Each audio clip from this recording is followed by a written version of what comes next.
Welcome, everybody, to this very special broadcast from 3 Down Nation. It is time. It's finally here. The 2024 CFL Draft is on our doorstep. How fired up are you right now, Ben? I'm pretty fired up, and I'm not a guy that always shows how fired up I am inside, but I think I'm that fired up that I am showing it a little bit. We put so much work into this. We've been waiting for this for so long, and the nicest thing about the CFL draft is I think it feels like the season is really just around the corner, and it is. Everything starts getting going today. Absolutely. Like mini camps are basically 2 weeks away. Then it rolls right into training camp. There is not much turnaround between when these prospects hear their names called today and when they'll actually be in uniform, potentially making an impact for the teams that pick them.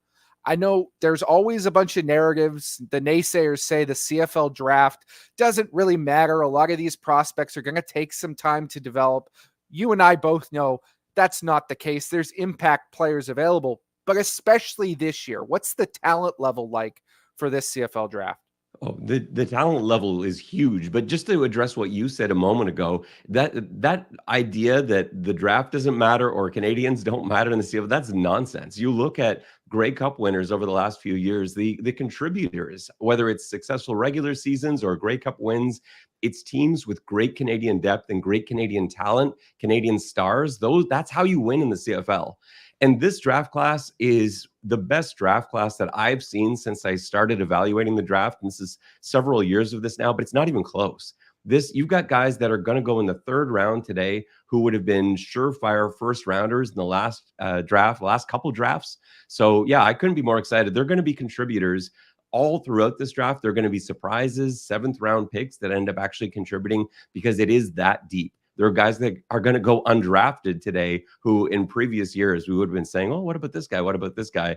And so, yeah, I couldn't be more excited about it. This draft class is going to make a difference for a long time to come in the CFL.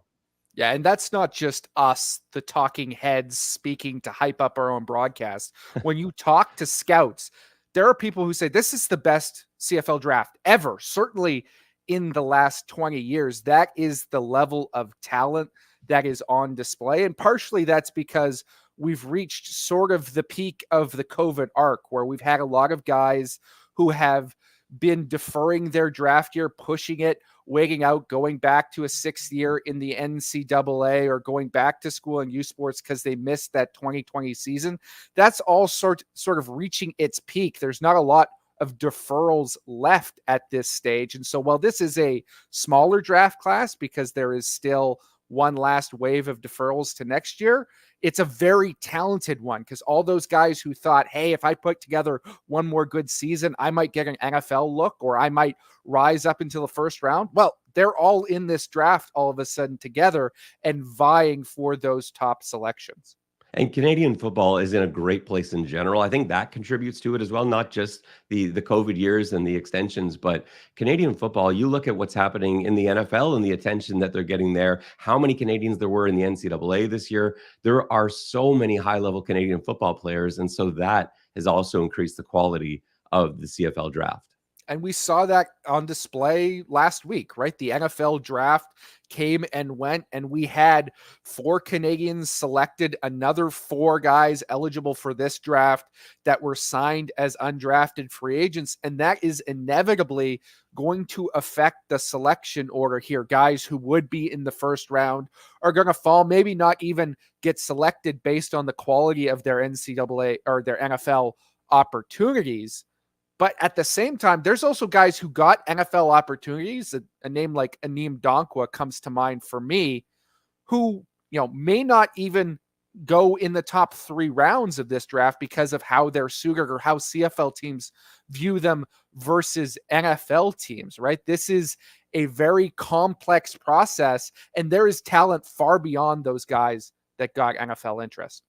And that's the real challenge for these CFL front offices in making these picks. When we're talking about the guys with NFL interest, is you have to quantify that. Like, what level of interest? If it's a guy that's just at a mini camp, then maybe that's not going to be a huge deal for you, but a draft pick certainly you got to factor in. But even guys that have signed these UDFA contracts, some of them could be down there for a while, and if that's the expectation, then you may want to slide them back in the draft a little bit. And there's a bunch of guys like that. This is a really tough board to read, and some of the guys that I had really high film grades on, I had no idea what to do with, because I'm like, I don't know how long they're going to be in the NFL, and so I tried to put it into my system and figure out a way to calculate it. But I don't know. We'll see how teams did it and how far off I was from what the professionals decided to do. Some of those NFL names for the uninitiated: offensive lineman Isaiah Adams, formerly of Laurier University, now of Illinois, drafted in the 3rd round by the Arizona Cardinals. Theo Johnson, a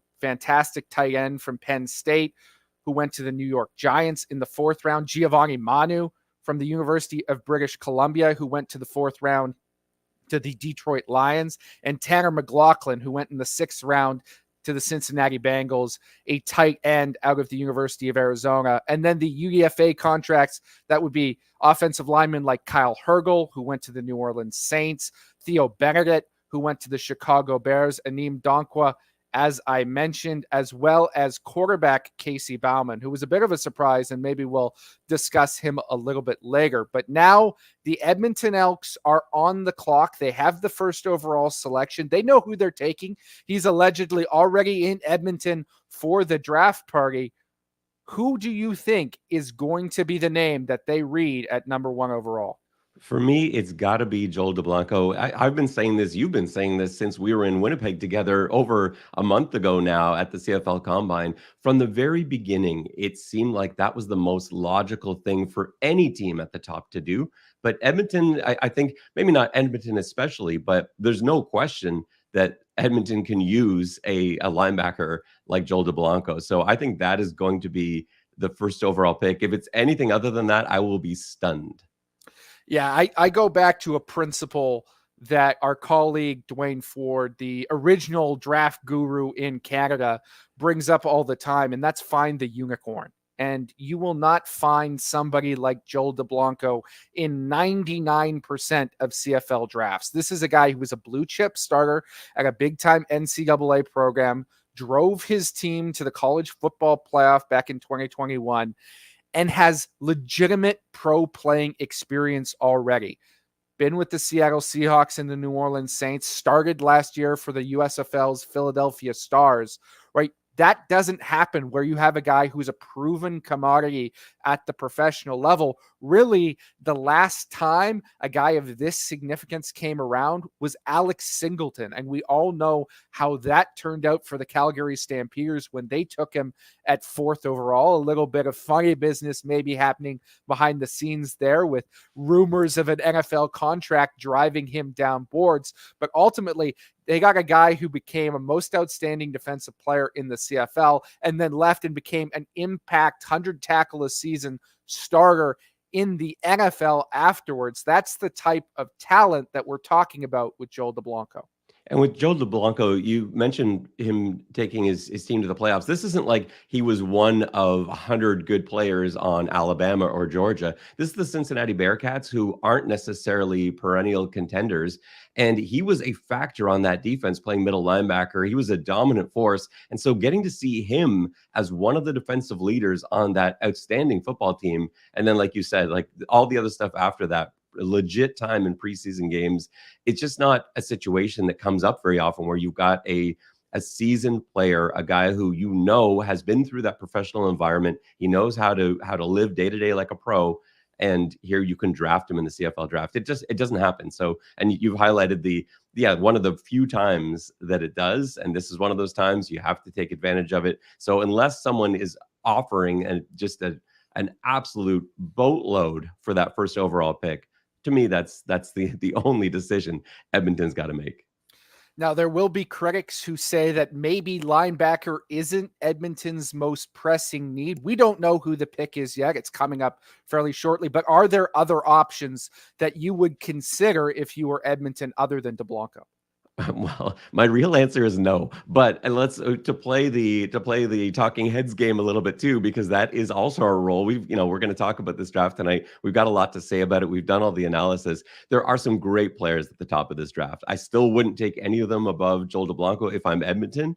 But yeah, there's a couple plug and play guys like Kevin Mattal, for example, receiver out of Laval. He's ready to go right away. He can be a difference maker too. And I'm sure there are people in Edmonton that through this process, maybe not right now, maybe not anymore, but I'm sure there were times where they're leaning that way. And there are a couple of receivers who could really be difference makers. And there's a ton of great offensive linemen that are pretty ready to go. And Edmonton, a team that generally seems to want to start 4 Canadian offensive linemen, you can never have too many of those guys. And so those are all options. And you wouldn't necessarily be wrong going that way. But I still think it's going to be Joel DeBlanco at the end of the day. That's an interesting element of this draft for me is the offensive line class, because it is one of the most talented and deepest that we've seen in a long time after a couple of years of, quite frankly, some pretty poor offensive line groups. This can be a difference making class with a number of guys who are potential day one starters at that position. But with so many available, it's going to be an interesting question of where they start coming off the board. Does the run come early? Are teams that desperate? Or do teams maybe wait and go after some of the positions that aren't quite as deep and gamble that maybe an offensive lineman they like will be available a little bit deeper into the draft? I think that will be the linchpin for how this draft plays out, is where those top offensive linemen go. And perhaps most importantly, where those guys like Hergel and Benedict go, who are UDFAs, futures picks, who could come into the CFL and be all-stars right off the bat. To me, once they go, we will know how the rest of this draft starts to fall. And I think that there are some teams that can afford to take one of these like blue chip offensive linemen who may not be around for the next little while, but there are some teams that can't, that need them right away. Because there's probably 6 or 7 guys that you would say, well, these guys are as close to blue chip as you can get in the CFL draft for offensive linemen, but not all of them are going to be available. And you mentioned Kyle Hergel is one of those guys, for example, Theo Benedict, obviously as well. And I think we're probably not even having Manu in that conversation right now because he was drafted, not just drafted, but like I think Detroit traded up to get him. So that Gave up shows a you future 3rd round pick. Right. Yeah, you're giving up a future 3rd to get this guy. Like that knocked him right off my board initially. I've kind of reevaluated it since then because it's just there's so much upside. Maybe you spend a late pick on him, but yeah, that completely separated him from a lot of these other guys that are invited to mini camps, certainly, or guys that were even signed to UDFA contracts. But if you're a team that needs a guy right now, then we're probably talking about 4 or 5 guys. And I do think they're going to go early because there's such a premium on them, and you can't find them every year. There's no guarantee that in next year's draft you're going to be able to get one. And so even teams that are loaded on the offensive line are going to be thinking offensive linemen because it is so valuable. And like I said a few minutes ago, there's no coach, there's no GM in the league that will ever say, oh my goodness, we just got too many good offensive linemen on this roster. It doesn't happen. Well, the pick is finally in, and with the first overall selection in the 2024 CFL Draft, the Edmonton Elks go with our expected selection, Joel DeBlanco, linebacker from the University of Cincinnati. Break down the tape for us, Ben. What are they getting here? Well, they're getting a fantastic player for one. He's got great patience defending the run. He doesn't allow backs to set up their blocks, fires through when there's an opening. He also plays really well in traffic, and he's got that play strength to fight off blocks. I also love him as a spy, as a green dog blitzer. He's just really good at evaluating the threat and exploding into the backfield. He's just great at closing speed. He's got range to go sideline to sideline. Gaps close immediately. Maybe a little bit stiffer in coverage than you would like, but for a middle linebacker, which is probably where he ends up playing, although maybe he could play that will spot too. I think he's got all the speed you need, and he's so smart in his zone reads. He knows QBs well. He knows when they're trying to game him, and he just doesn't get victimized by those high-low concepts and other things that you often see rookie linebackers fall victim to. Yeah, he is an absolute stud and a guy who could make an impact very early on for Edmonton.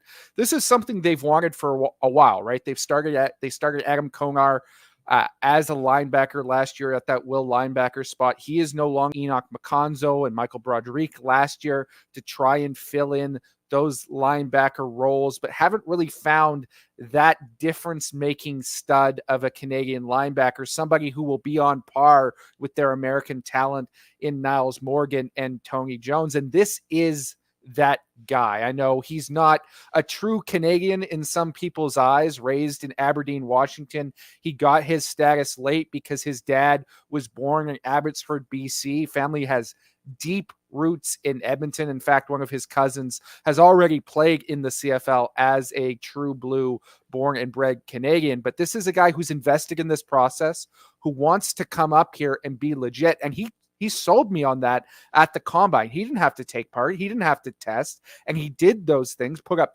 fantastic numbers, showed that he learned about the CFL game and built a body that was more reflective of that than maybe the 240-pound run stuffer that is expected in the NFL. And then at the combine with prospects from schools he probably had never heard of, took on a leadership role, was clearly well liked by everyone around him, and just came across as the type of guy who could make the leader of your defense. I think they're really going to love this kid in Edmonton. And the one thing that I just absolutely hated from him at the combine, I asked him, with all those years in Cincinnati, which is your favorite, Skyline chili or Gold Star chili? And he told me he does not like Cincinnati chili. So that was a big X in my evaluation book. But a guy that has everything else going for him except for his culinary taste. You got to like Cincinnati chili if you were in Cincinnati for that long, Joel DeBlanco.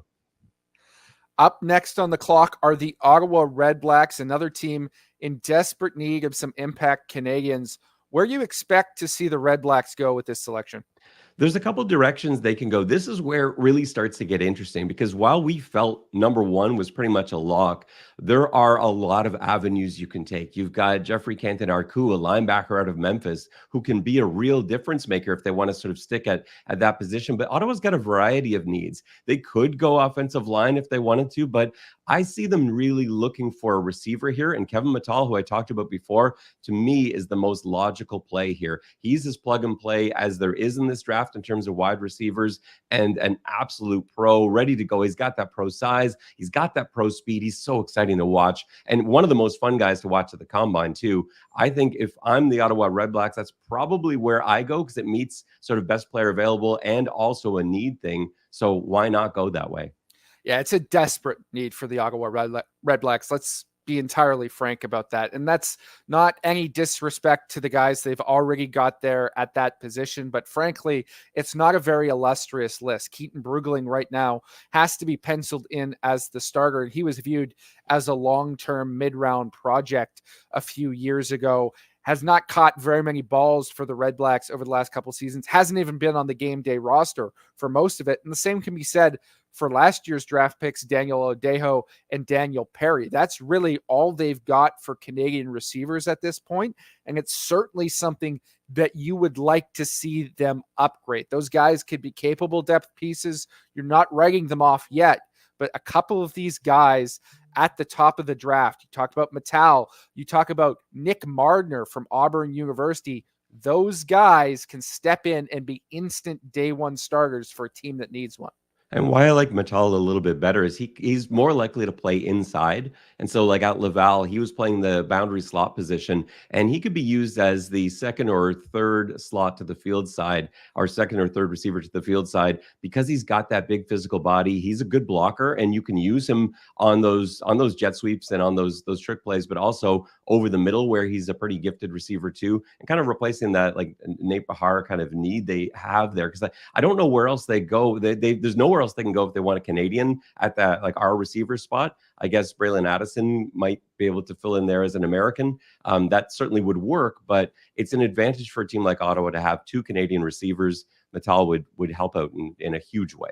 And to be entirely frank, he's probably better than some of the Americans that they've got on the roster and starting to start, right? Dominique Rhymes was a big acquisition this offseason, but Justin Hardy is getting up there in age, right? The former NFLer, their 1,000-yard target last season. He's, I think, 33 next year. That is older than you'd like to see. Jalen Acklin hasn't been the player that they expected when they signed him. And Braylon Addison has really battled injuries the last few seasons. Those are your four American starters across the board. And I think Kevin Mattel can come in and potentially be better than at least two of them and be an impact guy for you. Fill that role that you had Nate Bahara in last season. And even if it's close, I think that that's the way you go because, again, the ratio, it just helps out so much more. If you can field two Canadian receivers, it gives you a lot of flexibility elsewhere, especially on that defensive side of the ball. And I know Ottawa would love to go more American heavy on defense. So that would open up opportunities for them for sure.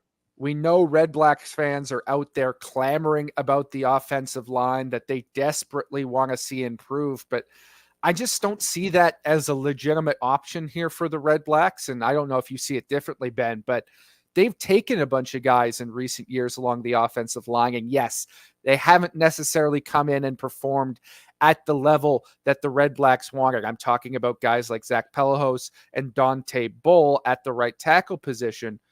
But offensive linemen take time. Often they don't hit their stride until they get into their 30s.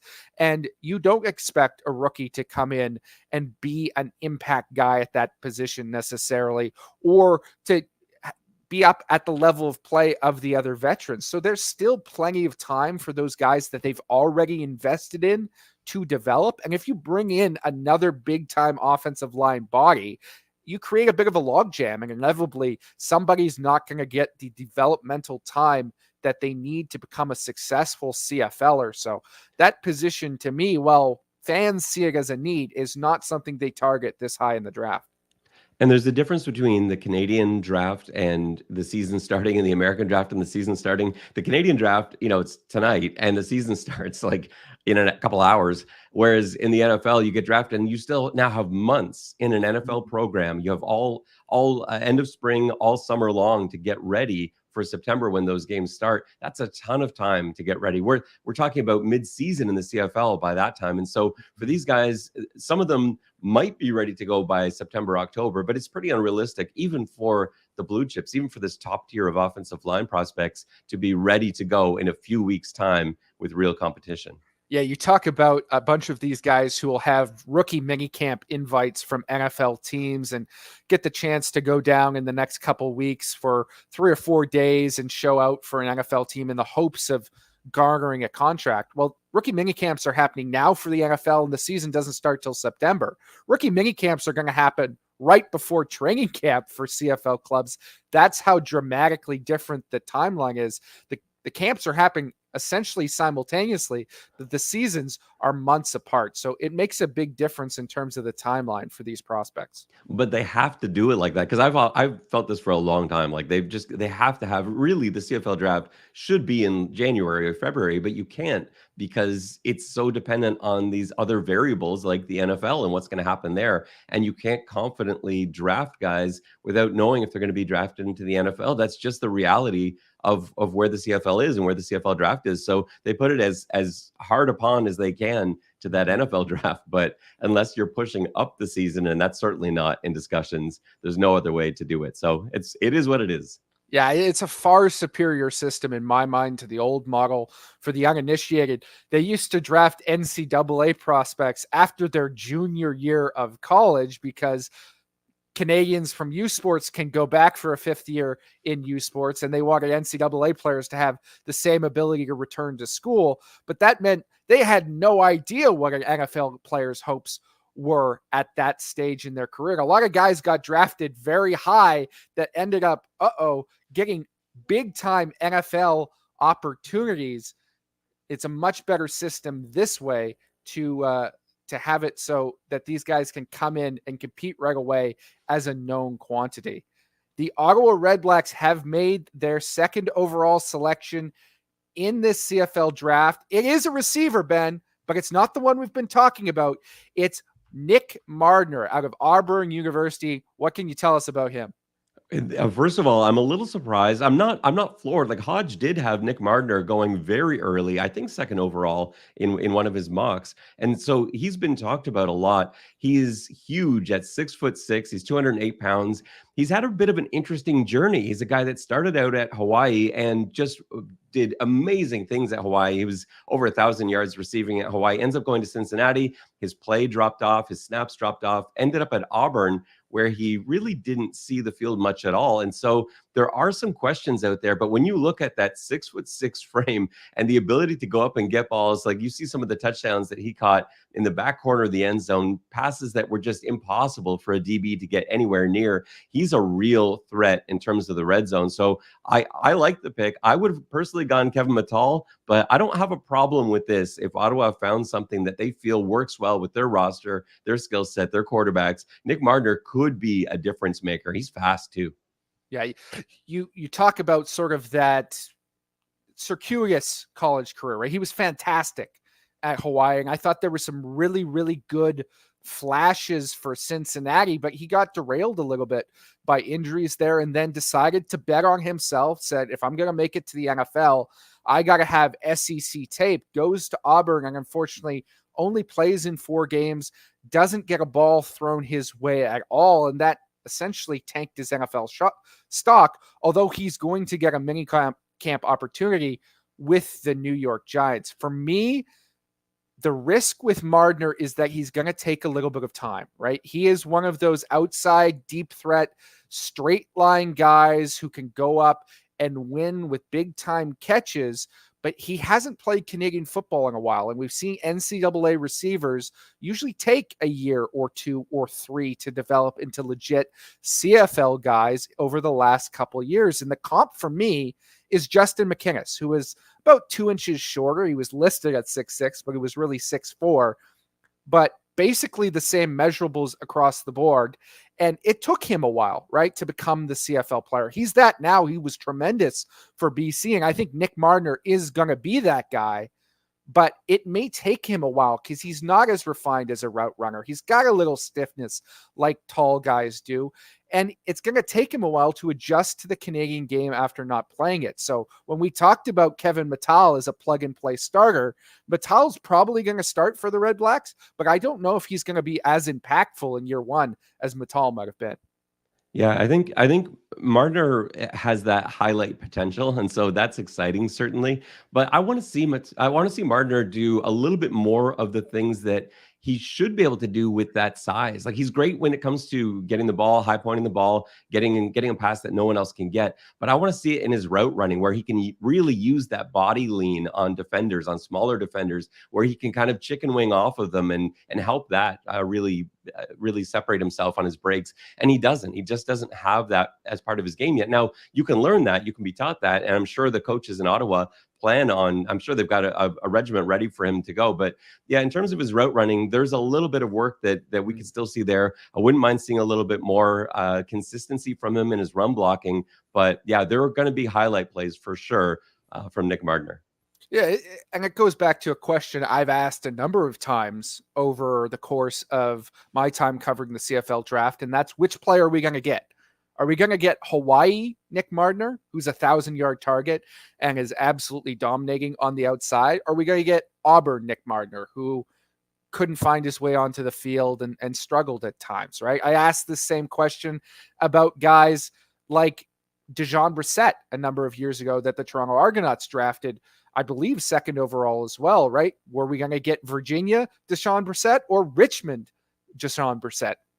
Quite frankly, for the first few years of his career, we got Virginia Dejon Brissett, and it's only now that he's starting to look like the player he was at Richmond. That's my fear with Mardner, is that there's going to be a developmental arc there that wouldn't necessarily be there for a U Sports star like Mattal.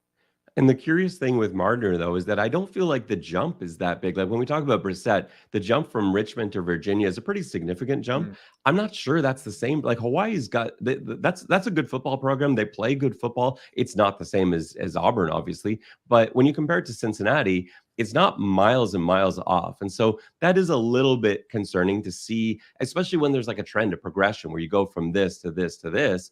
But again, when you look at what he can do, there's so much to like, and I can totally see why these scouts fell in love with what he can do and the potential there when you've got a 6'6" receiver that can run faster than any of the Canadians you've currently got on your roster. Well, Ben, we have Rider Nation breathing down our necks saying, why aren't you talking about our pick? Because we're on the clock right now. Who are the Riders going to be considering at this third overall selection? There's a number of ways they can go. I think we could see them go offensive line just because none have been taken yet. They could still go linebacker. And, we've already talked about some of the possibilities there, Kenton Arku. But yeah, it's kind of wide open for the Riders. I don't know if I'd be stunned by any particular position being taken by the Riders. There are needs. I'm not sure how desperate all of the needs are, but I think maybe offensive line is probably the way to go. And you can get the best offensive lineman on the board at this stage. Why not roll the dice in that direction? Well, if you're talking about best offensive lineman in the board and not having any immediate needs, well, you just read the Saskatchewan Roughriders' minds, because at third overall, a stunner, they take a guy who's an absolute dominating force in Boston College offensive lineman Kyle Hergel. He signed with the New Orleans Saints. They only gave him about $20,000 in guaranteed money. But is this guy going to be worth the wait for the Riders? Absolutely. Riders fans, you should be just absolutely over the moon with this pick, I think. Kyle Hergel, of all the players that I evaluated this year, had my highest film grade. There is the asterisk there because you have to wait. He's in New Orleans. You don't know how long that's going to be for, and he's a great player. When it comes to pass blocking, I struggle to find a flaw in his game when it comes to pass blocking. The thing that may wind him up in the CFL, though, is that he's probably going to have to be a center in the NFL because of his size, 6'2", 315, and there just aren't that many center jobs available in the NFL. So I think he may end up, I think he will end up in the CFL. And when he does, Rider Nation is going to be thrilled. He is an outstanding pass blocker, and he can be just a tremendous difference maker. He just doesn't allow pressures, doesn't allow hits, doesn't allow sacks, and that you can't ask for much more from pass protection. I wouldn't mind seeing a little bit more from him in the run game, more consistency, more ability to wash guys out. We don't really see that from him, but he's a good run blocker. But man, is he an outstanding pass protector. You've changed your entire franchise this offseason in terms of the Saskatchewan Roughriders bringing in a guy like Corey Mace, who's a tone setter at the head coach spot. Well, Kyle Hergel, as he went through the college process, his head coach, Jake Spavital at Texas State, called him a program changer. That is what you're getting in this guy. You mentioned he's maybe not super nasty as a run blocker, doesn't dominate people off the ball at that level. That's true, but he's got a nasty edge to himself as a leader. He'll hold guys accountable. He'll call things out. He'll take on guys on the other team. If he's got to pick a fight for his team, he'll do it. He's that type of guy who's going to set the tone for your team. Quite frankly, it'll be a travesty if he doesn't stick in the NFL. I think he has that talent, and the length is the only limitation. The stat that I always come back to with him is the fact that he went from one level to the next, started out at North Dakota, then up to a group of 5 school in Texas State, then up to Boston College at a Power 5 school. He was dominant at every level, and in 1,774 career pass blocking snaps, he allowed just 5 sacks and 32 pressures ever. That is absolutely ridiculous.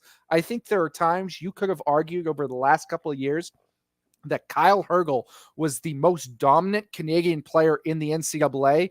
If he comes up to the Riders anytime soon, he is a multi-time all-star and, dare I say, a potential future Hall of Famer. That's how much I love this kid. And that's a lot to say about a draft pick, but I absolutely agree with you. I love this kid, and just watching his film, he got better and better because you watch the Texas State stuff and you're like, okay, he looks great, but let's see how he competes at the next level, Boston College. And he was even better. That was what was amazing. His best film was against better competition. And so, yeah, sign me up. I was right on board with him. He's an athlete. He's 315 pounds, but he doesn't move like a 300 pounder. He moves like a 220-pound athlete. He's got great agility, great flexibility, great speed. everything that you want, and then that perfect hand placement, and he's got play strength to go with it too. So yeah, Rider Nation, you may want to go out and buy your Kyle Hergel jerseys, because he is going to be a player for you when he gets up here. Up next at 4th overall is the Calgary Stampeders. This is a team a lot of people have pegged an offensive lineman to. I know they were very high on Kyle Hergel. I don't know if they would have rolled the dice quite this early, but where do you think they're considering this selection? See, I think they probably weren't thinking about Hergel, so I think they actually probably breathed a sigh of relief because they need help more immediately. And Mm-hmm. so I think there's probably two guys they're looking at. I think they are looking on the offensive line. I think Nate Dumoulin-Duguay and George Una. Dumoulin-Duguay from Laval, George Una from Windsor. Very different style offensive linemen, but both guys that are pretty close to being ready and can contribute this season. So I think I'm probably looking that way. If you're Calgary, between those two guys, is there one or the other that you might go with, or is there someone else you're thinking of? Yeah, I think both of those guys have legitimate day one starter potential. They both move super well.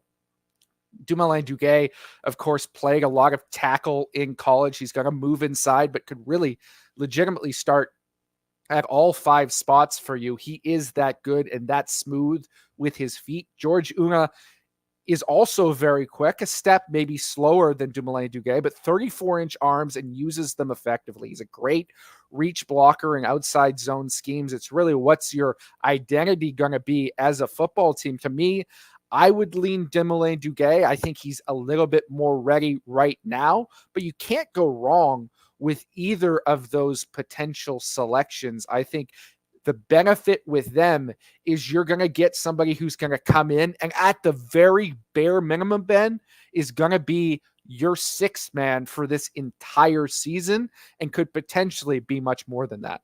Yeah, and I agree. And I think the reason that I lean towards Dumoulin-Duguay is because he's a slightly better pass blocker in my eye. When I watch his film, it's not that I don't like George Una's pass blocking. He's fine, but he's an excellent run blocker. He's a road grader. He just gets out there and annihilates anyone in front of him.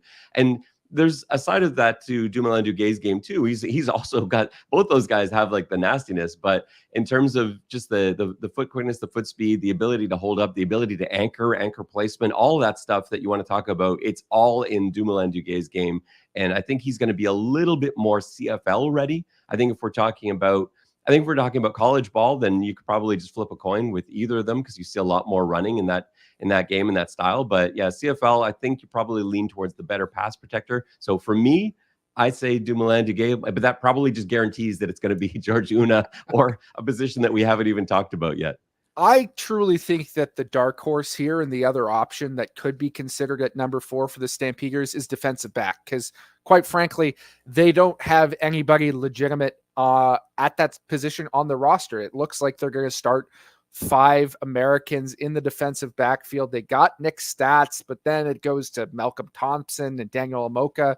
Those guys are fine players, but not somebody you would hang your hat on as a potential future starter. I think there is guys available here in Ben LaBrosse and Christophe Beaulieu who would be enticing options. Now, they might be more second-round targets for the Calgary Stampeders, but I know LaBrosse, with his measurables, may not be there in the second round, and Calgary, quite frankly, doesn't think he is going to be. So if you're that desperate to get a defensive back, I think you could grab him here at 4 and get the kid from McGill.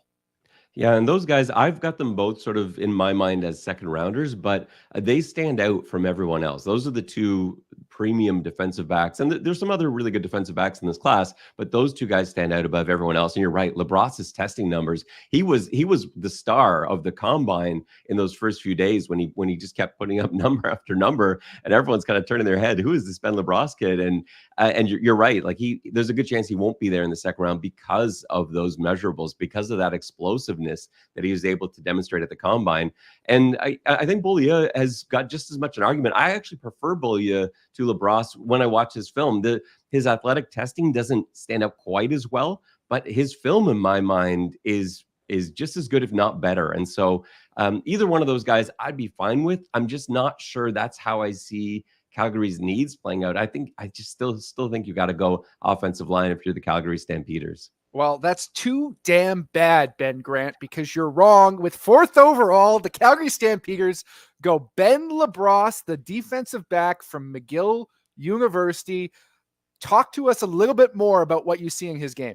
Well, first of all, I'm going to be wrong a lot tonight, so get ready for that because I hit every so often, but this is a tough prediction game, and yeah, Ben LaBrosse, I think one of the things that concerns me is I just don't know about positional versatility with him, and so I see him as a corner, and I think can be an excellent corner. You don't see a ton of teams starting Canadian corners in the CFL. It just doesn't happen a lot. Now he has the measurables to be able to do that. But I think you kind of are committing to that. Even at the combine, I didn't love his play once they tried him inside at the halfback and safety spot. And every level that he's gone to throughout his football career, he's ended up back at corner. And so is Calgary looking at him as a Canadian starter at corner or a Canadian contributor at corner with the mind to start down the road? Maybe. But that's the only risk there is I'm not 100% on what he is and what you want to do with him. Obviously, Calgary has a plan. Well, to be frank, he was a little rusty at the combine once we got to the on-field portion because he hadn't played football in a year. It was due to academic issues, could not qualify for McGill in 2023, but a guy who in 2022 was an all-Canadian a stub, one of the only people in the entire country who's ever effectively shut down Kevin Mattel, the outstanding Heck Crichton trophy winning receiver that we've talked about so much tonight. Ben LaBrosse ate his lunch in one late season game for the Redbirds. He is that type of athlete. Now, he looked a little bit bored at times in the RSCQ, to be frank. I don't think he was always fully engaged in playing as high at the level that he could be, but this is a guy who, as a true freshman at Syracuse University, saw legitimate playing time as a slot corner and was on the field a lot for them on special teams as well. He regrets the decision to leave Syracuse after the first game in his sophomore season. Wasn't happy with playing time, wanted to take his shot somewhere else. Didn't really work out for him. The question will be from teams, is this a guy that is willing to commit, because it's not going to be easy to make that jump to the pros, even with all the athletic talent in the world that LaBrosse has. But if he hits, you're talking about a guy that could start at corner, he could start at half, he could start at safety, and he could be a dominant special teamer. You're talking about a guy who's going to contribute all across the field for you. And special teams for sure, like at bare minimum, you've got that just with those measurables. But yeah, one of the first notes I wrote on him is a question. I wrote, does he love football? And I want to see him prove that to me. And obviously in the interviews, I didn't get to sit down one-on-one with him and chat and ask all these questions, but I don't know. I don't have the answer to that, but obviously Calgary does, and they feel like he's going to be the guy. They just spent a first-round pick on him. They have to feel pretty good about him. He's going to be at a mini camp with the New York Giants, I believe, and then I would expect him to end up in Calgary training camp pretty soon after that. And let's also note here, Dwayne Cameron, who is the defensive backs coach in Calgary and runs their CFL draft process, was also a defensive coordinator at the CFL Combine. He ran Ben LaBrosse through the paces through that entire process. Clearly, he got comfortable enough with him over those few days to take him and believe he can work with him individually over this next season to turn him in to what he should be. Now, coming up, we've got the Toronto Argonauts on the clock, and there are two players here that I didn't think would be here at 5. And I've done a lot more speculating for the Argos because of the work that I do in covering that team. And I didn't, the many mocks that I did leading up to this, I didn't see a situation where they'd be looking at both Kevin Mattal and Jeffrey Canton-Arcou. And so with both of those guys there now, of course, we know we've already established this. That means they're going completely in a different direction. They do this to me every year. I never hit on the Argos first-round draft picks, but to me, you got those two guys sitting there, Mattal, Canton-Arcou. We've talked about Mattal a lot. Do you think Jeffrey Canton-Arcou could be a player that the Toronto Argonauts might be interested in? I think it's an intriguing option for them, but I mean, they moved on from Jordan Williams this offseason. He's now with the Hamilton Tiger Cats. So maybe there's a need at linebacker, but they still got Jack Cassar there, and they've still got some solid depth. I'm not sure if they necessarily need to draft a guy who's going to be an impact starter because they've got good Canadian talent across the board. So the name that keeps sort of nibbling at the back of my mind, Ben, is maybe they go the strategy that the Saskatchewan Roughriders have already employed and take a futures here and take the best player available in Theo Bernadette, who I think if he comes to the CFL in a year or 2 or 3 is going to be that same type of perennial all-star at the tackle position and potentially change the ratio for a team that we know has employed Canadian tackles in the past. So I think that's also an intriguing option when you talk about who the best available players are on the board. They might take somebody who's not going to be here in year 1, but who would help them down the line. And the Argos are in a good position that way. They don't have an immediate need like that. So they could absolutely do that. And I think they've seen there's been positive reinforcement in that regard too, because Ryan Hunter changed the team around in their Grey Cup run in 2022. This was a whole different team after Ryan Hunter came in, and he was that exact same situation, drafted a few years ago, ends up spending some time in the NFL, does finally get up here and was plugged in October and just completely reset Toronto's trajectory and led them right to the Grey Cup. Their run game changed overnight with the addition of Ryan Hunter. And so with this staff, this front office staff, looking at that, having that example, are saying to themselves, yeah, sure, we're kind of set right now for the offensive line. We've got 4 to 5 starters signed long-term. But a couple of years from now, suddenly those guys are all too expensive to keep. Some of them are getting a little older. Maybe this is a guy we would love to have arriving suddenly in the CFL. So yeah, that's an option too. I think that's the luxury of being the Toronto Argonauts right now, is you can go anywhere with this pick. And the positive reinforcement of that Ryan Hunter selection is really intriguing to me, because he was a guy who spent a long time in the NFL. A lot of times when we talk about futures picks, we're talking about a year, maybe 2 when you're taking them that high. You're betting on a guy not sticking around very long in the NFL. He stuck longer than most anybody ever has and then come to the CFL, but he still proved he was worth it, right? Because of the impact he made right away. Even if a guy is going to be there in the NFL for 3, 4, 5 seasons, when he comes and makes that jump, it can change the course of your franchise and lead you to a Grey Cup. So that's very intriguing in terms of a comparison, Ben. And with that, the pick is in. The Toronto Argonauts, with the 5th overall pick in the first round of the CFL Draft, have taken Kevin Mittal, who we've talked about a lot already. But I think at the end of the day, it just made too much sense. I'm not sure they expected him to be there, but he's going to be an immediate contributor. There's a lot of guys that can go along with them. Of course, they've got Tommy Neal, they've got Dejan Brissett. There are answers out there for Canadians, but I think that this is a guy that is going to be on the field right away, can rotationally work with the rest of their Canadians. And I think it means the Argos will probably be going with 2 Canadian starters at the receiver position, which they haven't really been doing consistently over the last few years. Yeah, and Mittal can be a guy who can start right away. We've talked about this, of course, in the context of other teams, but you can argue that he is the most dominant youth sports receiver of all time, right? He's got 32 total touchdowns to his credit, a Heck Crichton Trophy win in 2022 when he was essentially unstoppable.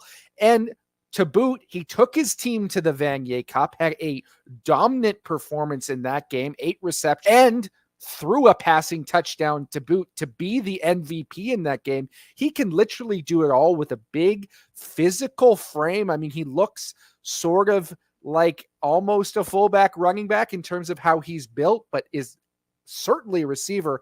I comp him to Lamar Durant a little bit, and this might be a high bar.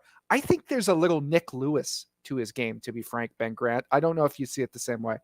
Yeah, I see a lot of those elements, and I think what makes him different and his story, like it seemed like every day at the CFL Combine there was a different view of Kevin Mittal, because when he first arrived and measured in, he's 6 feet 229. Everyone's immediate reaction is, "Whoa, that's too heavy." That's too big. He's not going to be able to move at that speed. And then he goes and puts up 20 reps on the bench, and everyone's like, oh, okay, well, maybe he's not even a receiver anymore. But then, of course, it comes to the 40-yard dash, and he puts up one of the best times at the combine. He runs a 4.58, jumps through the roof at 35 inches. And I think everyone felt pretty good about him carrying that 229 pounds after that.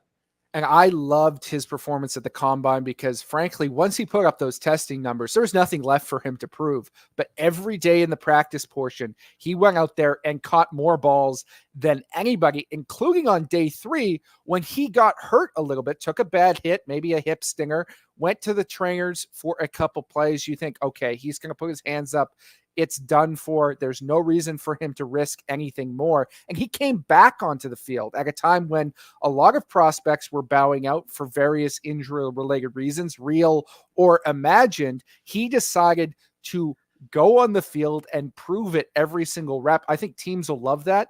We should note there's a little bit of a character knock on him potentially. There was a bar fight a few years ago at Laval. He was found not guilty of that. He served a suspension with the team, but answered all of those questions to anybody who talked to him. And clearly, if you're taking a guy in the first round, you have no questions remaining about what type of person this is. Kevin Mittal is the real deal.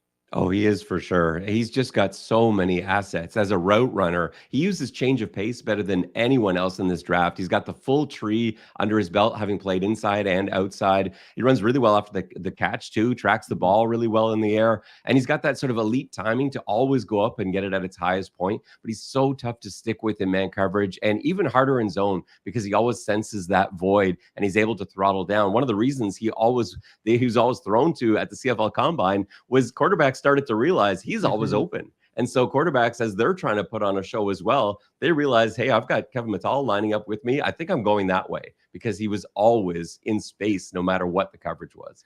And it's not necessarily like he's taking you over the top every time and blazing past you. Where he dominates is sort of on those shorter and intermediate routes where he gets open quick. He can be a possession guy, and then he turns it upfield and has that tremendous frame and size to out-muscle defenders. He's going to be a reliable possession target more than anything for a team, and that bodes really well for early success.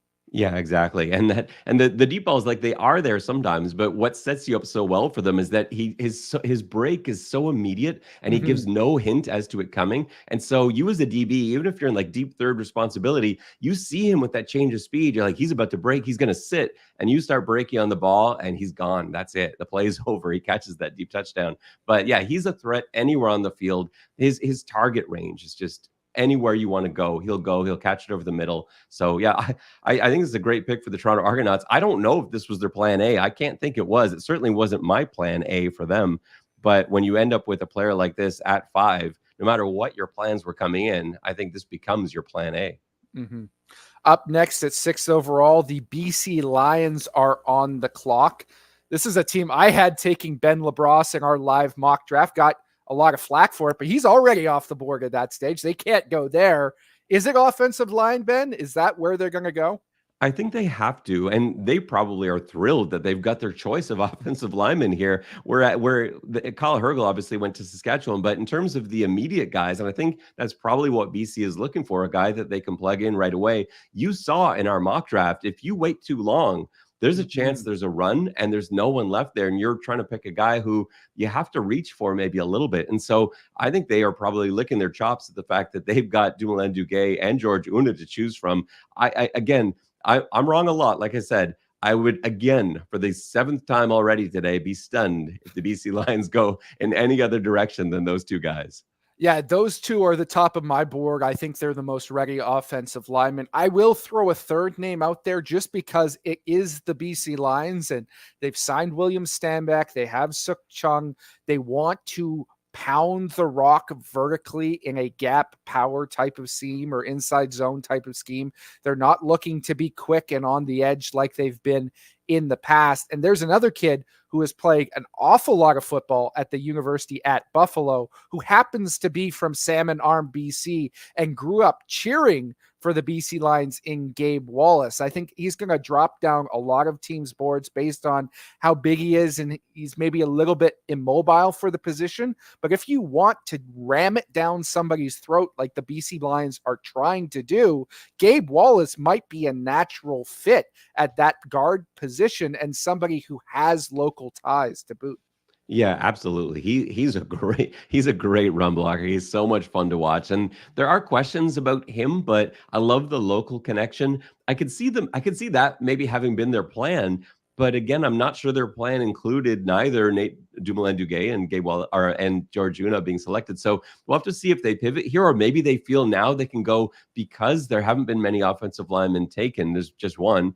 Maybe they feel like they can make it to their second pick, and that maybe Gabe Wallace will be sitting there for them at round 2. It's a risk. We know that you experienced that firsthand, but maybe they do that. The board is setting up for them to be able to do that. But I just think they're going to go more with the sure thing. I just don't think you gamble. So I would take an offensive lineman here, and I think it's probably going to be Dumoulin-Duguay or George Una in this spot.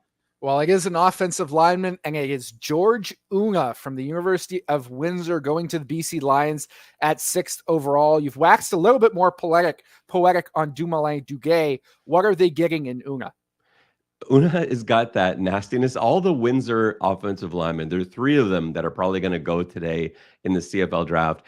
George Una is the best of the 3. I don't think there's any question about that. But he is, an absolute road grader. He can pass protect, but a little bit like Wallace that we were just talking about, he just loves to maul. He is a run blocking mauler. He can't, like, his pass protection actually surprised me at the combine, because I came into that having watched Windsor, which is such a run heavy program. They ran all over people this year. I expected him to be a little bit more run oriented than he is. And I think maybe the other guys are. George Una's got that flexibility, but yeah, he can explode off the line and he overwhelms guys. He's got this violent punch that just immediately gets the defender off guard. And so this is a great pick for the stuff that you were talking about, wanting to be a more vertically running team. I think George Una answers the brief. Yeah. And you talk about the success they had running the football at Windsor. This is a program that traditionally has not been a very strong one in the OUA, but that offensive line this past season with 3 legitimate draft prospects led by George Una drug that team into the OUA playoffs and made them a legitimate contender for the Yates Cup last season. He is a difference maker up front. And I mentioned it before, but the 34.5-inch arms, those make a difference. And he can utilize those as a run blocker when reaching people, but they're great in pass protection. And I know when he talked to our colleague John Hodge, he said, I actually see myself more as a pass protector than a run blocker, which floored all of us, but clearly he wants to improve in that area. He takes pride in it, and that's where he wants to be as a football player. And when you've got Vernon Adams Jr. back there protecting him, pretty important to have a guy who can do that.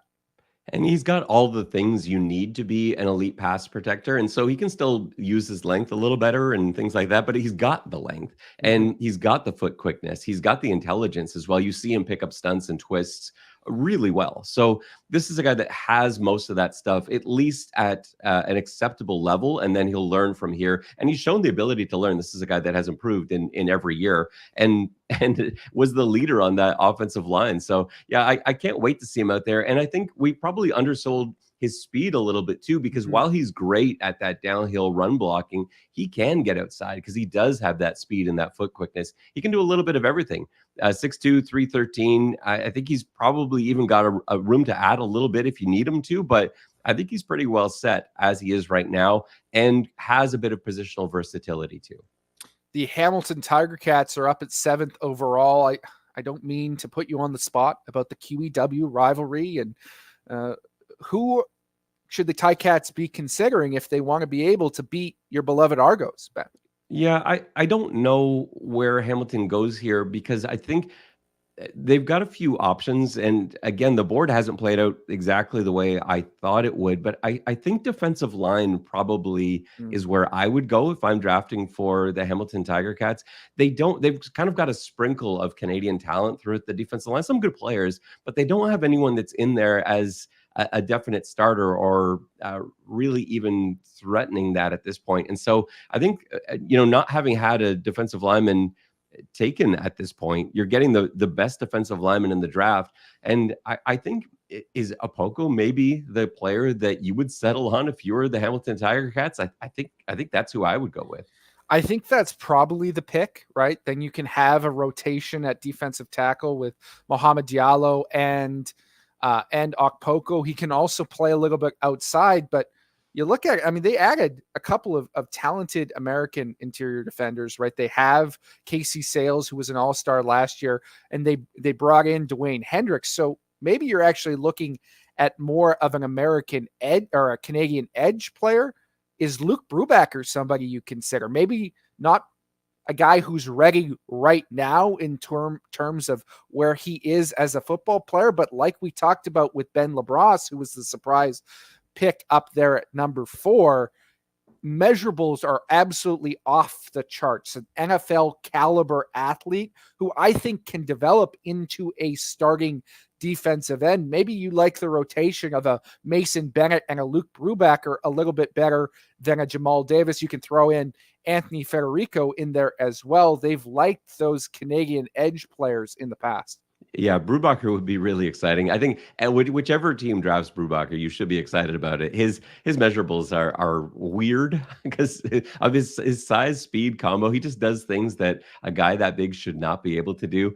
And his story is fascinating too, because he's only just scratched the surface in terms of what he can be at a football player. He's been playing football for like 5 minutes and he's already being invited down to NFL camps. He's already potentially going first round in the CFL draft. And so, he's a player that for sure I could see going here if that's where they want to go. If they decide to go edge, there's that option. There's also Tyson Hergott that we can talk about too, but it depends on where Hamilton sees. Like, is this someone that we want inside? Is this someone that we're going to want to have a rotation planned where we can get a Canadian play in the middle? Or do we go edge? And like you said too, is it for right now? Is it for later? So Hamilton's got to prioritize that, but we're assuming they're going to go defensive line. They could go elsewhere. They could go receiver, and there are still some options there. They could still go with my guy, Jeffrey Canton-Arcou, who has been sliding, who I thought might go second overall. He's still on the board. And so there are multiple directions we could see Hamilton going. Well, they did go in another direction, and a direction that nobody expected at all. At 7 overall, the Hamilton Tiger Cats take out of the Université Laval offensive lineman Nathaniel Dumoulin-Duguay. We know you love the player, Ben. Do you like the fit here? I don't even know if it matters because I don't really like the fit, but I think that's irrelevant in the fact that it's such a good player sitting there for you at 7. You've got the 7th overall pick. You're not thinking you're getting a guy like Dumoulin-Duguay. He's ready to go. We talked about him already being kind of a plug and play offensive lineman. He's a great pick. He's going to get in there right away and challenge some of these starters. And they've got really good starters in the interior, like Revenberg, Beard, Woodmansey. I like all those guys. They're great players. They've even got some great backups, including like Black, for example, who was drafted last year. Was he first round or second round last year? He was first round. Yeah, first round pick last year on the line. And so they've got options already on the offensive line. But like I said off the top, you can never have too many. And if you've got a guy like this who is a blue chip guy sitting there for you at pick 7, I totally admire the Hamilton Tiger Cats for going that way because he is, in their mind, I'm sure, best player available. They never thought they would get this guy. And like we said before, too, offensive linemen aren't always there every year. Who knows what next year's crop is going to bring in terms of plug and play, starting caliber offensive linemen. We saw last year's draft class didn't really have too many options. Maybe that'll happen again. They see Dumoulin-Duguay there. They go get him. I like that pick. I would have probably done it differently, but I cannot criticize it. He's an excellent player. Hamilton Tiger Cats fans should be thrilled right now with that pick.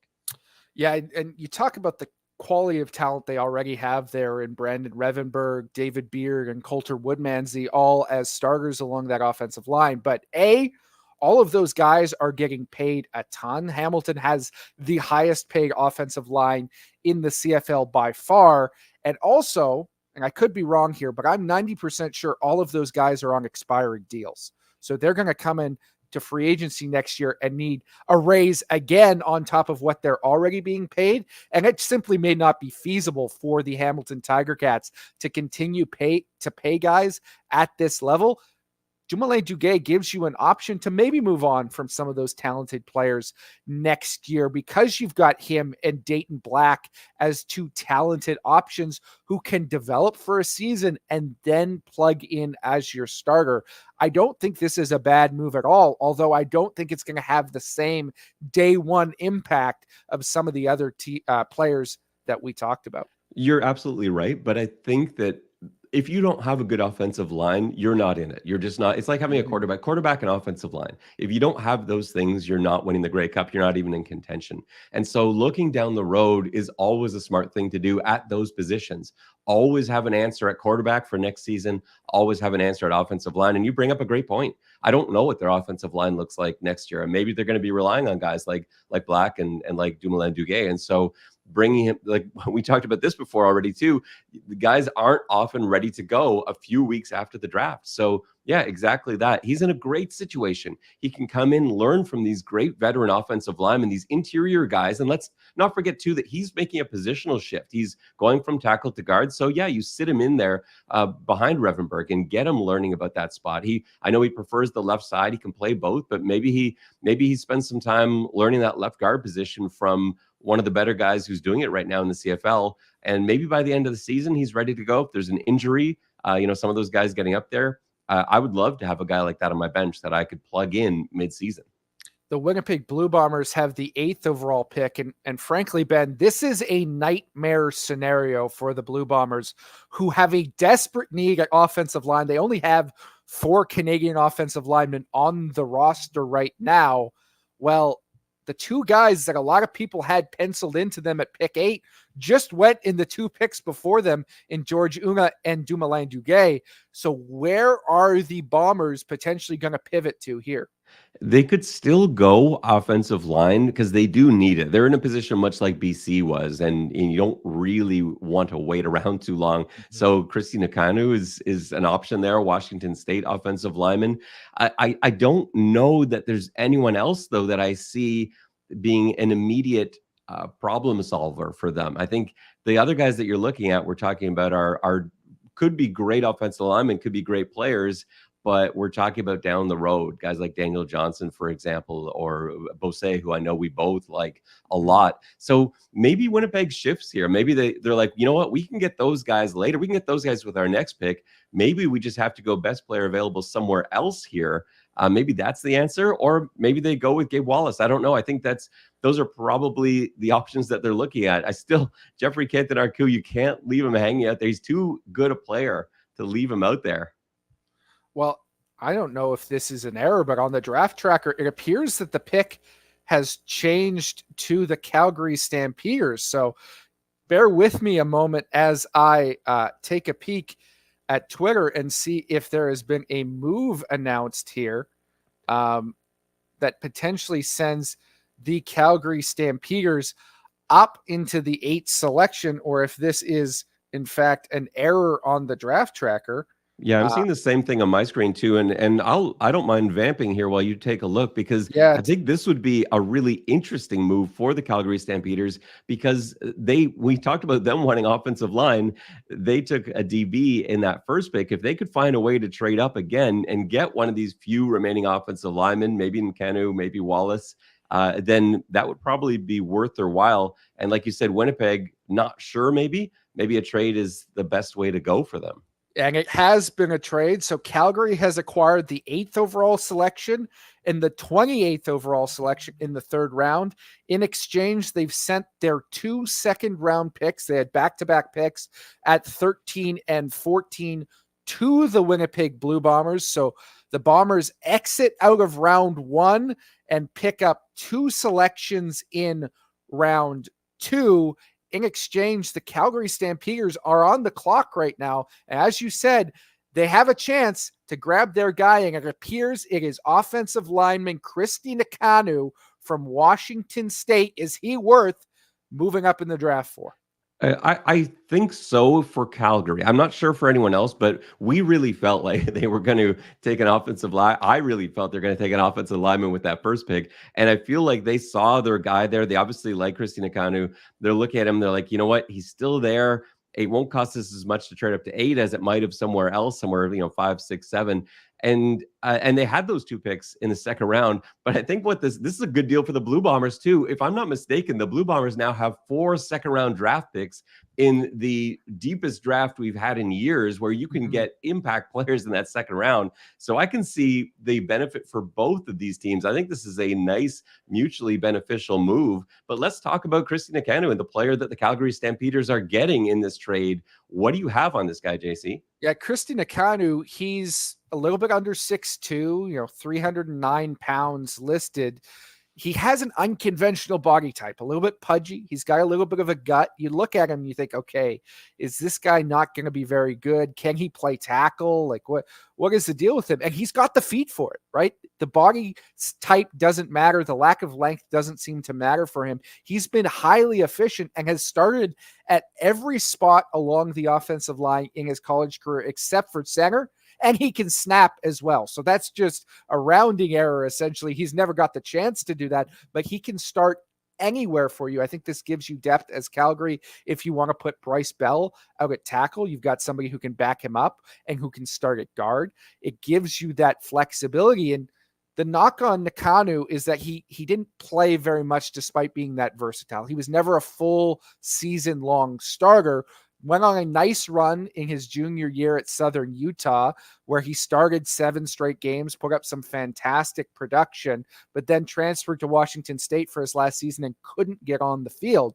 But if you look at the raw numbers in terms of his entire career, 1 sack and 21 pressures allowed on 722 pass blocking snaps. Those are really impressive efficiency numbers for a guy career-wise. If you put that as a single season, that would be a tremendous season. And with the added versatility, that makes him worth adding late in this first round. Yeah, and he's going to play guard at Calgary, and that's where he got most of his action. Like you're right. He was completely versatile in Washington State. Played everywhere, but he did play more guard than tackle. So I think he is well suited to the guard position up here in Calgary, and he's got a lot to like too. That most of what I don't like about him just stems from his size, which there's not much you can do about that. But he's got a lot of positives. His pre-snap preparation is really solid. He doesn't get caught off guard a lot, and he's got some really good core strength too. He does a great job of gathering opponents inside his frame and then locking them out with that great core strength.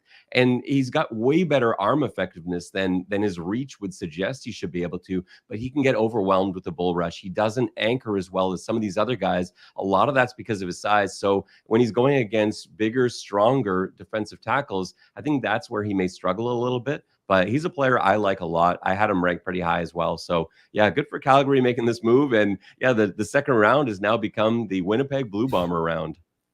And let's be entirely frank about the anchor strength, right? It's important in the CFL, but it's less so even than maybe it was at Washington State, where you're going to have to go up against the Washington Huskies and a bunch of 350-pound Samoan nose tackles, right? Those type of guys don't play as much in the CFL game. So you can get away with being a little bit weaker in that area, but still have that core strength. And I think that comes from being a guy who started his college career as a nose tackle. He was a defensive guy who got flipped over to the offensive side of the ball because the guys who were starting there or playing there, a bunch of them left as transfers, and then one guy got popped for a PED suspension, and they had nobody else. So they begged Christy Nakanu to come over from the defensive side of the ball, and the rest is history. He turned into a very effective and versatile player who helped at Southern Utah and eventually moved on to the Cougars. And you feel for Southern Utah there, they make this sort of aha moment switch, and they discover this great offensive lineman that they've just created, and then Washington State's like, I'm gonna take that from you guys. Poor Southern Utah may have 2 players taken in this CFL draft, the other being Tanner McLaughlin, who was drafted into the NFL draft, but neither of them finished their careers at Southern Utah, right? They moved on to big time schools in the Pac-12. That's the reality of college football these days. But Southern Utah, they had Francis Bemi last year as well. They're finding some Canadian talent. They had it on the roster. Yeah, well, you've got guys leaving like Georgia and Alabama. So if you're Southern Utah, you just have to expect that's just got to be, part of your part of your balance sheet that yeah, we're gonna lose 5 or 6 guys every year. That's what the NCAA has become. I don't mind it. I like the freedom that they have, but yeah, you feel for programs sometimes that spend years developing these guys only to have them go off and showcase their talents elsewhere and have someone else's school mentioned on draft night. Well, the fall has finally stopped because at 9th overall to end the first round of the CFL draft, the Montreal Alouettes have taken Jeffrey Kate Arku, linebacker from the University of Memphis. I know that you love this guy, Ben. Is this a good fit with the Alouettes? It is actually a really good fit, but it's more about value, I think, because again, this is a guy that I had second on my draft board, and he's still around there at the end of the first round for Montreal. I love this pick for him. There's so much to like. He's going to be attending the Miami Dolphins mini camp, but again, like we talked about with a lot of these guys, the expectation I think is that he'll come back up here. But what a steal for Montreal to get a guy that I thought was maybe the second best player or second most draftable player in this year's draft. They get him at 9. They've got to be thrilled with that. There's some questions about his speed. I think the only reason he wasn't either an NFL draft pick or a UDFA signing was his 40 time at the Memphis Pro Day. Mm-hmm. Everything else absolutely checks out. Absolutely. And this is a guy who at Memphis in the AAC in his final 2 seasons, same conference as Joel DeBlanco, higher PFF grading in both of those final 2 seasons than the Cincinnati linebacker who went number 1 overall. Now, that is without the fact that DeBlanco played like 3 extra games each year because he was taking his team deep into the college football playoff. But from a snap-to-snap perspective, Kante Arku is as good a linebacker as DeBlanco. Lacks a little bit of that ranginess to cover space, but he's great in between the tackles. And I thought he showed a lot of value as a blitzer if you go back to his Syracuse tape, where he played linebacker on the same team as former first overall pick Tyrell Richards, who's there in Montreal. He was the better player on that team, starting for them as a freshman out of Levis, Quebec. Now he's going to be teammates with Tyrell Richards again and potentially can break through sort of the stranglehold that Americans have had at that linebacker position under Noel Thorpe, because he is a guy who is as talented as many of the American prospects that come up to the CFL. And I love doing this with you, JC, because I was thinking there, I was like, well, I'm going to bring out some Syracuse data that JC won't have here, and I'm going to really impress him. And then I'm going to talk about his blitzing, and then the next words out of your mouth. Well, go back to I love that you were into his Syracuse film. That's amazing. Yeah, he's a great tackler. He tracks the ball really well. I think one of the things that makes up for that lack of speed he may have, he's a really quick decision maker. He can diagnose immediately. He doesn't waste read steps. He doesn't waste time. Everything's super efficient. And so that 4.840 that he ran, yeah, that doesn't look good. And it's maybe not great for tracking guys vertically up the seam. But, as a middle linebacker, if you can decide right away, I know what this is, and go act on that, he's way more explosive than that 4.8 would suggest. I love this fit. And he doesn't need to play right away. Montreal's got a great linebacker core, but they've setting themselves up for options for next year. Maybe they can go 2 Canadian starters at linebacker if they want to go in that direction. If they aren't able to keep Beverett, who knows what's going to happen in the middle too with Sankey. So there are choices there that they've got. They're setting themselves up for future success. I love the pick. Certainly best player available for me. Well done, Montreal Alouettes. And at 4.85, he's still plenty fast enough for special teams. Like, he's physical enough for it, right? As we get through this draft, that's going to be something we talk about a lot. And even these starter caliber players, that's where they're going to have to cut their teeth initially. I think that blitzing ability from Syracuse, to me, that's the translation onto special teams, is when you tell him to just go downhill and chase somebody down, he can do that. He's going to do that a lot as a rookie in Montreal. Now we've moved on to the second round at 10th overall. The Edmonton Elks are back on the clock. Is there somebody sitting here right now, Ben, that you're shocked is still on the board?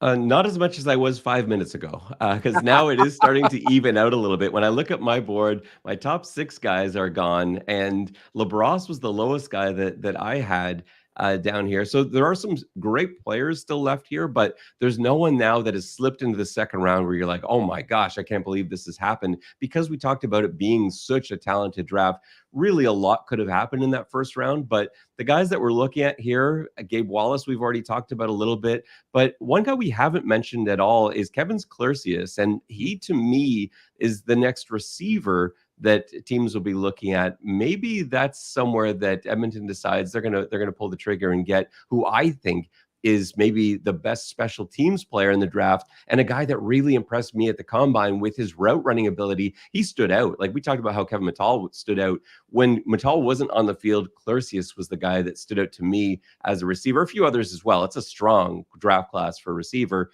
but he's a guy we haven't mentioned once yet. And maybe this is the time to take Kevin Clercius. I think he's a first-round talent. He's available here to Edmonton to start the second round. Maybe that's where I would go. Yeah, this is where I start to see him being worth it, is in this second round.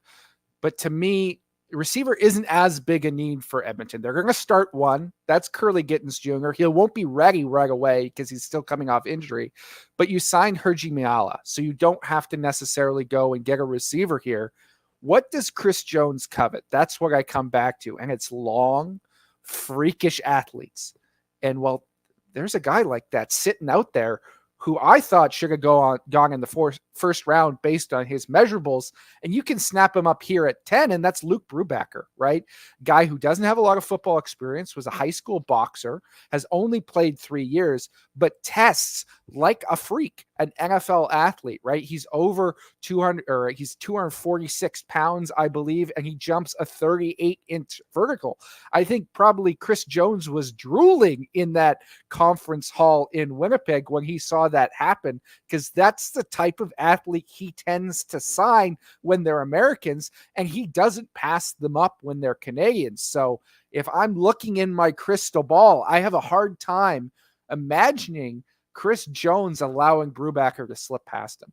Yeah, and I've stopped trying to read Chris Jones at the combine. I stopped when I was sure he was going to take Tyrell Richards, and before trading that pick away, because I looked over to him every time Richards was up on a drill, and he's nodding his head. I'm like, oh yeah, he's in. And then he totally had me fooled. But yeah, you're right. This is totally a Chris Jones player, but he's an anybody player. This is a great. He may not leave the New York Jets. Like, he's down there for his minicamp invite.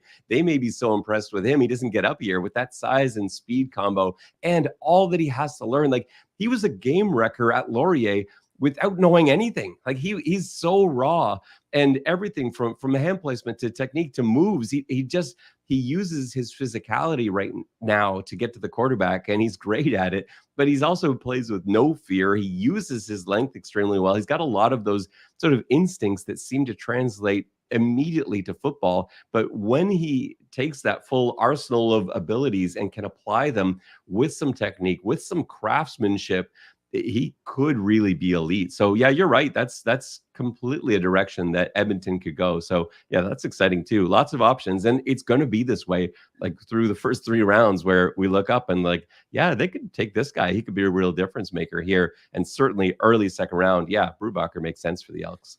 Yeah, and defensive line is an area of need for them because they're going to start multiple Canadians at that spot. They've been trending in that direction. Guys like Noah Curtis, who they drafted last year, who made an immediate impact for that team as a rookie. But I don't think it necessarily even has to be an end. If you wanted to go with someone other than Brubaker, we've talked about Daniel Okpoko, who nobody thought was getting out of the first round from San Diego State University, with ridiculous length at 35-inch arms. He's another guy who could play inside, play outside, and has that Chris Jones body type and measurables. I think that defensive line, quite frankly, is the most realistic option for them to look at this stage in the draft, because there's some valuable players there.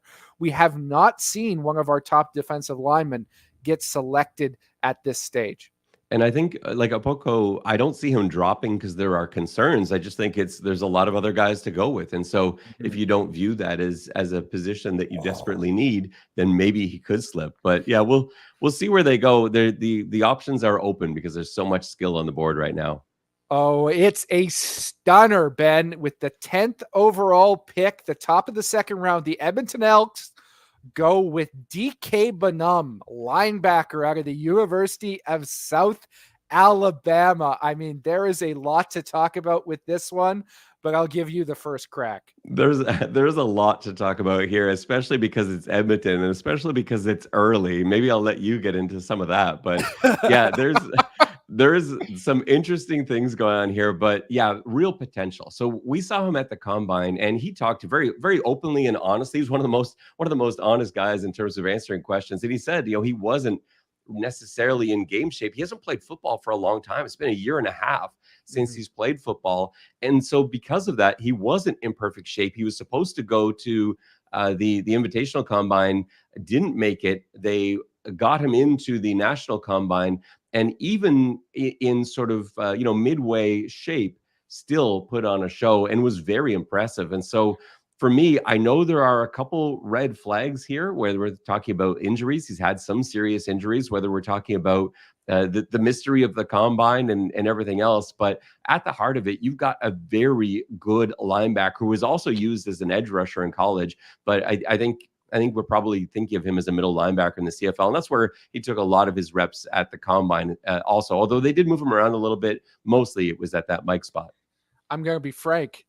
This makes entire sense for Edmonton because when he didn't show up at the Invitational Combine, the rumor was it was at the behest of the Edmonton Elks, who got in DK Bonham's ear and told him, hey, we're going to draft you anyway, so don't bother showing up and impressing for these other teams.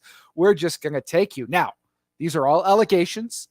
DK Bonham denies it. He says it was financial reasons why he couldn't make it to that Invitational Combine, but here he goes at 10th overall to Edmonton, way higher than anybody else had him on their boards. And it's because of athletic potential, right? He tested off the charts at the National Combine once he was forced to attend it.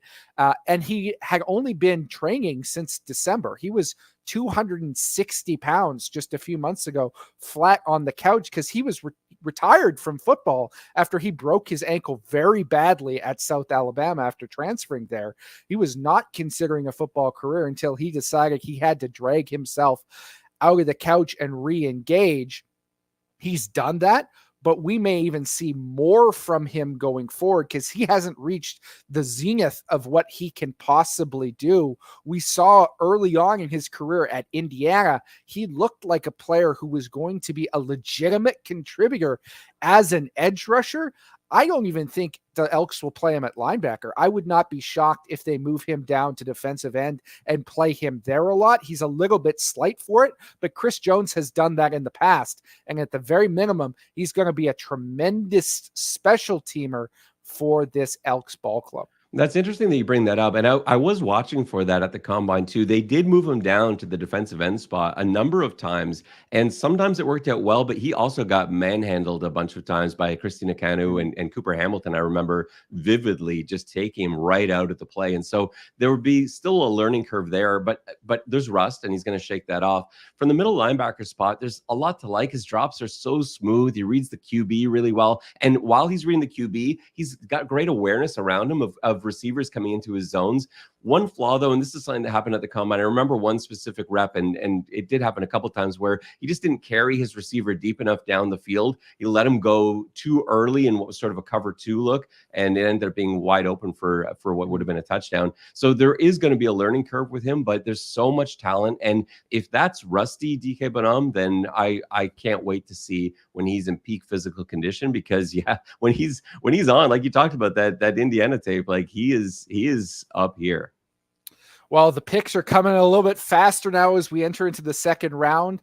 At number 11 overall, the Ottawa Red Blacks grab a defensive lineman, Daniel Okpoko from San Diego State. He's the cousin of tremendous former University of Manitoba NFLer Israel Adonijah, an immigrant from Nigeria who grew up in Saskatoon. What can you tell us about him as a player? Yeah, Poco is a guy that you just love because he played all over the line at San Diego State, but he probably projects as a three tech in the CFL. Great length and even more play strength than his testing would suggest. He had some shortcomings on the bench in terms of his testing, but I think that's actually more. It speaks to an asset of his. Guys with really long arms struggle with bench press, and I think that's what that was a reflection of. And he uses that extension really well. He's got great torque on that extension. He sequences moves very well to get guys off balance and can finish with power. So yeah, there's a lot to like about his game. The Red Blacks are going to love having him there. And I was talking about Ottawa taking him with their first pick. What value they have now taking him with their second. Yeah, and I'm not as high on Daniel Okpoko as some other people are. I think it's telling that it took until his 6th year with the Aztecs to really make an impact on the field. But he's a very high floor, low ceiling guy in my mind. He's going to come in and immediately be a part of your roster who can contribute in behind Cleon Lang and potentially take over there. And what I liked about him in sitting down and talking to him was his loyalty and commitment. At this day and age, almost any other player you talk to, with what he went through at San Diego State, not getting on the field for essentially 5 seasons, he had different defensive line coaches, couldn't really get into the rotation.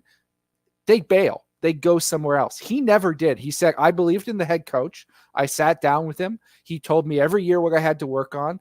And at that 6th year, when everyone was transferring out of the Aztecs to go to bigger programs with more NIL money, he said, I've got to be the leader of this team. He put on 15 pounds over the course of 2 months to be ready for the season, became a starter for them at the most complex of the positions along that Aztecs defensive line, out of position, according to him, on his offhand side, and held down that role for the team. I think you're getting a guy who's going to be more lunch pail than anything else, come to work every day, going to be competent, but is certainly going to add value for the Ottawa Redblacks. Two things that you cannot measure on a bench or on a track are loyalty and love of the game. And those are arguably two of the most important traits in a football player that you're committing a high draft pick to. And like you say, this is a kid who's got both of those, overflowing with both of those. He loves football and he's loyal to the program. He'll be loyal now to the Ottawa Redblacks. And yeah, there's no, you can't put a price on that. And so for them to get a player like this round 2, this is shaping into a really nice draft so far for the Ottawa Redblacks, and we are just beginning. And I wonder if the timing of this selection had a little bit to do with who's coming after, because the 12th overall selection belongs to the Saskatchewan Roughriders, and this was a Saskatchewan kid in Okpoko. He immigrated when he was 11 years old to Saskatoon, grew to love the cold, allegedly, and hopefully he hasn't softened up at all with all that time spent down in San Diego, but is very much a Rider fan, was a guy who grew up watching that team, worshipped Darian Durant as somebody who was a African-American icon in Saskatchewan and someone he looked up to. So you have a hard time seeing him getting past Saskatchewan at that level of value with the 12th overall pick. You wonder if the Red Blacks said, well, we've got a couple people graded about the same, but we know we definitely don't have a shot at Okpoko if we let him sit there for the Riders. You know what the Riders can do right now, which would make for a lot of swearing in the Winnipeg Blue Bombers and BC Lions war room, is draft Gabe Wallace, because I think both of those teams, you've got Winnipeg, BC with the next 3 picks. And I think both teams probably looking at offensive linemen. I'm sure there are fingers crossed in both of those rooms, hoping that Saskatchewan goes somewhere else. But is that where they could go? Where would you go if you're the Riders with this pick? To me, I'm sticking with the defensive line and going with Luke Brubaker. To me, the value is too good here, and he just seems like he could be a difference maker in a Corey Mace defense, somebody who you can move around and use athletically like that. To me, you took Lake Corte Moore. He can be the Thunder. Brubaker can be the Lightning off the edge in a Canadian rush and combo. But as you said, the Winnipeg Blue Bombers I don't know if anyone in that organization has ever been more nervous than now, maybe in a Grey Cup game when they're losing, because they've gambled in moving back that they'd still have an offensive lineman that they liked here, and they may not get one, right? Gabe Wallace could come off the board. We obviously don't know where everyone's stacked on their draft boards, but we called John Bassett a reach in the second round when we did our mock draft, and there's a possibility that could be where the Winnipeg Blue Bombers have to go to fill their offensive line need. They are in a very precarious situation, just one pick away from being on the clock. And I'm sure, like you know that the Saskatchewan Winnipeg rivalry. There's nothing that Riders fans would love more than to deliver a gut punch to the Winnipeg Blue Bombers. But I think it must be tempting. You're right with Brubacher, with Corey Mace's defense. He does so much outside the box stuff. You've got guys all over the place.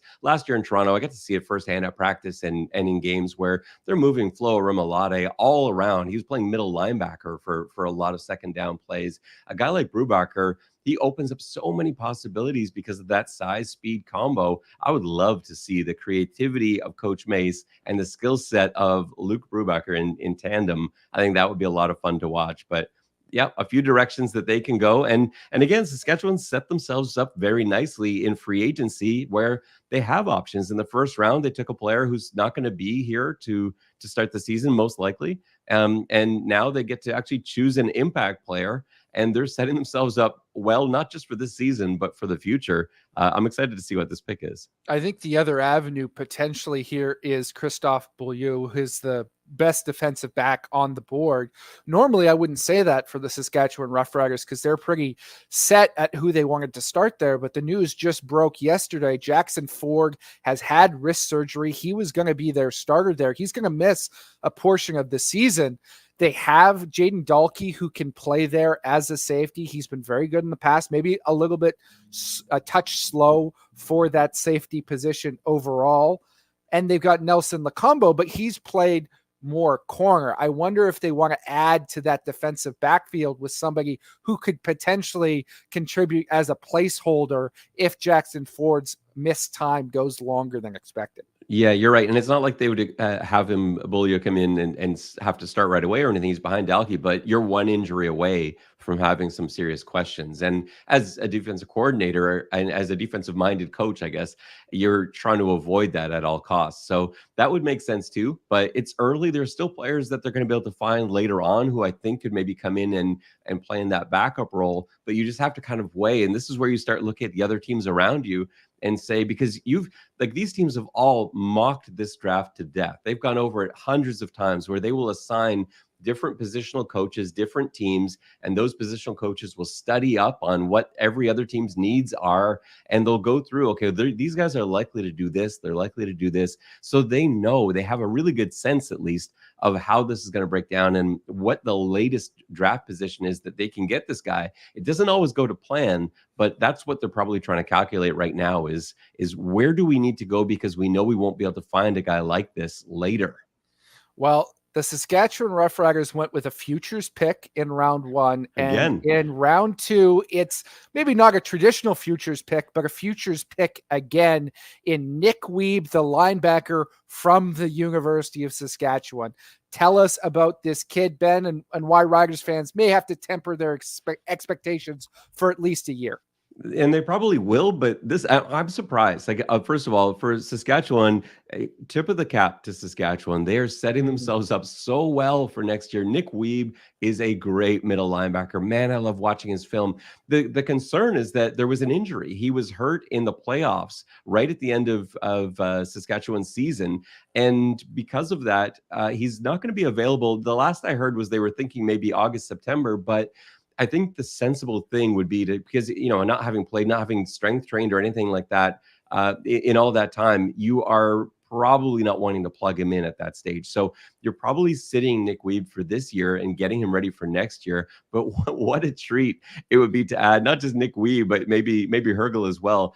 So Nick Wiebe, former Oregon Duck, special team player of the year in Oregon as well in 2020. But what a middle linebacker. He would have been, I think, almost certainly a first round pick if he were 100% healthy, because yeah, he played with power, tenacity, skill, speed. He's a punishing hitter, swift feet, and he wears that weight comfortably. That 240 doesn't look like too much on him. I don't think he needs to drop to play Mac in the CFL at all. Yeah, to me, the special thing about Nick Weeb is when you hear about a guy like him, 6'3", 240. Okay, he was a walk-on at Oregon, so not recruited, earned his way onto the roster. You know he's a worker, but you question, can he move at that speed? Is he going to have the range? And then you watch the tape, and Nick Weeb is a tremendous coverage player from that middle linebacker position. The way he moves back and drops into his zones, he's super fluid. And a guy I think can be the starting middle linebacker for the Saskatchewan Roughriders sometime down the line. I know Jameer Thurman is in there right now. It's an American position, but you're not going to get Nick Weeb this year. But in 2 or 3 years, he can be that guy, be a ratio breaking starter with ties to the province. Now, he is from Calgary, but he went and he moved and transferred to Saskatoon, where he was the heartbeat of a tremendous linebacking core there.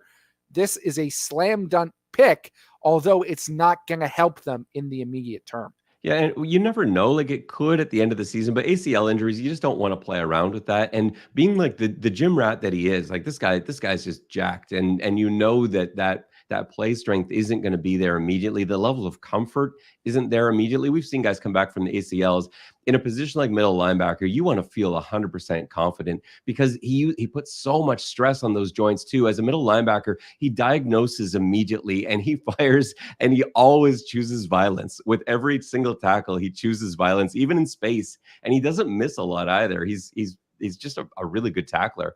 And the other thing too, it's not like he's lost in coverage. He's great at sensing guys sneaking in behind him. You see on his film, he's always got this awareness, and it's not even that he sees them. He just knows. He reads the concept developing in front of him. He's like, I know what happens now. And you see him start backing out that way diagonally. And sure enough, there's a receiver breaking across the field. So this is a really exciting pick for Saskatchewan. But like I said, really the only negative is availability.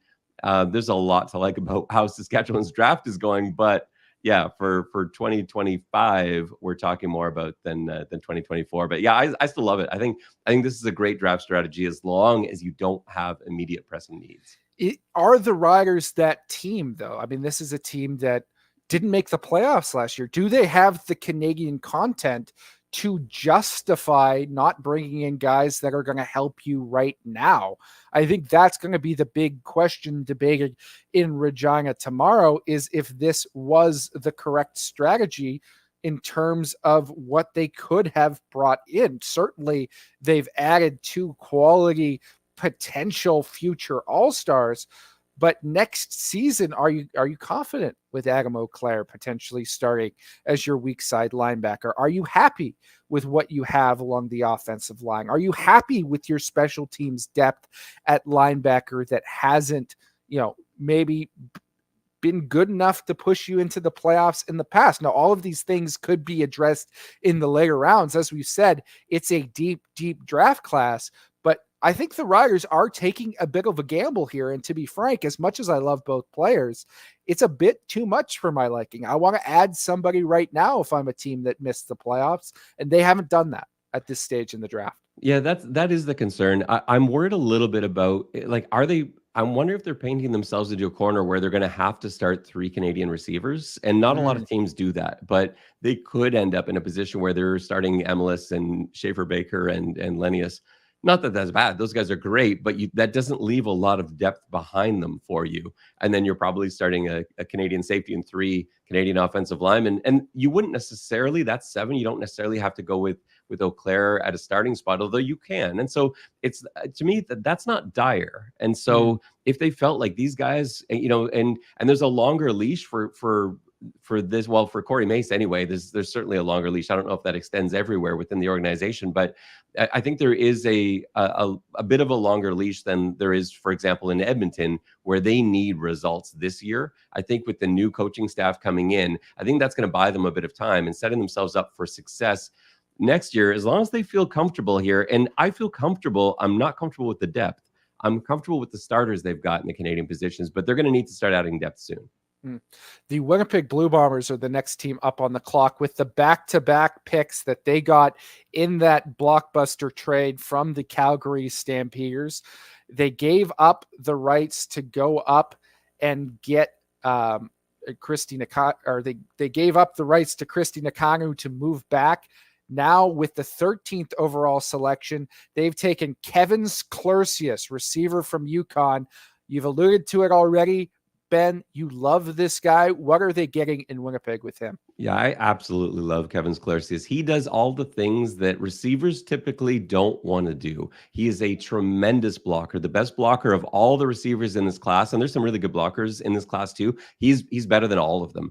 You see it most on special teams because he's an elite special teams player. And he translates though into the run game. He's out there for Connecticut, run blocking his tail off, but he also does the other dirty work that receivers don't always want to do, aren't always enthusiastic to do. He loves going over the middle. He loves the contested catches, all the jobs that no one else wants. He's got his hand up for. And I think the other thing with Kevin Sklersius, he impressed us as a receiver at the CFL Combine too, so he can do that stuff. But his absolute floor, if nothing else goes right, he's an elite special teams player already. He's going to be a difference maker. And we know Winnipeg values their special teams. Their head coach values his special teams units. And so this pick makes total sense for me. I love this pick. I love this player. Yeah, nobody drafts quite for specific needs on special teams, quite like the Winnipeg Blue Bombers. And I think Sklersius is going to be a plug and play guy for you in that regard. He's not going to start over Jarol Tarski or over Nick Dembski, but he probably leapfrogs Jeremy Murphy on your depth chart and becomes that depth piece that can contribute on special teams and start if there's an injury. My one concern with Sklersius, he does all the dirty work well, right? He's tremendous in that aspect, has dropped some balls, has never been a true full-time starter for UConn, and his production declined last season. He couldn't beat out incoming transfers in position battles. He essentially was reduced to a special teams only player. And then instead of returning to school for more eligibility, which he has, he could have transferred, he could have gone back to UConn and competed. He's going to the pros. He's good enough for that. Don't get me wrong. But is that a flag on a guy who wasn't able to win a competition at what is frankly not a very good NCAA program? I don't know if he's ever going to turn into that starter for you in the receiving corps, but he's going to have an 8-year career as a special teams difference maker because there's not a lot of receivers who can do that. And you can play special teams at an elite level while you're learning the receiver position. And the stuff that he's got to learn, he's got the tools. He's got all the athletic measurables. And so most of the stuff he doesn't do well are teachable things. So he's a one-speed route runner. That's something that you can learn to change. He just doesn't shake guys the way that some other players do. And the one-speed thing is part of that. But he also doesn't set up defenders in his route running very well. That's also a coachable skill, something that he can acquire. The stuff he does do well, he finds space really well in zones. It's more in man where he has trouble. And maybe that's not as big a problem in the CFL. There's not a lot of teams that play man with any sort of consistency. So maybe this is a league that he's a little bit better suited to than he was down at Connecticut. Obviously, the level of play is a lot higher in the CFL than it is at UConn. But I think there's nothing I'm really worried about with him. And as I said off the top, even if he doesn't improve as a receiver, we know how high his floor is as a special teams player. And you can have an amazing career as just a special teams player, but I think he's got the tools there. And, a guy like Jeremy Murphy, like that's a guy they like too. He's got a lot of similar traits. I think Murphy may be a better receiver right now, but they've got a lot of similarities. I think those guys are going to get along great in the locker room too. Absolutely. Now the Bombers have another selection. They're on the clock once again at 14. They haven't made the pick yet, but we talked about their most desperate need as offensive line. Weigh the pros and cons of the guys that are available. Who could they go with this selection? Yeah, and they've got 3 picks over the next 7, I believe. And so they don't necessarily need to go all out, but this is probably what they're using their time for right now, is trying to prioritize. So like, okay, which one of the guys that we want will not be there 3 picks from now? And I have to think they're looking at Gabe Wallace. And I know BC right behind them is also looking at Gabe Wallace. We've talked about him a lot. but maybe they go a little bit down the road as someone like Daniel Johnson, for example, out of Purdue, who has shown in a very limited fashion. I know it was so frustrating trying to get a hold of Daniel Johnson film because it's so sporadic. He has so many injury issues, but when he's healthy, he can be an elite offensive lineman and one of the few guys, along with maybe Gabe Wallace, who really can play tackle in this league and has the measurables to be able to play tackle if the speed holds up. And again, that's similar to Wallace. Like both those guys, they can operate, absolutely up here. And Wallace as a run blocker, I think he would fit in really well in Winnipeg with that sort of road grading mentality that they often have, the way they love to close out games. Even if you're bringing him in as an extra lineman, I think that could be fun. But yeah, let's not rule out a guy like Daniel Johnson. Let's not rule out a guy like John Bose as well, guys that maybe we're talking about down the road. I'm pretty sure one of these next 3 picks is going to be one of those 2 guys.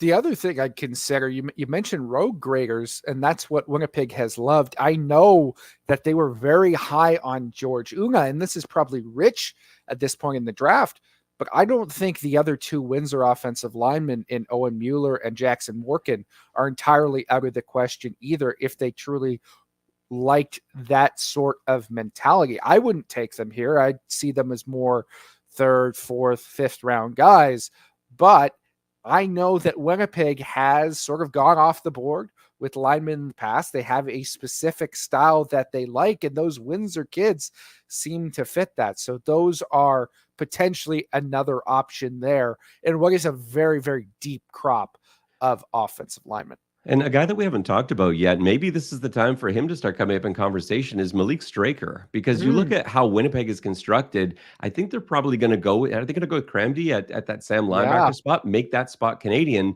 Malik Straker, there are some speed questions, but I love his film. I don't see speed questions on film. I certainly see them on the 40-yard dash. That again, just kind of like Jeffrey Canton Arcou, his pro day was a little bit disappointing, but I love him as a player. And he maybe can play that Sam spot. I really want him in the box, and so you want him as close to the line of scrimmage as you can. I don't think you necessarily want him as a safety, but he might pair up really nicely with Reddick Ramsey and really solidify that Sam linebacker position as a Canadian spot. He'd be another guy I wouldn't be surprised to see Winnipeg consider in these next 3 picks they've got coming. Yeah, that is a tremendous point, Ben. I think that's a legit possibility. The other name I'll throw out, maybe not at 14, but in these next few selections, Michael Chris Ike is sitting out there as the top running back. And, he's not a guy who's going to start for you, but Winnipeg has Canadian running backs. They probably want to start to find that next backup behind or to replace Johnny Augustine eventually. And they've got nobody at the fullback position right now, which has been a core special team spot for this team. Michael Chris Ike, measurables are off the charts. He can play both running back and play fullback and be a dominant special teamer. He's somebody that had been pegged to Winnipeg in the 2nd round with one of these later picks, but I think will probably be a guy that they're discussing in the war room right now. For sure. Yeah, his special teams ability, I love. Michael Chris Ike, he really does seem like a Winnipeg type player. And Johnny Augustine, I'm pretty sure he's got to be about 30 right now, right? Yeah. Johnny Augustine. And so, maybe this is a down the road thing. They've still got a lot of life left. Obviously, in Brady Oliveira, he's still pretty young because he came into the league so young. But looking at in terms of a backup who can play special teams, Michael Chris Ike isn't my favorite running back in the draft. But when you consider special teams as well, it's hard to argue against a guy that another one of those guys like Ben LeBras just had everybody with their jaws dropping at the CFL Combine. His speed for his size. It didn't really ever show up to me on film. I was shocked when he put down those numbers. I expected to see him come in the high 4.6s just based on his film.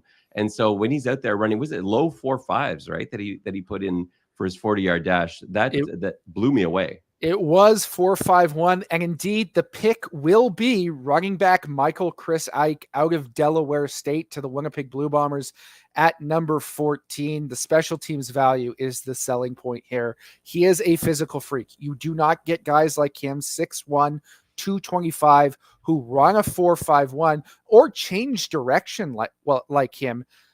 His ability to do that is truly special. Now, he's not going to start for you. He's not going to be the replacement for Brady Oliveira because he's very physical, but he's a straight line runner. And quite frankly, I just don't think the vision is there in terms of his running style to be able to do it. But if there's an injury and you need somebody to pound the rock for you in the fourth quarter, he can be that guy. He can be the guy to play fullback and turn into a blocker for you. He can be the guy to fill that gap. And these are big shoes, but that Mike Miller role on special teams that they no longer have somebody in there for, he could potentially turn into that guy, because with his size and his speed and his strength, there aren't a lot of people who are going to be able to corral him. You talk about the NCAA, special teams isn't nearly as important, right? The return game isn't as big in the American game as the Canadian game. He had 8 special teams tackles last season at Delaware State. He is legitimate in that phase already. He's a plug and play guy for the Bombers at that spot. And he's one of about a dozen guys that I think will get drafted today that I had the opportunity to coach against. And he was a problem. He and I caught up at the Combine and talked a little bit about reminiscing about some of those old games. But he's been a problem all the way through from his size, speed combination. But the other thing to like with him, he's got a magnetic personality. You got a chance to speak to him, I think, right? I did not. Hodge got to speak to him. Yeah, he's so likable and such an interesting, intelligent guy. Like you can tell right away, right into your conversation. Like this guy wants to learn. He's eager to learn. And some of the things that he has trouble with, I think he's going to be able to get better at. Like pass protection, for example. He's not a reliable pass protector yet, but I think he's got the ability to do that. And he's certainly got the desire and the intelligence to be able to do that. But yeah, there are some concerns, but I do like the fact that he's got that great jump cut. He's got the initial burst. The things that you just can't teach people, he's already got. And so if he's willing to learn, excited to learn while being dominant for Winnipeg on special teams, this is a beautiful fit. It's the most perfect team for him to end up with in terms of their style of play and what he can give you. We got to talk about this Delaware State program for a second, because back-to-back years, they have the top running back come off the board in the CFL Combine, and neither year was that guy a starter for them. Great measurables last year for Thomas Bertrand-Houdon, who's more of a fullback type, but lost his starting running back gig at Delaware State. Same thing here for Michael Chris Ike. They became rotational contributors, but both of them changed direction at guys at that size like nobody else. You wonder, maybe there's not enough development happening at that position for a smaller FCS school like Delaware State. Can those guys make a bigger jump than maybe some other NCAA prospects at the next level? That's something that teams are going to be considering. And he won't be the last Delaware State alumni to get his name called tonight, because Olivier Mwembi from Queens also started out his career at Delaware State as a teammate with Michael Chris Ike. So lots of Hornets are coming to the CFL. Yeah, exactly. It's weird that though, isn't it? Because like you said, you look at those measurables, 6'1", 225, runs a 4.51. Why can't they find a way to get him involved? And again, I have to ask some questions like you did about what the development process was like there, because it is curious. And I'd forgotten about Houdon with the same thing. Like we were drooling over his measurables at the draft this time last year and talking about what a difference maker he could be on special teams. Very similar. I hadn't even considered that. But yeah, like I said off the top, these traits that he's got, he's going to be in the New York Jets mini camp, and he'll certainly impress with his measurables down there. The biggest, fastest, true running back in this draft.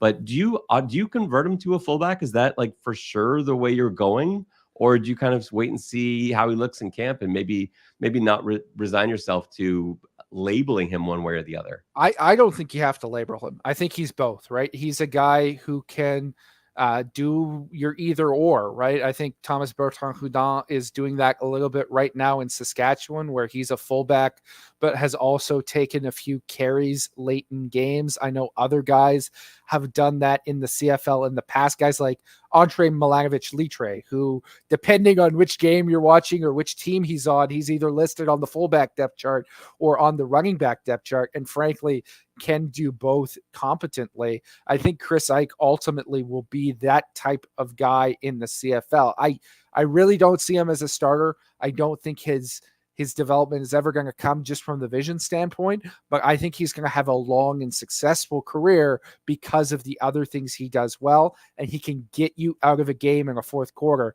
which we know it happens at least once a year in the CFL, where somebody goes down and a Canadian running back nobody's ever heard of has to step in and all of a sudden has 90 yards in a fourth quarter in a snow game or something. I'm thinking of Brendan Galanders or Keenan LaFrance with the Ottawa Redblacks. Those type of things happen, and Michael Chris Ike is somebody who can do that. So the BC Lions are on the clock now, and we've talked about them needing an offensive lineman. It's got to be at this pick. Gabe Wallace is sitting there. Do they go another direction? This has to be Gabe Wallace time, doesn't it? Well, they got George Unga in the first round, and they do go double dipping with the offensive lineman at pick 15 because it just rolled in, but he's not going to be here for a little bit. It's UBC offensive lineman Theo Benedict coming off the board in the second round. And when we talked about Kyle Hergel in terms of a guy with an NFL contract that if he ever comes to Canada is going to be an all-star, potential Hall of Fame type of player, Theo Benedict is that guy. Two-time JP Metris Trophy winner, the greatest offensive lineman arguably in U Sports history, 6'7", 295 pounds. When you watch him up close, Ben, he is a special mover at that size with just a great initial step. And the way he bends is entirely unique. I've never seen somebody with so much hip, knee, and ankle bend. He splits guys in half. His eyes are at a defensive lineman's belly button when he blocks them. And he absolutely stonewalls them because he started as a freshman at 240 pounds at tackle. So he had to learn to set anchor at a low weight in order to get it done. He's a guy who can be a future ratio breaker at the tackle position. Unfortunately, or fortunately for him, but unfortunately for the BC Lions, they're going to have to wait because he's with the Chicago Bears as an undrafted free agent, and they gave him $100,000 in guaranteed money because they like him so much. Yeah, that's that's the only reason I'm a little surprised here because they've got another pick at pick 19. I was thinking in my mind maybe you go Wallace here, maybe Benedict. I did think of as being a BC Lion. I'm sure that they've been talking about him a lot over the last year, but I felt like he might be available at pick 19 because I do think he's going to be in the NFL for a while. He's so good. And you must have, I'm sure at that pro day too, you were there in person at the pro day watching him do this stuff. It's just so impressive. He just does not move the way other guys. I mean, he's 6'7", and he looks like a 5'9" athlete, the way that he can move, the elite anchor drop, the ability to immediately acquire leverage for a guy that size to play at proper pad level and exhibit the strength that he can, the force to his punch that he's got, and the explosiveness off the line. There's a lot to like here, but he could impress so much down south. We may not see him ever, but there's at least a really good chance we don't see him for a few years. Yeah, we've seen that happen with undrafted guys. Carter O'Donnell as the most recent example. Dakota Shepley, although he did have a cup of coffee in the CFL first. But Theo Benedict's better than both those guys, right? He is legitimate. He is special. When I went down to Texas and watched him at the College Gridiron Showcase, I knew how good he was from what he did in Canada.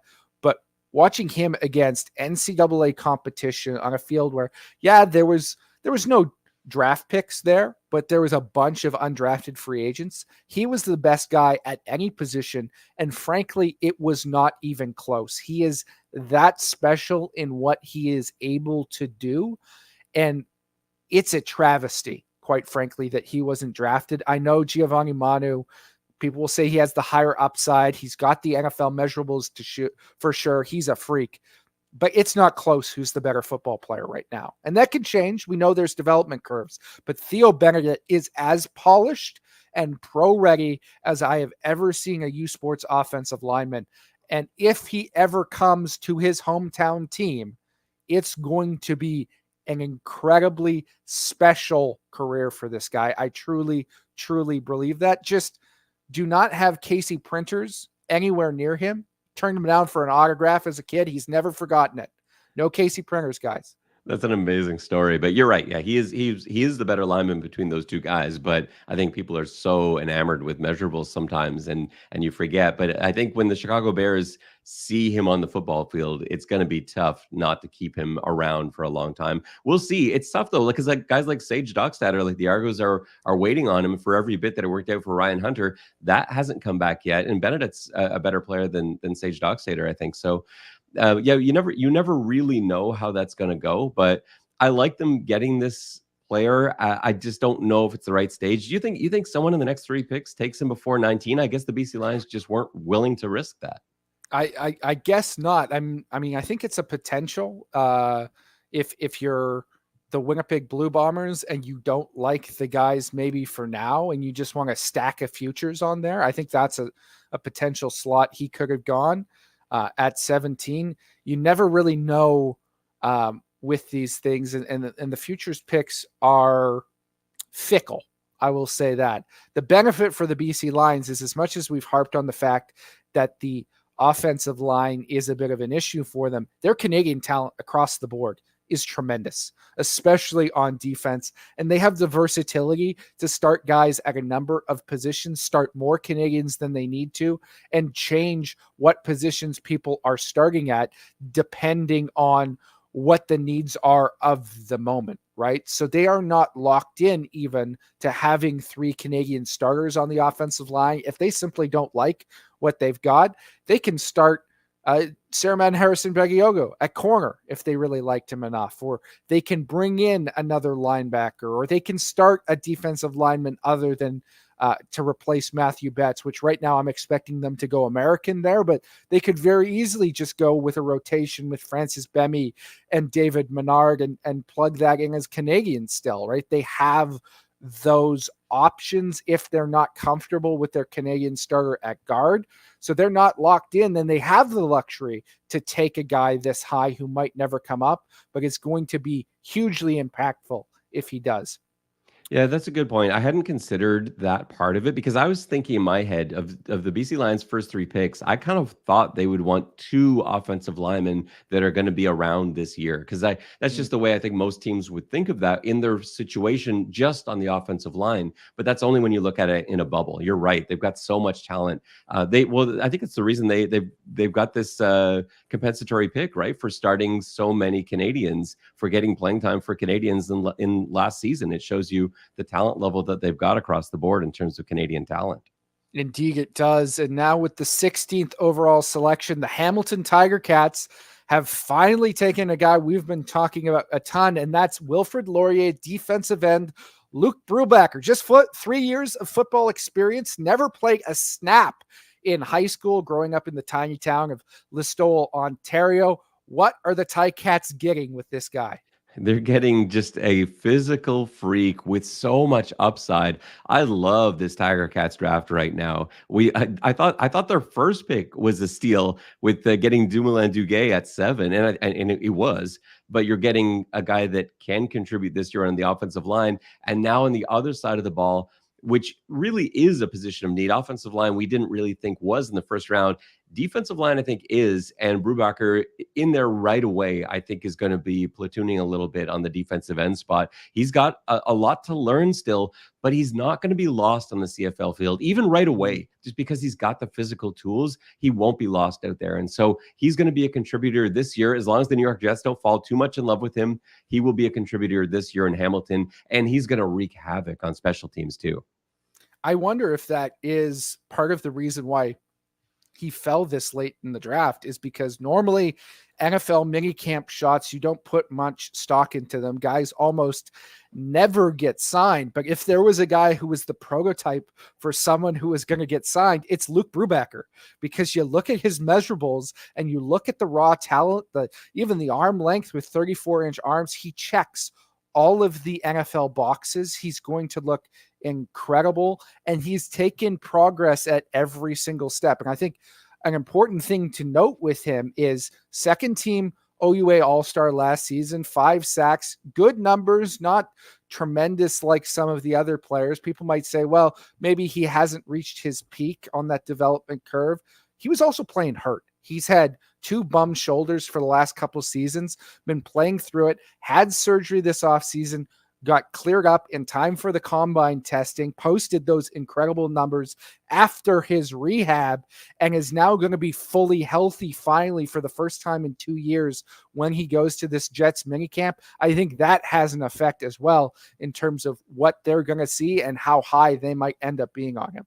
The only concern I can really think of is that great athletes don't always turn into great football players. I know he looked great at Laurier, where he just had physical ability that people he was up against couldn't match. But how is he going to respond when it's not the case? How is he going to respond at the pro level when everybody is as big and fast as he is? I'm not saying that he won't respond well, but not everybody does. You know, some guys, the first time they're knocked down, the first time they really go up against competition that is better than they are, that has more physical talent. And I think he'll probably get a sense of that in New York, and we'll see how that goes. But the other side of that, like you said, I could just as easily see him never leaving New York just because he's that impressive and that good. So we'll see. But yeah, this is a really nice pick for Hamilton. At the moment, I think they have my favorite draft. Although we're still very early. A lot of teams barely got off the line yet, so a long way to go. I think you raise an interesting question in terms of how he handled adversity. But what impressed me most in talking to Luke Brubaker is how he approached getting on the field at Laurier and that whole process. He's an incredibly humble guy. He was not a good athlete growing up. He said, I was an overweight kid. I was a below average hockey player. I was not good at soccer. My parents aren't super athletic. I was stunned when all of a sudden I was dominating people. He decided to walk onto the football team on a whim. He had never done anything of that nature before, sent essentially a cold call email to the head coach, Michael Faulds, who said, yeah, kid, I don't know what you're talking about. Maybe we can try you out next year, whatever. And then he had to come back a couple months later with a workout tape. And Michael Faulds immediately said, okay, we'll have you in next week. Please come out, because he saw the raw tools. Started from day one after his first training camp, but said his entire mentality when coming onto the roster was, I just want to earn the respect of my teammates. I don't know what my role is going to be. I'm just going to come in and work harder than anybody because I know I haven't earned any of that respect yet. Well, he certainly did very quickly, and he's going to in the pros as well. I would love to see that original email that was sent to Coach Faulds, because I think that'd be I'd like fantastic to see the response. Yes, I know. Like, hey, coach, I've never played football, but I think I'd be really good. But he's right, of course, and he follows that up by sending the tape, and then I'm sure they're like, holy cow, who's this guy? Let's get this guy in the building fast before anyone else picks up on him. But yeah, what a great story. Yeah, Faulds thought he was a clown on the initial email. He's like, who is this kid? Thinks he can step into the OUA. Then he saw the videos. He's like, this kid can step into the OUA. Yeah. A tremendous story, truly. And there's no shortage of tremendous stories in this draft, but that's one of my favorites, especially among the early guys. I think that's a great one. The Winnipeg Blue Bombers are up here at pick number 17. We've talked about it sort of endlessly with them. A lot of picks in this round. They still don't have that offensive lineman that everyone has penciled into them. Is this Gabe Wallace time? Is this Daniel Johnson time? Like, are we overestimating how much the Bombers need an offensive lineman? I'm starting to wonder, because they're certainly playing chicken with the idea of not taking one. Like, I thought it was getting pretty desperate for offensive linemen about an hour ago for the Blue Bombers. And here they are now with pick 17, already having spent 2 picks in this round, one on a receiver in Kevin Sklercius and one on a running back in Michael Chris Ike. So it's got to be, it has to be offensive lineman. Like, Gabe Wallace has been sitting there since round 1. And we talked about him with Winnipeg's first pick. I think Gabe Wallace has to be the answer here. If not him, Malik Straker, who we've talked about as well. But I think those are probably the 2 guys over these next 2 Winnipeg picks that they're targeting here. Well, you are finally right about something, Ben. No way. At 17th overall, the Winnipeg Blue Bombers have gone with Gabe Wallace, the offensive lineman from the University at Buffalo. Big body guy, has started a lot of games at guard, a lot of games at tackle for the Bulls. The question is his movement skills at his size. Is he going to be a guy who can translate to the CFL? We'll have to see, because I don't know how well he's going to play guard. He was a tackle, and so I think you can move him to guard if quickness becomes an issue, and it may. But I want to see a little bit more of that. I don't love tall guards. I know most CFL coaches don't seem to care anymore. I know, like certainly the Argos, they've been playing 6'8" guards, and that drives me up the wall. But at 6'5", 344, he's got that tackle size, he's got the tackle reach, but he doesn't really use his length the way that a lot of long arm guys do. He plays like a short arm tackle, and he doesn't have remotely short arms. So I'd like to see him learn that a little bit. But man, is he a fun run blocker to watch. He's a pretty good blocker in a gap scheme rushing attack, but he's got the flexibility to be able to play that inside zone stuff too. I just think the way Winnipeg loves pounding the ball, Gabe Wallace is going to be right on board with that style of play.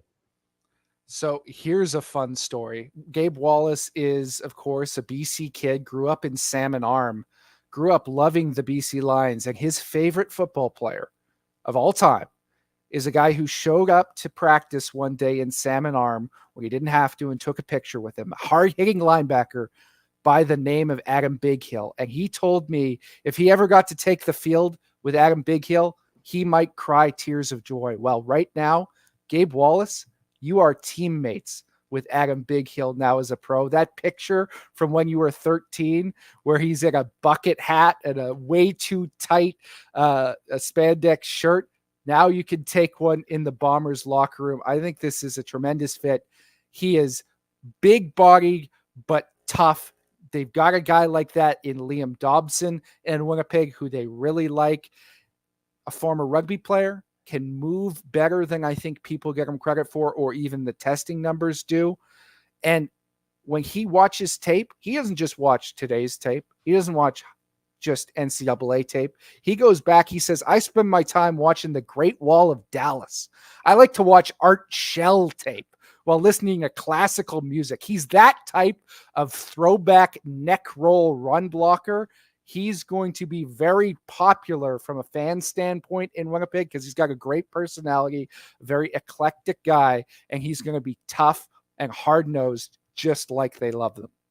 Offensive linemen are just so different sometimes. Like I've been coaching for 20 years, and the offensive line guys are never what you expect. Classical music and watching tape from decades ago, I think is fantastic. That's the most offensive line thing, though. Offensive line and special teams guys, they're wired a little differently from everyone else. I love that story, and I've seen that photo that you're talking about. It's fantastic. I think we had that on 3 Down somewhere too. Yeah, if you haven't seen that photo before, it's a pretty good one. So yeah, he's going to be living the dream. That's pretty amazing. I don't know if he's a year one starter necessarily, but I think he's certainly good enough to crack the dress roster. Maybe not immediately, but at some point soon. We'll see if he struggles with that pro edge speed, because that's really my area of concern. He might be one of those guys who never really calibrates to that CFL neutral zone too. That's a tough jump for tackles, especially tackles that have been playing even just for a couple of years in the States, to come up here and suddenly have that 1 yard gap between you and a really fleet-footed edge rusher. That can be too much for some guys. So we'll see how it goes for Gabe Wallace, but I really like him as a player. He was my 7th ranked player overall. And so for him to go this late, I love that pick for the Blue Bombers. Well, at 18th overall, the Edmonton Elks deliver a bit of a shocker here, Ben. Brad Hladek, the tight end from UBC, who a lot of people see as maybe the top long snapper in the draft. In 2022, Edmonton took the top long snapper in Peter Adjei. In 2023, they took the top long snapper in Brad's teammate, Luke Burton-Cron, and they take the top long snapper again for a 3rd straight year.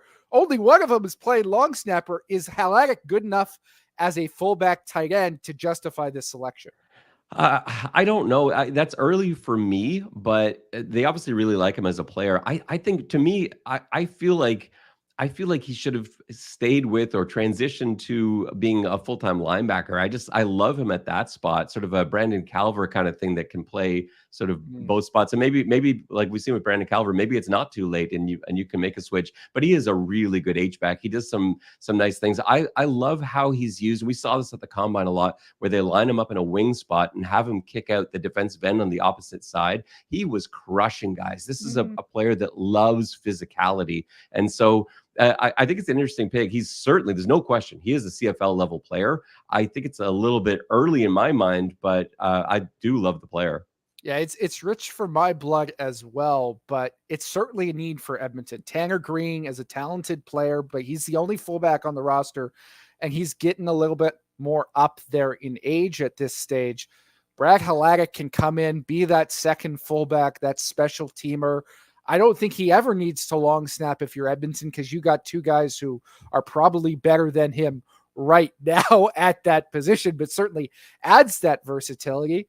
And has the name recognition. His brother, of course, Ben Haladic, is the outstanding linebacker for the BC Lions. He's never been at quite the same level as his brother, even going back to high school in Vernon, BC, which has turned into a bit of a powerhouse out here in BC high school football, has taken the beaten path, maybe wouldn't have even gotten to UBC if his brother wasn't already dominating there.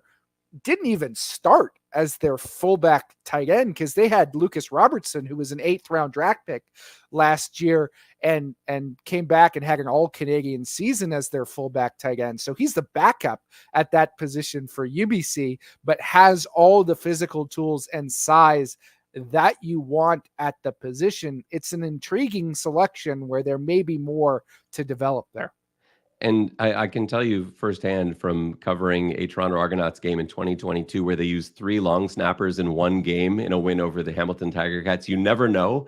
Certainly, Chris Jones is not going to be caught without a long snapper on this roster with the way this is going. But yeah, he's just, you can't really lose with Haladic. And while I think we both feel this is a reach, we know this is a CFL player. He's got that caliber. He's a guy that loves football too. You can tell that. You can tell that from film before you even talk to him. And he's not a guy that's going to catch a lot of passes, 12 career receptions, half of which I think came in his freshman year, and not really in meaningful time necessarily. But he's a guy that, while he may not be an every down player per se, is going to be contributing and can contribute from day one if need be on specials. Now, we're probably going to get some split jerseys in the Haladic family for those West Division matchups. I always see the Haladic clown down there at BC Place. They often have a bit of a cheering section. So when they come to games, they'll probably be in half and halves like the Kelseys. But Brad told me at the Combine, he's not the favorite child. Ben's the favorite child because he has the grandkids at this point. So if you're a single young woman in the Edmonton area, and Brad is looking to move up the family rankings, there's an opportunity there for you as well. I love the families of offensive linemen, fullbacks. Like, they're always clad in that player's jersey, and it's never hard to figure out. If you see someone wearing an offensive lineman's jersey or a fullback jersey, it's that player's family. So you better watch what you say around them, because the whole family's in town. There's always like 9 of them that are wearing the fullback jersey or the offensive lineman jersey. But yeah, we'll see what they do. I love that they're on opposite sides of the ball. I can't wait for the first time that Brad is sent through the A gap as a lead blocker to take on his brother and see what happens there. The parents cringing, of course, watching from the stands, because man, I don't know how I would handle that as a parent. Well, with the 19th overall selection, Ben's team, the BC Lions, with the pick that they got for playing more Canadians than almost anybody else, take Concordia receiver Ezekiel Tiidi. This is an interesting selection, higher than a lot of people had him in their rankings. But I know you're high on him, Ben. What are the Lions getting in Tiidi? He's had such a weird path to the CFL. I think that's the most intriguing thing. So he began his career at Boston College. He was a DB, and then he was a linebacker, and then he goes to Toledo to become a wide receiver, and then to Concordia. And even there, like at Toledo, where he was playing on the outside, Concordia, he's now in the slot at the R position. So he's been all over the place. And then at the CFL Combine, one of my favorite things, on the last day, when apparently everybody in the quarterback room was infected with the plague, Tiede comes in, steps up, and plays some quarterback, and actually plays it really well too. He had the best throw of the event, I think. He did. And that's the thing. Like, he is an athlete through and through. He deserved better fate, because I think if he had been locked into one position alone from the beginning, I think we could be talking about a whole different round of the draft for him. But yeah, Tiade's got so much potential, but bouncing around like that, I think has given him a little bit of a sense of certainly how the offensive side of the ball works, and playing DB for a little bit. He's got that sort of coverage mentality too. You see that a little bit with him, the way that he sets up defenders. He'll use the defender's leverage and alignment rules against them when he's running his routes. And he's not a polished route runner per se, but just to see that level of instinct or athletic intelligence, to me, speaks volumes. He also sits really well in space, which you would expect from somebody who has that defensive back background and quarterback background. He's a quarterback's best friend. Yeah, he's got a tremendous frame, like long arms, broad shoulders. And people will question the maybe slower testing than expected at the combine. But look, this is a guy who was a top 5 recruit in Canada his year coming out as an uber athletic quarterback who's shown flashes of that. And Concordia last year had one of their best seasons in a long time, in large part because of him. When they went into the playoffs and they faced off against Laval, who has traditionally kicked their butts at every opportunity, they forced overtime and almost pulled a historic upset. And that was because Tiege went out there. I think he caught 8 balls for like 120 yards and 2 touchdowns. Like, he put the team on his back in a huge moment. He has that potential. Receiver isn't a huge need for the Lions, but they're going to start 2 right now. They've got Javon Couture and Justin McInnes penciled in there. Jake Hardy was the addition in free agency. He's up there in age, so maybe Tiege fills that role. They've also got Kieran Poissant, a tremendous player from the Canadian Junior Football League, who they're very high on, but Tiege makes them a little bit more comfortable with the ability to start 2 receivers. I think anytime you can get an athlete of that caliber, I think it's a good thing. Earlier than I would have even had, and I think I was higher on him than you were, but we're still getting a really entertaining player, and a guy that, as we said, can do a little bit of anything. I would like to see him develop into a better run blocker if he's going to get some time, but those testing numbers don't really worry me. That 4.79 40, the 30.5 inch vertical, it just doesn't show up on film. He doesn't play like that. He never has. Like when he was playing quarterback in Quebec and running circles around people, it just never really, speed has never been a problem for him on the field. Some guys are just like that. Some guys don't athletically test well. And what's way more important is how they look on the field. The play speed on the field, play strength on the field, I will take any day over track speed or bench strength. Okay, this, I think, will be both of our favorite picks of the draft. Way higher than a lot of people expected, but I see this as a value add at 20th overall. The Winnipeg Blue Bombers from the University of British Columbia, 2-time All-Canadian defensive tackle, Kyle Sampson goes here. This kid screams Winnipeg Blue Bomber to me. Doesn't he to you? Yes, let's go, Kyle Sampson. He was one of my favorite draft crushes. I remember texting you repeatedly at the UBC Pro Day, wondering if Kyle Sampson would test. And he only did one thing that day, but that one thing was putting up 34 reps on the bench. And I gotta say, like, that is one of the most impressive things. When you can put up great bench numbers, that shows commitment and dedication and somebody that wants it. You don't accidentally or naturally go out and bench press 34 reps of 225 pounds. I love Kyle Sampson. He's just a big run stuffing nose tackle who can push the pocket and provide pass rush value while shutting down the run. So I like him all around. He's one of my favorite players in this draft. Not a guy that I would have taken in the first round, but I like the selection here. Still earlier than I would have had. I think I've had him 27th overall, and that was probably higher than most people had him, but I can't complain. He is a Winnipeg Blue Bomber. Yeah, the knock on him is that he's sort of pudgy and short-armed, only 30-inch arms. That's a problem for a lot of people inside. He doesn't play like it's a problem. He shows great first step get off. He shows violent stabbing with those. It's like he's got little daggers for his arms, right? He's going in there. He's working them quick. He shows pass rush ability like few at that size and with his skill set, and he can also 2-gap, right? I look at the Bombers roster, and you've got Jake Thomas, who's getting up there in age. He's still the starter, but then you've got Cam Lawson and Tanner Smeckel.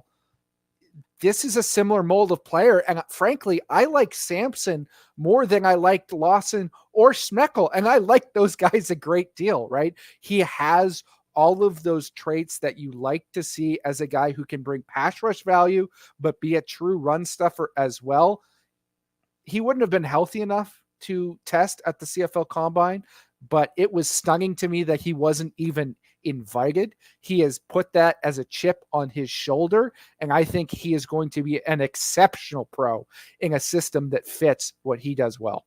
And I think most of it should translate. That two gap stuff that you talked about at UBC, they trusted him to hold down the middle when they had a 3-man line at their 2nd down and 10 situations. The Blue Bombers will do that too, right? They'll send 3. They want to be able to rely on a nose to jam up that middle and hold that responsibility. He's a guy that's going to be able to do that. I don't know if Sampson's going to be ready right away. I suspect he's not going to be ready off the jump. But he should be able to contribute later on this season for sure. He's not going to look at all awkward on a CFL field. I think most of what he does well immediately translates, and the Winnipeg Blue Bombers they're gonna love this guy. There's a few nose tackles I like in this draft, but Kyle Sampson stood out to me above all the rest. And I think he's going to be ready fairly soon. He was getting close. He almost was able to test at the UBC Pro Day. He was a little bit sour about the fact that he couldn't. So I think he'll be ready for training camp. Will he be in full game shape yet? I don't know. That might hurt him in terms of making a game day roster right off the bat. But this is a kid who clearly has the work ethic to get it done and has shown as good a tape as anybody in U Sports over the last couple of seasons. We're heading into the 3rd round now. The picks are going to start coming a little bit faster. Edmonton is on the clock. A quick shout out to everybody coming in as the TSN broadcast ends. I'm JC Abbott. This is Ben Grant. We are happy to have you join us for the rest of the selections. We're going to go pick by pick here. We aren't going to talk about overarching themes or anything. This is going to be all about the players selected. And if you want a little staple as well in terms of the written word, John Hodge is also going pick by pick on the website with his tremendous written analysis. It's so special, Ben, just overarching to be a part of this team of people who legitimately care about the CFL draft and this process. It's special to be a part of, and thank you for joining me on this wonderful night. And the picks have started coming in. Olivier Muembe from coming off the board right away at linebacker to the Edmonton Elks from Queens. What can you tell us about him? Well, he was a guy I had just above DK Bonham, who they took at the top of the 2nd round. Started out at Delaware State. I thought he showed some promise there, but then got derailed by injuries. Came over to Queens this past season and had a great year there. Tremendous athletic tester, 37 inches in the vert. He's explosive. Maybe doesn't read the field as well as you want to see right now from the linebacker position, but there's one play on tape that I absolutely love where he just reaches in, makes a tackle with one hand. He's tremendous. At 22 overall, the Ottawa Redblacks take Dawson Pierre, a DB / linebacker from Concordia. Tell me about him, Ben. He's a 2-time AUS Defensive Player of the Year. He's listed as a DB. Once I started, I think it was you that told me, start looking at him as a will. And when you look at his film through that lens, he suddenly looks like a fantastic player with tremendous potential. I love him inside the box. His speed is good enough to stick with big receivers who go up the middle. You wouldn't necessarily want him left alone on an island, but I like this pick for the Ottawa Redblacks. And at pick 23, Dell Duncan Busby. This is a nice pick for the Saskatchewan Roughriders and a guy that's going to be available this year. What do you know about him? Yeah, tremendous value here for the Saskatchewan Roughriders in the 3rd round. A lot of people had him going much earlier than this. Nobody, not even Kevin Mattal, has been more productive than Duncan Busby has been in his college career. Did it at Bemidji State, which is a smaller U.S. Division II school, but he's a guy who tested with great speed at the CFL Combine, proving he can do it at the next level. He's going to take some adjusting to the waggle, I think, but this is a guy who can provide valuable depth if you're going to start 3 receivers and potentially upgrade over Mitch Picton as a guy who can play both the slot and outside. At 24th overall, the Toronto Argonauts are finally back here, picking defensive end Tyson Hergott from the University of Waterloo. This was a JP Metras Trophy finalist last year, Ben. Is he worth it at this spot? Oh, yeah, this is tremendous value right here. He's a hard-hitting, sure-tackling, quick end who's going to set the edge like a rock wall, but he also will doggedly pursue the quarterback when he's given the freedom to do so. It's kind of interesting to watch him at Waterloo because he wasn't always given that freedom. Against better teams, he played conservatively. It looked like those were the instructions coming from the sideline, but against teams like York, he would just fly after the ball carrier, sometimes surrender his responsibility in order to get after the quarterback, but that felt like a coaching choice from the sideline. He's got tremendous upside. He's also got the size to be able to pull off a lot of successful stunts and twists because he can kind of line up anywhere, and he's got a little bit of room to add. Very tactical, situationally aware when he's on those stunts too. So that's a really nice player. And they follow that up with John Bosse, Toronto with back-to-back picks. John Bosse, offensive lineman. Tell me about him. He's the guy that is known for his arm length, but he's a lot more than that. Yeah, that's the number that you need to know. 36.5-inch arms. For the uninitiated, that would be freakish by NFL standards. I don't think there was anybody at the Combine this year that was that long. He doesn't quite know how to use it yet, and his feet are a little bit slower than the other top linemen, but he's showing improvement, right? He improved last season as a tackle at Calgary. He's going to move inside to guard as a pro. And I thought his reps in the later stages of the Combine, when he was playing guard and started to use his arms more than trying to play catch up with his feet, were really effective. The ceiling is sky high here. Teams just want him to play with a little bit more of the toughness you expect from a guy at his weight. He's over 330 pounds, but he's not really a road grader. And that's been a knock that drove him down boards, just sort of leans on people. Hopefully the Argos, with what they've done with a bunch of other big bodied offensive linemen in the past, are going to find a way to develop him. They've got a bit of a logjam there, but I wonder if he's a candidate to be sent back to school. Yeah, and he could be. And like he uses that length to recover right now, but eventually that will translate in length to attack with. And I wouldn't give up on him as a tackle either because of that reach. Another year in school might be the best thing for him with that Argos line. Yes, now at 26th overall, the BC Lions take Christophe Beaulieu, the defensive back from Laval. Amazing value based on where we had him ranked and at a position where they're suddenly going to start a Canadian next year, Ben. This pick makes a ton of sense, doesn't it? Yeah, 6'1", almost 6'2", 198 out of Laval, two-time All-Canadian.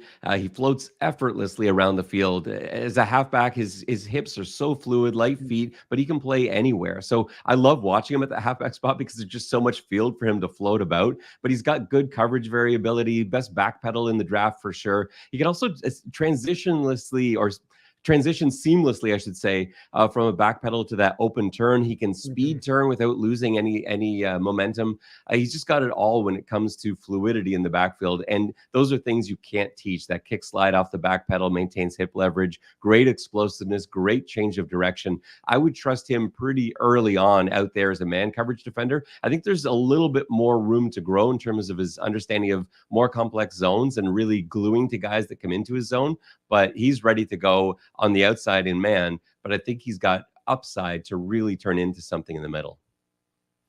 And the Argonauts at 27th overall are back on the board, and they go DB again with Tyshawn Blackburn from Alberta. Now, I talked to a lot of people at the Combine. Some teams didn't have him very high on their board, if at all, because they questioned his effort level and they questioned his run defense. Are those valid concerns, and what makes him worth this pick for the Argos? Yeah, I'm a little surprised at that. Like for me, that's a reach on my board, and so I'm interested to find out what it is they see in him. Again, don't get me wrong.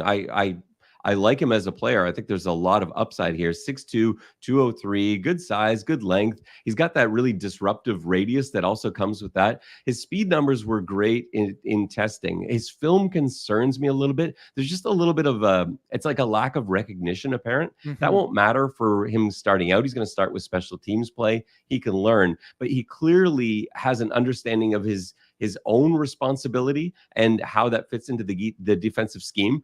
but it seems like sometimes things surprise him when stuff starts to go off script. And so that's where he needs to add a little bit to his game. He's a little bit late to diagnose what happens in front of him and doesn't seem to approach each snap with a plan. That's what I see in film, sometimes getting frozen in space when his zone's under attack. And he is a little susceptible to really being like a magnet to those underneath routes and sometimes forgetting about the guy crossing in behind him. So just stuff that he can work on, but he can immediately come in and be a special teams contributor. And there's time in Toronto for him to learn and improve as a player.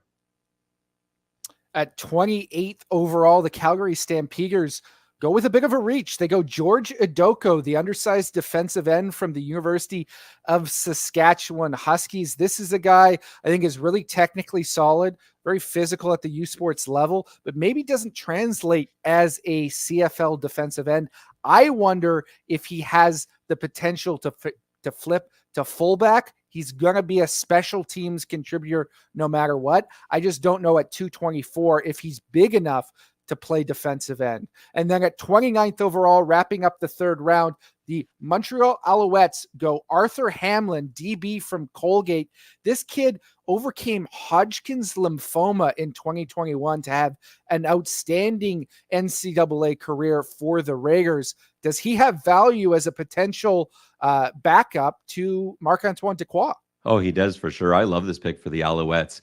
He does a lot of stuff really well. He can get a little handsy in coverage sometimes. That's sort of one knock on him, but he's a good tackler. He's aggressive against the run too, and good at shedding blocks, good at getting off and getting involved. He wants to get involved in tackles, wants to get involved in the run game. And he's got good long speed, and I think you'd consider him a really interesting safety prospect. He looks much better to me there than maybe as maybe as a halfback. I'm concerned that the one thing that does worry me a little bit from that safety spot, you see it sometimes in film. I'm concerned he's going to get locked into those underneath crossers, jump on some of those dagger concepts, and maybe let some things in behind him. There's a lot of players struggle with that. I've said that a few times with DBs, but there's a lot to like about Arthur Hamlin. He's a player that I think could have gone even earlier than this, and that would not have surprised me at all.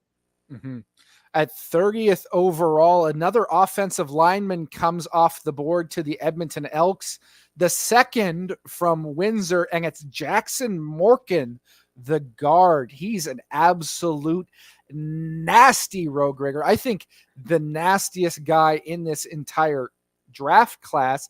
I think maybe gets caught wrestling guys a bit, Bren, but he's going to have a mentality that's going to allow him to contribute for Edmonton at some point.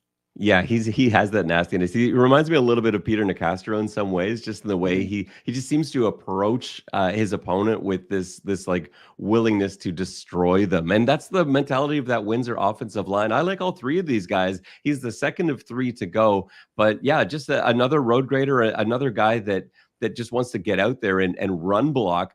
He's got good balance, plays within himself, doesn't get overextended. He's sort of a 3 points of contact, old school run blocker, but he brings a little bit too much of that style in the passing game. He doesn't really extend, and that's an area that he's going to have to improve in, but I don't think he's going to be called upon early. He should get some time to develop, and he could turn into a really nice one. But yeah, love him as a run blocker. There's all sorts of potential there in the pass game.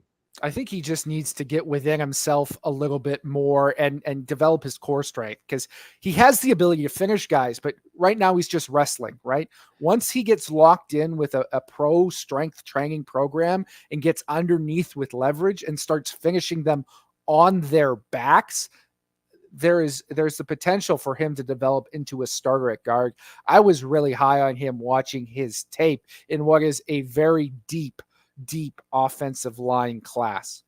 Yeah, and he can get a bit grabby as well. I think that's what you see in the wrestling as well. I wrote that down too, where he just seems to sometimes he'll lose, and that's where I think that's where it starts to turn into the wrestling matches, when he feels himself getting beat and he'll let his hands get outside and start really grabbing, and then it turns more into a fight. And he's not really well suited once that happens either, because he doesn't have the same level of power, upper body strength that some of the other guys do. But yeah, still a lot to like in Jackson Morgan from Windsor. The Elks go back-to-back picks at 31 overall. They go the top kicker available, Vincent Blanchard from the Université de Laval. This is an interesting selection. They already got a Laval kicker in Boris Beatty, who's going to handle duties for them. They've got Jake Julian as the punter, Dean Faithful on the roster as well. Where do you see Blanchard's fit in terms of what he can do for Edmonton? Yeah, this is a special team coach's dream. We've got long snappers coming out of our ears. We got 3 kickers going on in Edmonton. There's all sorts of things Mike going right Shepard is for. very happy. He will be thrilled, and nicest guy too. And so, I couldn't be happier for him. But yeah, let's talk a little bit about Vincent Blanchard. So 2-time RSEQ All-Star. He was the RSEQ Special Teams Player of the Year. Got a minicamp invite with the New England Patriots, so that's where he's headed right now. But highly accurate, 18 of 19 field goals in 2023.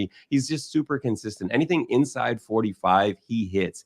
He showed a max distance of 60 in a showcase, but I don't put too much stock in that because the showcase just isn't the same environment. So I'm thinking of him as a 45 and in. We're good to go. His kickoff distance is good. He has the talent to perform both those duties at the CFL level. He's not, to me, he's not a triple threat, though. I don't see the hang time or distance in his punting to be able to play that role. He could in a pinch, but I think he's being drafted as a kicker, as a kickoff specialist. I think that's probably how he's going to be used in Edmonton if he ever gets to see the field behind Boris Beatty. And a big-time player, went 5 for 5 in their 2022 Grey Cup win, so he can come up clutch. At 32 overall, the Saskatchewan Roughriders go with Malik Straker out of Arkansas State, a guy you and I both see as a true Sam linebacker, but maybe helps them with that safety depth we talked about earlier. What value is he bringing? Yeah, quite a lot. Like when I coached against him, he was playing safety, so I know he can play that spot. His speed numbers are a little bit concerning. I just think you want him in the box, and so I like him at that Sam spot. In Saskatchewan, they're going to have some time to develop him, but maybe that's something we talked about it earlier. Maybe you could start him as a backup to Dalkey back there while you're waiting for full health. But he's a football player through and through, a really exciting guy, great guy to talk to too, a guy that Saskatchewan's going to want to cheer for, a huge asset for them down the road. At 33 overall, the Calgary Stampeders go with York defensive end Jason Janvier Messier. Again, this is an undersized defensive end, but unlike Adoko, I see him as a fit as a potential edge rusher in the CFL because his bend is absolutely special. Off the charts production in very little playing time with York. Struggled with injuries last year, but had 2 sacks in one of the 2 games he did play against the Western Mustangs, that perennial powerhouse. That's been a putrid program. I know you're an alumnus, Ben, so I won't harp on it too much, but Jason Janvier Messier has been the best thing that the York Lions have had going for them in the last several years. I think he's going to be an instant special teams contributor for Calgary and somebody who can flash something off the edge. Now at 34 overall, the Hamilton Tiger Cats go with DB/linebacker Daniel Bell from Mount Allison. You said Dawson Pierre was the 2-time AUS Defensive Player of the Year. You actually meant Daniel Bell was. A slight correction from earlier. What do you have to say about him as a player? Yeah, you're absolutely right. And they're 2 guys that I've been getting confused since day one. They're very similar in some ways. So I don't know what it is about that, but yeah, he's a gifted football player in search of a position. He talked about at the combine wanting to play safety, which isn't an impossible dream by any means, but with his measurables, to me, he's a linebacker until he proves otherwise. And if again, another guy, just like we talked about before, another guy that if you look at his film through the lens of a linebacker, he's got all the tools. He's going to need a little bit of time, but yeah, he likes special teams. He tracks and tackles really well. He's a little bit upright sometimes. He doesn't really, he's trouble keeping track of the action around him, I guess I'd say. But as a box defender, there's this level of intensity that suddenly arises that he doesn't have when he's playing a true defensive back spot. So I would love to see him move down to the box. Great reach, and he can be coached up effectively, I'm sure. At 35 overall, the Ottawa Redblacks go back to the receiver well. They take Jaquan Bloomfield out of Prairie View A&M. This is a guy who started off his collegiate career at Louisiana Monroe and played Texas high school football after moving from Quebec. He's got deep threat ability. He showed it off a 20.9 yard per reception average in college, but wasn't really consistent in what he was able to produce on the field at either level, but there are flashes there, Ben. And I think we both think those flashes are truly special. The other thing he brings, even though he's undersized at 6 foot and 188, he played a ton as a gunner on special teams, had 17 career tackles there. I'm not sure if he's going to have that level of success at the CFL based on his size, but at the very least, he's eager to get in there and he's willing to make a hit. And he is exciting as a receiver, too. Once he got better quarterback play at Prairie View, his play did seem to improve. He's one of those guys that can take any pass, and it could go the distance at any time. Drops his hips well. He's elusive after the catch, doesn't shy away from contact, and he's got that ability to win one-on-one. He finds a soft spot in the zone, reads his blocks really well. I like him on smokes and quick screens where he can just kind of weave his way through. We see a lot of those types of plays in the CFL. He can absolutely do that. Up next at 36 overall, I know a guy that you fell in love with, Matthew Peterson, the running back from the University of Alberta. He's small, 5'9", but this guy will run through your chest. Yeah, 5'9", 203. He's a quick-footed runner, elite vision, and enough speed to pull away in the open field, not necessarily take it the distance, but he's not slow. He keeps his engine driving through contact. He can make the first defender miss. He'll power through arm tackles, really strong lower body, runs well in traffic, and can always seem to find that cutback lane. And I think one of the qualities he has that a lot of the backs in this class don't is he's good in pass protection. He's one of the few backs to handle that responsibility well at the combine as well. He can catch out of the backfield. He wasn't really used that way, but he can. And I can see him being a rotational back, certainly, for Hamilton, a guy that can get in there. Doesn't necessarily need to carry the mail from day one, but he can get in there and contribute. And his physical style of play and his body type suggests that he can be a special teams contributor too. Up next at 37th overall, the Winnipeg Blue Bombers take Laval long snapper Ian LaRue. This is a guy who may have gone higher in this draft if he wasn't returning to school. He's going back to Laval next year, but Mike Benson is 38 years old. This is the heir apparent in Winnipeg. He will be their long snapper going forward. He is tremendously accurate and on time at that position. Maybe a touch slow for his size, but definitely a pro caliber long snapper who's going to step in for you in 2025. At 38th overall, the last pick in round 4, the Montreal Alouettes go Micah Roan from the University of South Dakota. I see some inside and outside flexibility for him. Do you see the same thing, Ben? Yeah, absolutely. And he showed that he can be a valuable run stopper. He's got the strength and conditioning to be an every down player. He may be one of those guys that we look back on in a few years and say, how come he went so late? Because his numbers are solid. His play is solid. It doesn't sparkle, but he's great at one gapping, holding the line, using that leverage to gain and win, to gain leverage and win those blocks. He decouples, stacks, sheds. He's got all the buzzwords that you usually want. There's so much stuff to write down when you watch his play, but it's those lack of highlights that maybe lets him slide. He's a good, solid player and should be a contributor down the road. Yeah, and the reality is the testing numbers just weren't all that great. They were fine. They're not disqualifying, but they didn't jump off the page. And his skill set is that he's a technician. That's all he is. So I think he's going to have value in the CFL, and for a team that needs to add to their defensive line depth after Lawal Ugwak left, this is a steal because he's going to come in. Maybe he's not going to be the pass rusher that Ugwak was turning out to be. He's not going to have those high-end moments, but he's certainly not going to embarrass himself when he's on the field. He's going to be efficient and technical, and he's going to hold his own in the run game, even though he didn't test particularly strongly or particularly quick twitch. I think he shows that better on tape than he does while wearing gym shorts. Yeah, for sure. And he just sort of screams Montreal too. Like the way they got to that Grey Cup win last year, it was just everyone doing their job, right? And he's one of those guys that gets out there every play and does his job well. And it may not be flashy, it may not be highlight reel stuff. His combine, like you said, it's all the same. But at the end of the day, he's there making the play, and you can't ask for more than that, especially in this situation. End of round 4, you're getting a guy like Micah Roan. That's a pretty good deal. Well, the Toronto Argonauts at 39th overall continue to add to their defensive backfield, and that's with Jarrell Cummings out of UBC. I'm going to wax poetic about this kid for a second because I absolutely love him.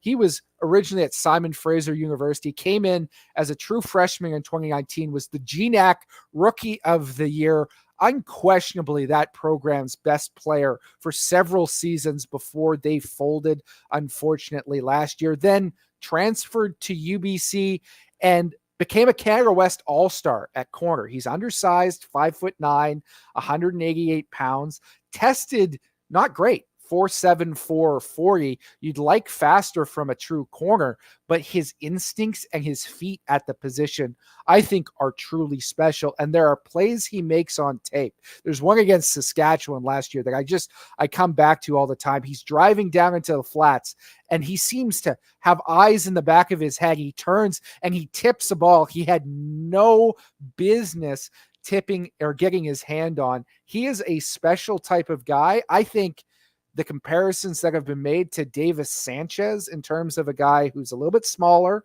maybe didn't have all the measurables, but could potentially one day start at corner in the CFL are apt. This is a guy I see in that way, and I've been high on him from day one at SFU.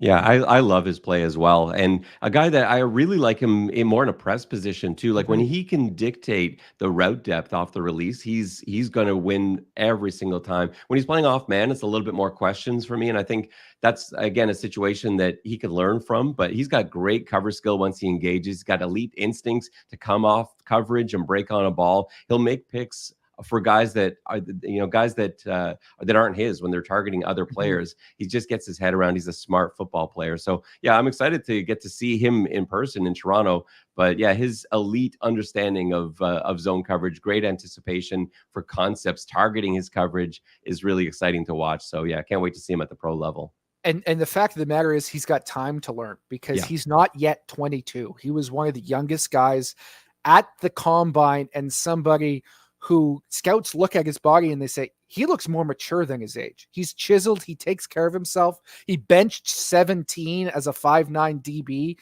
This is a guy who's going to work and be a good player for them in Toronto. At 40th overall, the Winnipeg Blue Bombers get another grinded out offensive lineman. This is a guy I love. I know you like him as well, Ben. Ethan Kalra from the University of Waterloo, one of the upgrades from the Invitational Combine. Yeah, he's a technical right guard. He's got natural leverage, and his lackluster testing doesn't really reflect his film. I don't think you can dismiss it, but on film, he looks good. He's got that great pre-snap processing. His assessment is pretty immediate as well. He knows what's coming. And yeah, I think there's a lot to like for him. 6'1", 307. This is a nice pick out of Waterloo.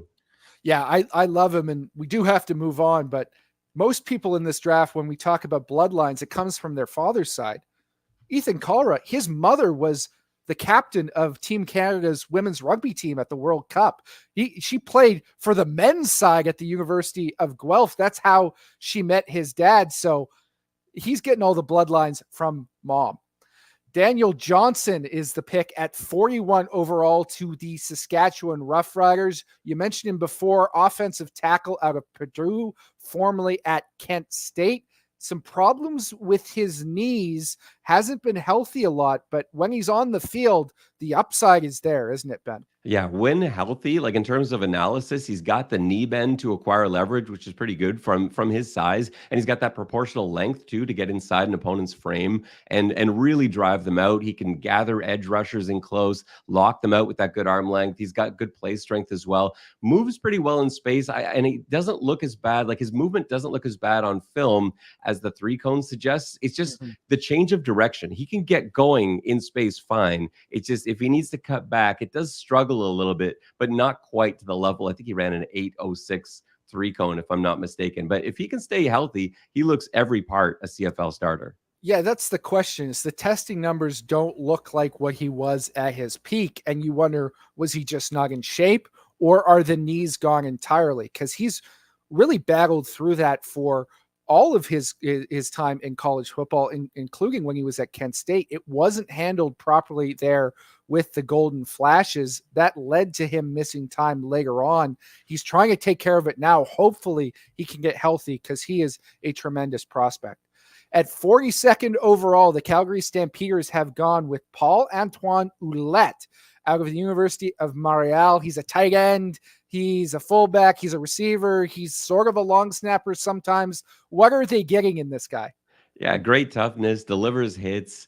He doesn't really suit the lead blocking role to me. He's more like a heavier receiver who can block really well. His blocking is very technical, not physical. So it's highly effective, but it's not like he clears a path by bowling guys over. He takes pride in his blocking, but it's done as a technician. And he's a gifted receiver too. So that's an interesting player that they're getting out of Montreal. 6'3", 239.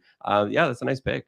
At 43rd overall, the Hamilton Tiger Cats go to a well-trodden well for them, and they pick UBC linebacker Ryan Baker. I know he underperformed at the combine in terms of his testing measurables, but this is a guy who's a much more intelligent, anticipatory player than those numbers suggest. He makes plays he has no business making because he's as smart as anybody on that defense and shows some range. He's unique in the fact he committed to the Thunderbirds as a quarterback, was actually in line to be their starting quarterback. Then COVID happened. He lost that job because they went to Texas and got a kid named Garrett Rooker. And they're like, what do we do with Ryan Baker? Simply make him your starting middle linebacker and a 2-time Catalyst All-Star. It's worked out okay for the kid.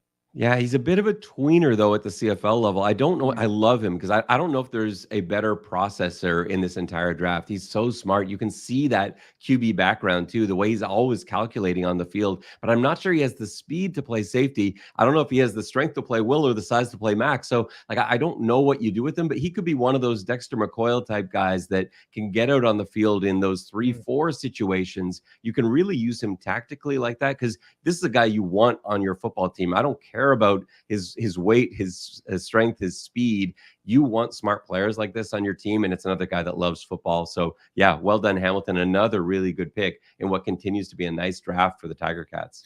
At 44 overall, the BC Lions add some depth behind their guy Nathan Cherry, and they go and get defensive tackle Kale Dava out of Tennessee Tech University. I know you are much higher on him than this position. Is this a steal for the Lions? Yeah, for sure. Like 3-year starter on the interior defensive line at Tennessee Tech. He was a contributor in all 5 seasons that he had as a Golden Eagle. I know he had surgery to repair a torn rotator cuff at the end of November, so he didn't really get in a full series of testing. And I don't know if he's going to be ready for the beginning of the season. But yeah, intelligent player, great pre-snap diagnosis, anticipates what's coming. He's got good mass. He can hold the line, absorb double teams, do all that stuff.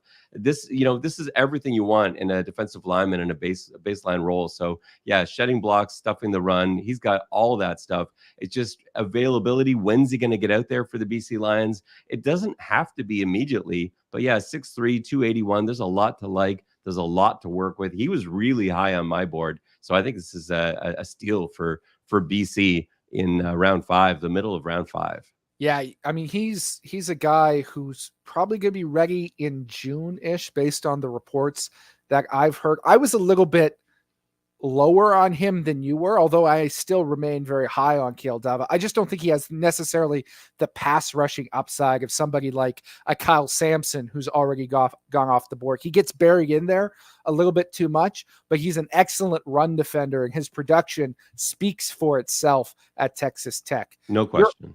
Your Argos are back on the clock at 45th overall, and they take defensive lineman Ifena Onyeka out of Carleton University, the latest in the Onyeka clan, the established Onyeka clan to make his way to the CFL. What are the Argos going to get in this player? Yeah, this is another guy that I had the opportunity to coach against. He's always been surprisingly fast for his size. Wonderful balance. He's able to get skinny, really slip between offensive linemen. He doesn't use physicality to plow through. It's not that he's not strong. He just doesn't really go to it.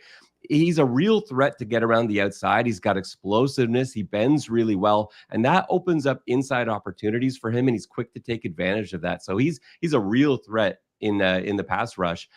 He has enough heft and enough speed, I guess, that he can be an ideal candidate for twists, loops. He didn't do that a ton, but he should be able to pick that up in the CFL. Lightning fast closing speed, uses those long arms as well, not just to keep blockers at bay, but he also trips up defenders from like miles away. He's great at that little heel tap as a desperation move. Quarterbacks trying to escape the pocket. Love his length. He uses every inch of it. The problem is if he gets locked up, sometimes the play is just over. He doesn't seem to have the hands and the strength to decouple as well as you'd like, but he can get better at that. 46 overall, the Winnipeg Blue Bombers take their third offensive lineman of the draft, but this one, he's not going to be in camp anytime soon. That's Giovanni Manu, the massive offensive tackle from the University of British Columbia, who, of course, went in the 4th round of the NFL draft to the Detroit Lions. They gave up a 3rd round pick next year to go and get him. 6'8", 352 pounds, and he runs a 4.96 40, or that's the lowest he was clocked at the pro day. Those numbers are absolutely absurd. The question is his lateral movement skills, a little bit slower. I think he's more of a guard than a tackle, and he's much rawer than Theo Benedict was in terms of where he is on his development curve. He relies on just absolutely mauling guys. Is he going to be able to do that at the NFL level? Probably not at the same degree he was in the Canada West. This is really early for me based on the level of NFL investment, but you could also see him flaming out early in his NFL career if he doesn't start to develop quickly. At 47th overall, last pick of the 5th round, the Montreal Alouettes go Laval receiver Frederick Antoine. What do you like about this guy, Ben? Not a guy I was overly high on it, but yet at this stage, I think it's a great pick, great value here at the end of the 5th round. Old Dominion onto Laval. His testing numbers were outstanding, but why wasn't he a huge star at any of those spots? His play lacks explosion on the field. He's sort of a one-speed route runner. He tips his routes a little bit too. Is surprisingly slow out of his breaks for a guy that measures out as a great athlete. Good hands. They show late, stabs effectively at the ball. He can be used out of the backfield too if needed. And he could be a real special teams star if he can commit to being a little bit more physical. For what it's worth, he's got 2 degrees. I don't know. That's normally actually a negative to me sometimes because it does raise questions about commitment to the future and opportunities that he may have. But I think at the end of the 5th round, he's an athletic stud. You can find a role for him, even if it's just on special teams. End of the 5th round is a nice spot for Frederick Antoine. Yeah, you hope that you can take in a local kid and unlock the stuff that other people have yet to be able to unlock. Because as you said, guy with tremendous skill set, but was sometimes the 4th receiver on that Laval offense. And it wasn't just the fact that they had Kevin Mattal there. So really intriguing prospect. At 48th overall, your Argos take with the first pick in the 6th round, Anim Donkwa, offensive tackle from Howard University. He was at the NFL Combine. He signed with the UDFA as a UDFA with the Philadelphia Eagles, but people are a lot lower on him in the CFL than they are in the NFL. Is that fair, Ben? Well, I think he's a tackle who can only be a tackle. And I think that sometimes worries people. 6'8", 353. That size is somewhat concerning sometimes. So he signed a UDFA contract with the Eagles. He is like an absolute giant and carries the positive and negative stereotypes of being an absolute giant with him. He has good, almost surprising initial explosion off the line given his size, but after contact, he kind of struggles to generate power if he hasn't got momentum going into that contact, which is a little odd for a guy that size. You don't normally see them lose reps once they get engaged. If he wins the initial half second of his rep, he's going to win the rep. If he doesn't, he's going to lose the rep. And that's something that he's going to have to work on. And I think I wouldn't mind seeing him actually drop a little bit in size. And I think if he can improve his movement, his change of direction, his ability to re-engage after that initial burst, I think that the Argos might be able to turn him into something. But they're going to have time. Again, I'm not sure the NFL is going to let him go that quickly. They're flying off the board now at 49th overall. The Ottawa Redblacks go safety from Bishops. Yanni Gouad fell. He's from France. He led the AUS with 6 interceptions last year. It was an AUS all-star at safety. Long, lean. He's cut up. I think there's special teams value there, not only because he can punt, but he's going to chase down and cover kicks for you effectively as well. I just think he's a little bit stiff to be a starting safety at this point. Then at 50th overall, the Saskatchewan Roughriders go with Regina receiver Deshaun Mims, who pulled up lame at the combine in the 40, but was expected to be a tremendous tester and is the son of 3-time CFL All-Star running back Robert Mims. Is there value there in taking a local kid for the Riders? Oh yeah, that's a great pick for them. I love the ties too to the, Bombers, Riders, Lions with his dad. I really wanted to see that 40-yard dash time because I have some questions a little bit about his route running. He's got really reliable hands. He shows late. He's a great athlete, really good body control. His routes look lazy to me, but I don't know if it's just that's his gait. That's just how he runs. And I wanted to see that 40 time come in because I think that would have helped me. I like how he identifies soft spots in zone. But he can still improve a little bit in that area. One thing that he does is he sometimes travels through zones when he should sit. He seems to recognize them in shorter routes, but once he gets deeper, he kind of gets locked in on what his route is and doesn't look to adjust. But I think at this stage, again, Deshaun Mims is a highly talented athlete, 5'11", 188. He's not huge, but he plays a lot bigger than his size, and there's all sorts of potential there. As a local draft pick, I love it. At 51 overall, the Calgary Stampeders go with a futures pick, tight end Tanner McLaughlin out of the University of Arizona. He's a kid from Lethbridge, local. He fell in the NFL draft to the 6th round with the Cincinnati Bengals because he just underwent a core muscle surgery. I think there's also concerns about the fact that he's 25 years old and he's only 240 pounds as a tight end. He's not going to road grade you as a run blocker, but I see a little bit of Travis Kelce to his game in terms of his understanding of space and ability to contribute as a receiver. They're going to be waiting on him a while, but in terms of a tight end body type, would maybe be better suited for the CFL than other guys at his position. And then at 52nd overall, the Hamilton Tiger Cats go with Alberta defensive back / kicker / punter, Yes, Jonathan Giustini. I know you like this guy a lot in a number of facets. Tell me about him. Yeah, well, he's a talented DB, but he's a sleeper pick as a backup kicker. And I'm actually pretty serious about that. He's a good kicker. He's so strong. His leg strength is right up there with the pure kickers. As a DB, I don't love his patience or field awareness. I think he gambles a little bit too much, but there's no question he's a dangerous ball hawking safety. He's got good hands. He finds a way to the ball every time, loves contact, and he moves with far more fluidity on film than his testing numbers would suggest. He closes with aggression. He's eager to come downhill, loves being in the box as a run stopper. He's just like, pro level. I don't know. Is he going to hold up when quarterbacks start moving him around a little bit? We'll have to wait and see. But again, for the 6th round, what a pick for the Hamilton Tiger Cats. They seem to be, I got to look back at this when we're all said and done, but they seem to be having, to me, one of the best drafts so far. I like the Riders too, but Hamilton, another nice player, Jonathan Giustini out of Alberta. Yeah, he's super physical for his size, right? 5'10" guys aren't supposed to thump when they come into the box like Giustini, and he boots kicks out of the back of the end zone. Like as a kickoff guy, he might be your safety and your kickoff guy. You don't have to have him handle field goals or punt or anything like that. Just have him do the kickoffs. Take that off somebody's plate. I hate that so much though. Like having a guy, because that's such a high school thing, right? Like in coaching high school, I've had that happen so many times where my middle linebacker or my quarterback is also my punter. At coaching semi-pro, it's such a luxury to have a guy that he's over here, my kicker, my punter. They can stay and think about kicking and punting. I don't have to worry about them like dragging themselves off the field with a half broken leg and lining up to kick a game-winning field goal. So no, that's a nightmare scenario. But in an emergency, well, you'd have other kickers. Yeah, that's the thing. Like he's plan B, but a great plan B. At 53rd overall, the BC Lions take linebacker Terrence Gagne out of the University of Maine. He's a transfer from UConn. Frankly, didn't see the field a ton at either spot.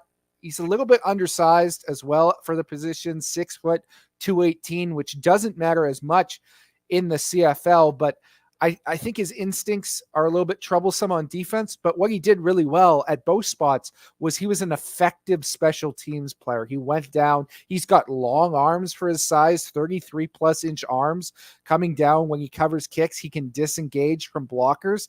I would have liked to see a little bit more strength at the combine. And on the tape, he's just a wrap-up tackler. He's not going to thump you like a lot of special teams gurus do when they come and hit coming downhill, but he's an effective depth addition for the Lions where he can be a potential special teamer back end of the roster guy for a team that loves to play a lot of Canadian linebackers. Yeah, positionally responsible guy. And again, like you said, it's not necessarily a highlight reel guy. He doesn't go and pound in there, but he's got some positional versatility. He can maybe play that max spot. Maybe you can play the will. But yeah, a lot of arm tackling. Even when he squares up, he seems to arm tackle somehow, but he doesn't miss often. I think that speaks to his grip strength. And if he weren't catching the ball carrier and we're hitting him instead, I think that might get coaches' attention a little bit more because you expect from a middle linebacker someone that's going to stop guys in their tracks. And he just doesn't do that. But there's still a lot to like about his game. And there's a lot of upside from a special team standpoint. And again, we're talking 6th round here, JC, and we're talking about contributors and players. And we're getting to the late stages of the draft. And there's still depth out there. There's still players available that you'd be thrilled to have on your team in past years' drafts. So that just speaks to the depth of what we're dealing with here. Yeah, and it's tough for us to keep track of who's still on the board as it's flying off. But the name that's jumping out to me that I think Hodge had him pegged 2nd or 3rd round, Kalen St-Cyr, the all-Canadian corner from Montreal, has still not been taken. There are guys like that out there who were viewed much higher that are still available in these later rounds. At 54th overall, your Argonauts go to the defensive line and take a really interesting prospect in Baylor's Justin Sambu, a defensive tackle who transferred from Maine, was tremendous with the Black Bears, but really struggled when going to Baylor. I think he put on some bad weight, but do you see him as a guy who can contribute? Yeah, it'll be interesting to see because what you saw from him at Maine, you would have expected him to at least show something at Baylor, but he never really got on the field. His snaps increased over each of his first 4 seasons and then 39 snaps in 2023 at Baylor. So I wonder if they found him to be a little bit of a tweener, which I don't necessarily view as a flag in terms of like CFL potential. What I see, he uses his hands really well. He's great at keeping his eyes in the backfield while engaged and without losing that. And he's really patient. He waits to fight off that initial engagement. And despite his bench press numbers not being great, he can extend and shed. And he's got those long arms that he can use to his advantage in defending the run. He's got a nice punch and just gets offensive linemen off balance and better strength and athleticism than he showed in testing for sure. Yeah, and a guy people were asking, is this the same player as the one we saw at Maine? Because he was projected as a 2nd round pick when he was with the Black Bears. He was that good with his hands, but will hopefully be able to get his career back on track in Toronto, where I think he's a nice complement to Deontay Knight. At 55th overall, the Winnipeg Blue Bombers make our guy, John Hodge, very happy, and they take Manitoba receiver A.K. Gassama. Nice. This is a guy who you have to love the fact that he gets to be a draft pick for his hometown team, because a lot of people just simply won't have him on their board. He's 5'9", 158 pounds. That's tremendously small for a CFL player, but honestly, based on talent, tracks the ball as good as any pass catcher in this class, shows tremendous short area quickness, can burn you deep a little bit, and adjusts to the football when it's in the air like few others. If he was a little bit larger, you're talking about him in that conversation with the top receivers, or at least I feel that way with the top 4 or 5. Unfortunately, doesn't have the frame, but goes here to a team that's seeing him play a lot in their own stadium and gets to put on the jersey of the team he grew up cheering for. Yeah, it's so nice. I'm so happy for him to be able to get drafted. He's just every step of his route is a separation opportunity. We'll just have to see if his size can hold up. At 56th overall, the Montreal Alouettes take one of my favorite players in this draft, and that is Michael Herzog, the tremendous running back out of Hillsdale College.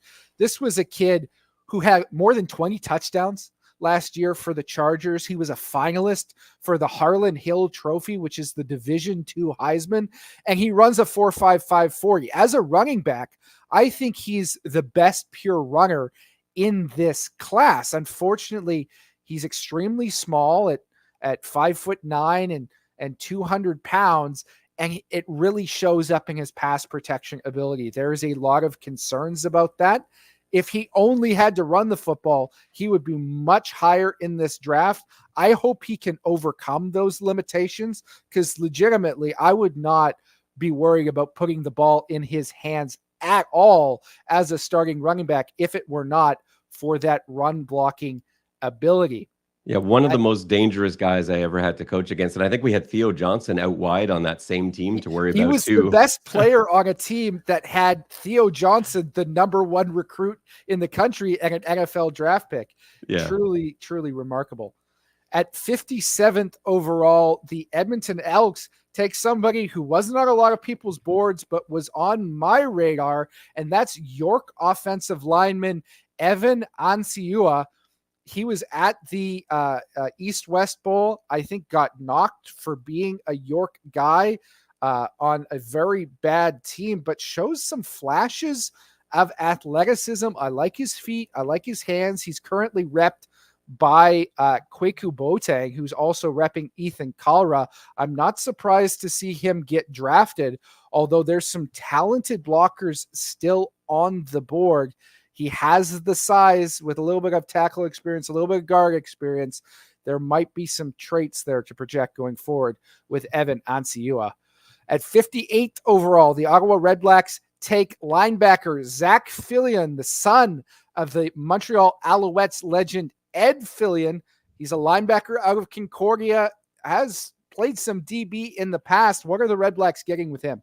Yeah, I think well, he played Will, I think, for the most part at Concordia. That's probably how he projects as a pro, but he has positional versatility, there's no question. His play's a little bit tentative at times. Maybe you can interpret that as patient, but I think it's a little bit of a flag. But he doesn't make mistakes. He's not a difference maker, but he's not costing you. He always manages to find a clear path to the ball carrier, but sometimes he loses those extra yards because of his patience, where sometimes what should be a 3-yard run is a 5-yard run, etc., because of that patience, that sort of tentative nature. His coverage and general space management is really strong up to about 10 yards, and then he starts to get lost a little bit too. So that's why another reason that I like to have him in close to the line of scrimmage.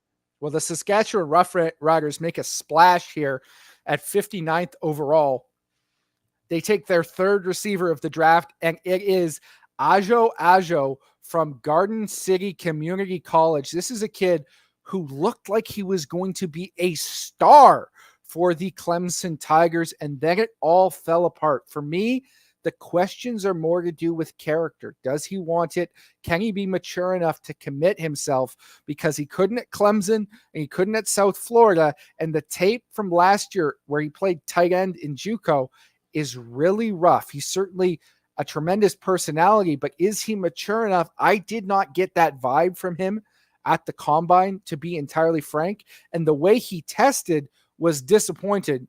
Although I do acknowledge, I think the 40 time was faster than what he showed based on a tremendously bad get off and start in that event. Yeah, for sure. And there's potential there, but I have red flags over there too. Because when you go from this level to this level to this level and you're still not shining anywhere, he's got a world of potential, so much ability in there. It just hasn't shown yet. So a little worried about that. But again, we're talking about the 7th round. At the 60th overall pick, the Calgary Stampeders add another defensive back, and that is Jackson Sombach out of the University of Regina, a guy you and I both love. If he wasn't 5'8", would he be taken higher in this draft? Yeah, for sure. And I'm so happy he got drafted because these guys never do. I was on coaches about Eric Colonna from last year. How come no one took a shot at Eric Colonna out of Queens? Very similar guy to me, 5'8", 195. I maintain he can be a solid player. He's a four square fire plug, but he gives you everything that he's got on every single snap. His weight makes all of his numbers really jump off the page, and especially when you consider his height, like he's really solidly built. He has good route IQ, reads concepts really well, has situational awareness too. He's obviously a film study guy, does a lot of prep, and he gambles a little bit, but I don't mind that too much from a safety, and that's a spot that I think he can play.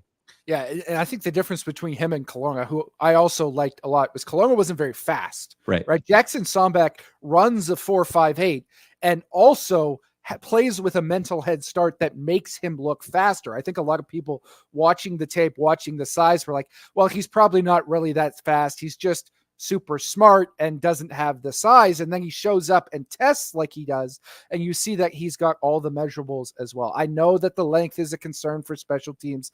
I know that the size is a concern overall, but he's heavy enough, right? He's as heavy as all these other DBs. I think he can play at the next level.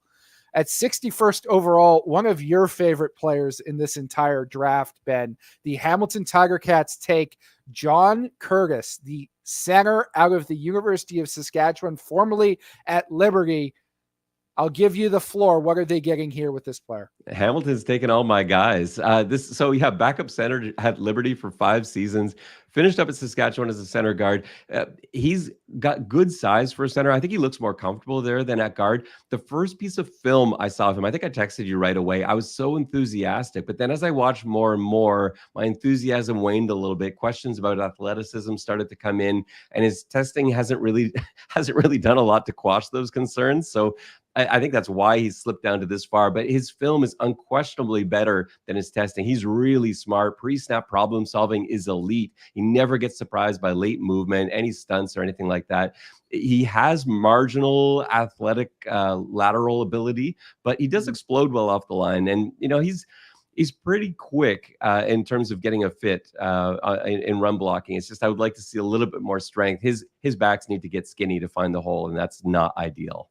Yeah, the foot speed's not there, but you can hide him a little bit at center. And in the right system, if you've got a downhill gap attack, he can thrive in that, right? And he's got a little bit of time here to develop, maybe cut a little bit of weight, get a little bit faster with the Ticats, who don't need him right away. But he's an upgrade over their current center backup, which is Jacob Zott, who I loved back in the day, but let's be entirely frank, was never going to have the measurables to play at the NCAA level the way that John Curtis does. I think he's going to be an upgrade at depth for that team. Yeah, for me, it's just like he can get to the block correctly every time. Again, that's the mental, that's that first step. But it's once he's engaged, that's where he's going to need to improve and just find an ability to continue driving, to wash out, to hold his ground, whatever it is. He's just got to make more space. But he's shown the willingness. So I think he's got the intelligence. He's got that size. I think you're right about dropping a little bit of weight, and maybe that will work well for him. But yeah, 6'4", pretty nice height for a center. You like that? I think that's a real positive. 307. I think this is a nice pick for Hamilton. Yeah, at 62nd overall, the BC Lions draft another safety or a safety prospect in Dawson Marchant, the DB from Northwestern Oklahoma State. This is a local kid. Went to Lord Tweedsmuir Secondary School just down the road from where the BC Lions practice in Surrey. Started his career at SFU. It was not a good end there for him. He did not have a fun time at that program. Ended up playing for the Langley Rams, won a Canadian Junior Football League national championship with them, and then went down to Northwestern Oklahoma State, a small D2 school that struggled, and put on some really good tape, both as a corner and as a safety. He's more of a safety at the next level, but he has that versatility to play where you need him to, and he's very physical with great size and great athletic potential. To me, this is a quality add late in the draft because he's got a body that's big enough to play special teams. He can come down. He's shown that physicality in the past. I do question his want to a little bit. The way he left FU rubs some people the wrong way. He wasn't able to finish at the combine due to injury or when I saw him at the College Gridiron Showcase either. But I think there is upside there with this type of selection, especially when you're building up your defensive backfield. Yeah, I love his field awareness too. Just great vision in general, and he's got good change of direction. And that positional versatility, sorry, that you talked about, that's such a huge asset for a guy that's probably going to be a special teams player primarily, knowing that he can back up several different spots in the defensive backfield. And if an injury occurs, you've got a guy that you can plug in just about anywhere. It's just another way to help you get onto the dress roster. Up next at 63rd overall, the Edmonton Elks have gone with Carleton offensive lineman Patrick Lavoie. This is a guy who, frankly, if it was in any other draft, would have gone much higher than this, but this is such a quality offensive line draft that he falls. He played left tackle for the Ravens. He's going to have to move inside because he just doesn't have the foot speed or the arm length, but he went down to the FCS Bowl, which is a college football all-star game this year. And I had people tell me he was one of the best linemen there, period. So he's shown it against some NCAA competition. His biggest thing is strength. At the East-West Bowl, he only put up 9 reps on the bench. He's improved that up to, I believe, 13 at the combine, but it shows up on tape. He's wrestling guys. He's dancing with them. He can't impose himself quite yet. And you'd like to see more of that from a top offensive lineman. Yeah, he needs time in the gym just to add to that. But another intelligent guy, love his pre-snap processing, and I'll have a ton of guys like that on my team any day. At 64th overall, the Winnipeg Blue Bombers take center Michael Vlaholy-Giannis out of McGill University. This was an invitational combine guy who didn't test particularly well, but you see some real flashes on tapes. I would have had him on my offensive line rankings, but I couldn't quite gel the testing numbers with what I saw in film at what is, in the RSEQ sometimes against not great competition. He was an all-star at center. What I love is the moments on tape where he sees things out of the corner of his eyes and he's able to make some crazy pickups, a very good pass protector at that level, and a grinder as a run blocker. You can see why the Bombers would like him as a fit in their system, and a potential depth center. May have a hard time making the roster, but this is a guy who is flown under the radar and frankly deserved a little bit more recognition in this draft process. And I think that's what round 7 is for. Like, they clearly see something. Like, we can see stuff in the film. It's not consistent enough, and some of it's hard to figure out, but it's there. And if you can bring him into camp, have a good look at him, there's a couple of things you're more consistent in those areas. Maybe we could really find something here in the 7th round of the draft, which is always amazing. At this stage, if you can find players in the 7th and 8th round, and I think there's still some out there, then you've won. At 65th overall, the Montreal Alouettes take Western receiver Mohsen Jamal. He's undersized, but I know you liked him a lot more than he ended up being ranked on our final receiver list, Ben. What makes you so high on Jamal? Well, he's a really polished receiver. He's got some alignment versatility too. He can be used as a split end off motions with a waggle. At Western, he was primarily at X, except I think he might have been inside if Savon Magne-Jones didn't go back to school for 2023. Maybe we would have seen him out of the slot a little bit more. He's got great speed, good, smooth route running ability. He didn't necessarily have the full tree at his disposal on the outside at Western, but he's pretty much a polished slot when he does play in there. He just didn't get to show it off much. So I think there's good flexibility for him as a route runner. He can sustain speed throughout the transitions too. Confident in traffic, more so than you would expect for a guy at 181. He looks actually even lighter on film, but until he engages, he has great play strength. And then I love his change of direction. That puts him, to me, among the top receivers in that draft class in terms of route running ability. That change of direction is key, but he's going to have to add some weight without compromising the strengths that he also brings to the table. So I don't know. I've got a few durability concerns, I guess, because of the size, but if AK is getting drafted before him, I think Mohsen Jamal is probably a steal after that.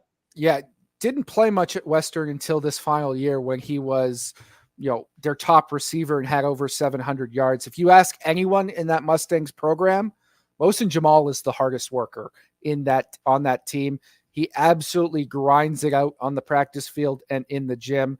I think people love him as a person, and what he's going to bring as a worker. It's just whether his size concerns will outweigh that once it comes to making a roster. At 66th overall, the Edmonton Elks go with a bit of a surprise pick. Defensive lineman Jacob Spencer out of Saginaw Valley State. I know he wasn't on a lot of people's boards. A late add to this draft class, started out at Grand Valley State, then moves to Division II with Saginaw Valley, and hasn't had a ton of production at all at that level. And the testing measurables, quite frank, weren't very good. I was hoping maybe there would be some flashes, but a 5.52 40-yard dash with a 1.95 10-yard split at 291 pounds isn't great and doesn't show much bend. Really, this is a size projection for the Elks and a bet on an NCAA prospect. But I'm not sure I'm particularly high on this selection from Chris Jones. At 67th overall, the Ottawa Redblacks go with tight end Russell Dixon out of UConn. This is another guy that people may not be very aware of throughout this draft process. He was at UConn for a number of years, didn't play a ton, but people really like his blocking tape and his ability to play fullback because he's a little bit smaller at 225 pounds. Really good blocker, didn't play last year, tried to suit up for the Edmonton Huskies in the Canadian Junior Football League and ended up getting hurt, which is why he did not test at the combines at all. But his dad played for the Lions in the 80s. He's got an NCAA pedigree, and I think brings value as an H-back, tight end, fullback type. At 68th overall, the Saskatchewan Roughriders go with Western DB Richard Agabufor. He's a two-time OUA All-Star. There was some flags in his testing, but is this a value add for the Riders? Yeah, I think it is. I like him as a player, especially in this round. He's a hard-hitting defensive back. I think he'd be well suited at safety. I would like to see him with a slightly better change of direction. That does show up on film a little bit, where you're able to translate that three cone. His top speed is good, but he just lacks that early gear explosion, and he sort of struggles to, I guess, like sync, redirect, that sort of stuff. He uses his size really well. He bodies receivers. You saw him do that at Western. He was helped out, mind you, by a really effective pass rush. So that allowed Western's DBs to anticipate short single break routes. He played a little bit of safety in high school, but he was mostly a corner who moonlighted as a receiver. But there are options. I think anytime you play all over the field like that, it gives you a little bit of a more well-rounded view as an athlete on the football field. Unquestionably an athlete, maybe has a special teams future. I wish he'd played exclusively safety at Western. I think there we could have really taken advantage of some of those pro traits and built him into a better pro, perhaps. But yeah, it's a situation where they'll see what they've got in camp, and maybe Saskatchewan can turn him into something. Yeah, 6'3", 212. That's the big thing. He can come down, he can thump on special teams, which a lot of DBs can't to that same extent. So there is value this late in the draft. At 69th overall, the Calgary Stampeders grab a guy who's probably the biggest faller in this draft, and that's Kalen St. Cyr, the corner from the University of Montreal.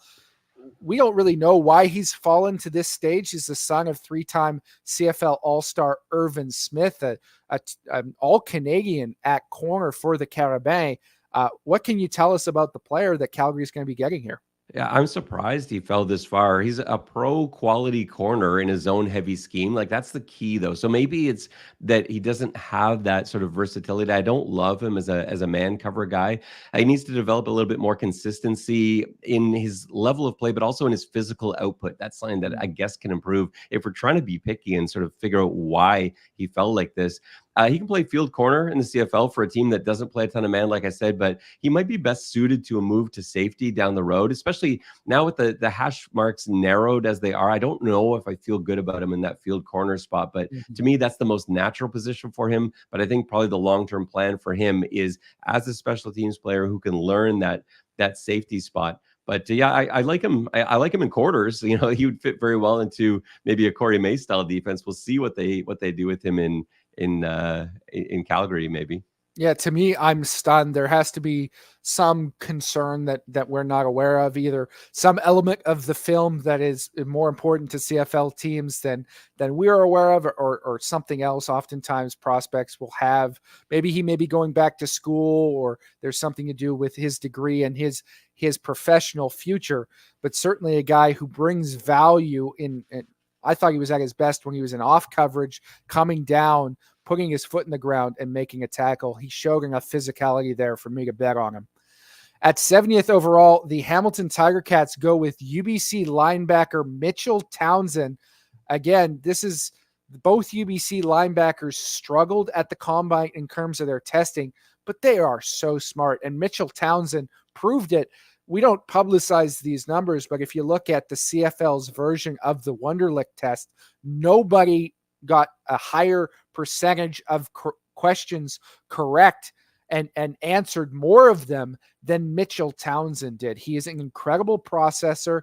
They flexed him down and played him off the edge a bunch at UBC. I thought he showed some really, really good flashes there where he was able to make some inside moves. Maybe you question the range that he can play with, or if he's strong enough to play down there at the edge at the CFL level. But a guy that is a potential captain on special teams, in my mind, with all of his attributes. They rave about him at UBC. They think he is the most underrated football player in this entire country. And the Ticats love to take those UBC guys, as we know. I'm sure they are extremely happy to be getting Townsend at this spot and adding him to a roster that already has Ryan Baker, who was his teammate in high school and his teammate in college. That's so cool. And I actually like him better as a CFL prospect than Baker. I think the key here is he knows what's coming and you don't know what's coming. He's so good at disguising his intentions and he knows absolutely what you're about to do. And that just jumps off the page. Again, a film study guy. He's super prepared. I'm not surprised to hear you say that about the testing intelligence, because yeah, that jumps off the film right away. Extremely smart player at linebacker. Not a crushing hitter, but not like that you'll see sometimes from other guys in that position. But yeah, I love him as a player. Well, the BC Lions have done it again. They did it a few years ago when they took John Mechie III. Now they are taking Theo Johnson with the 71st overall pick, the tight end from Penn State, who tested like an absolute freak of nature at the NFL Combine. And then, of course, was selected in the 4th round of that draft. He's not coming here for a good long while, but you certainly would never see a player of his size and his athleticism in the CFL. He'd be unique if he ever did come here. Yeah, it'd be interesting to see what coaches would do with him up here. When I coached against him, he was used out wide, which I thought was weird. He was 6'6" and out wide as a receiver, really difficult to cover. I think that's probably how you use him in the CFL too. He's such a good receiver. He's got elite size, speed, explosiveness. He doesn't have the functional strength that you would expect to see from someone from that Penn State football program, but like he comes off to me as more of like far more of a finesse player than a physical strength player. But I think that also lends to him maybe being outside. Just given his stature, he would be so difficult to cover and line up against. I don't think we're seeing him ever in the CFL. I think that's why he's this late. But yeah, that's a fun one. It would be cool if we got to see Theo Johnson at some point. Well, you're going to love the Argos' last pick in this draft, because at 72nd overall, they take a guy that we were really pulling for, and that's Alberta offensive lineman Daniel Shin, a all-Canadian at center who simply just doesn't have the size. He's undersized at 286 pounds. He's got really short arms, but is so smart and plays with incredible effort. The worry is he's not going to be able to do the same things he was able to at Alberta at the next level. Looked really rough at the combine, but you love to see him getting a pro opportunity, and especially with your team, don't you, Ben? Yeah, and he's a guy that you cheer for all the way. I was so disappointed at the combine because I don't think he showed as well as he did on film. His film looked great. His testing numbers weren't good. His one-on-one play really struggled at the combine. So I wonder what's going on there, because on film, I was super excited to come into Winnipeg and see what he could do. But yeah, we'll get a chance to see at training camp very soon. At 73rd overall, the Winnipeg Blue Bombers take Owen Hubert, the defensive lineman out of McMaster. I know you were a little lower on him than I was, but he's a guy who's got some inside-outside versatility as a defensive lineman. Didn't show great when he was at D-tackle at the Combine, but I got a chance to watch him down at CGS, and he showed okay off the edge. He had some ability to long arm, and was rudimentary as a rusher, but absolutely toasted Gabe Wallace on one particular rep. So he can beat some high-level guys if asked to. He's gonna have to add strength and play inside at the next level. But at the very minimum, this is something you can put in your back pocket as the Winnipeg Blue Bombers next year and get a leg up on a relationship with his brother, Silas Hubert, who is a tremendous defensive lineman at Queens, and we are going to be talking about him very high in next year's CFL draft, I'm sure. I like that strategy, though. And I don't think you're necessarily saying that he won't turn into anything, right? Because I think you add 10 pounds to that frame, a little bit of technique work, a year on the practice roster, he'll profile as a backup defensive tackle who might be able to contribute on the line in some special teams units. Well, this is an interesting one, and unfortunately, my perfect streak has been busted. Montreal Alouettes, curse you, because they've taken defensive back Vincent Delisle at the 74th overall pick. He's a guy I don't have on my board currently, Ben, so I can't provide you with any insight on this pick. This occasionally happens late in the draft. I know a few years ago it was the BC Lions who stumped me with Adam Wallace, a defensive lineman out of Ottawa. Basically, when you get late in the draft, sometimes you're looking at specific traits, certain things, and the Alouettes will know that Laval program inside and out, as Machocha coached against them for many years, and it is in their province. But we will get you more information on Vincent Delisle in the future. Unfortunately, Laval doesn't have stats on their website either, so I can't even give you a quick and dirty rundown of what his careers looked like. We'll just have to wait and see. And I think this is probably a case where Vincent Delisle probably puts up some great special teams play, or maybe gets stuck behind somebody. It's such a deep team at Laval. You can be a great player and spend 4 years on a bench just playing special teams because there's somebody elite in front of you. And so maybe the coach has got a heads up that this is a guy to watch. You want to get this guy in camp and really see what he can do as a special teams player. That really cheeses me off, Ben. We the got very last pick of the draft. 73 picks, perfect hit rate. It's almost better that way. The last one. I will be phoning up Danny Machocha right now to lodge a complaint. But that's it. That's all 74 picks. We made it. Of the CFL draft. We've made it through. We'll keep you around for a little bit longer, Ben, and do a little bit of recap work here. Run it down. First of all, let's talk about some of the players who didn't get drafted. I'll go position by position here. Our top ranked guys. We didn't see either of the top quarterbacks go. That would be Casey Bauman, who has an opportunity in the NFL with the Los Angeles Chargers, or Zach Georgiadis, who was a true freshman starter at UConn. For the running backs, Jared Cesare did not go, and we didn't see special teamers like Tanner Nelms or Lucas Mastro-Domenico. At the fullback position, no big, huge omissions there, although some talented players that I would have liked to see picked. The top receiver left, Nicholas Gendron and Darius Simons out of McGill and Ottawa, respectively. Offensive linemen, we didn't see anyone take a shot at Ryan Berta, the bench press champion from the Combine, or Cooper Hamilton out of Laurier, the big-time offensive tackle there. Mitchell Price from McMaster and Samuel Obiang, or Brandon Amonua from Laurier didn't get taken as defensive tackles. And no Van Wishart from defensive end at Queen. He was a second-team All-OUA selection there. Linebackers, there was no Gabriel Royer or any Lorenz Bowers-Kane, the talented player out of Western.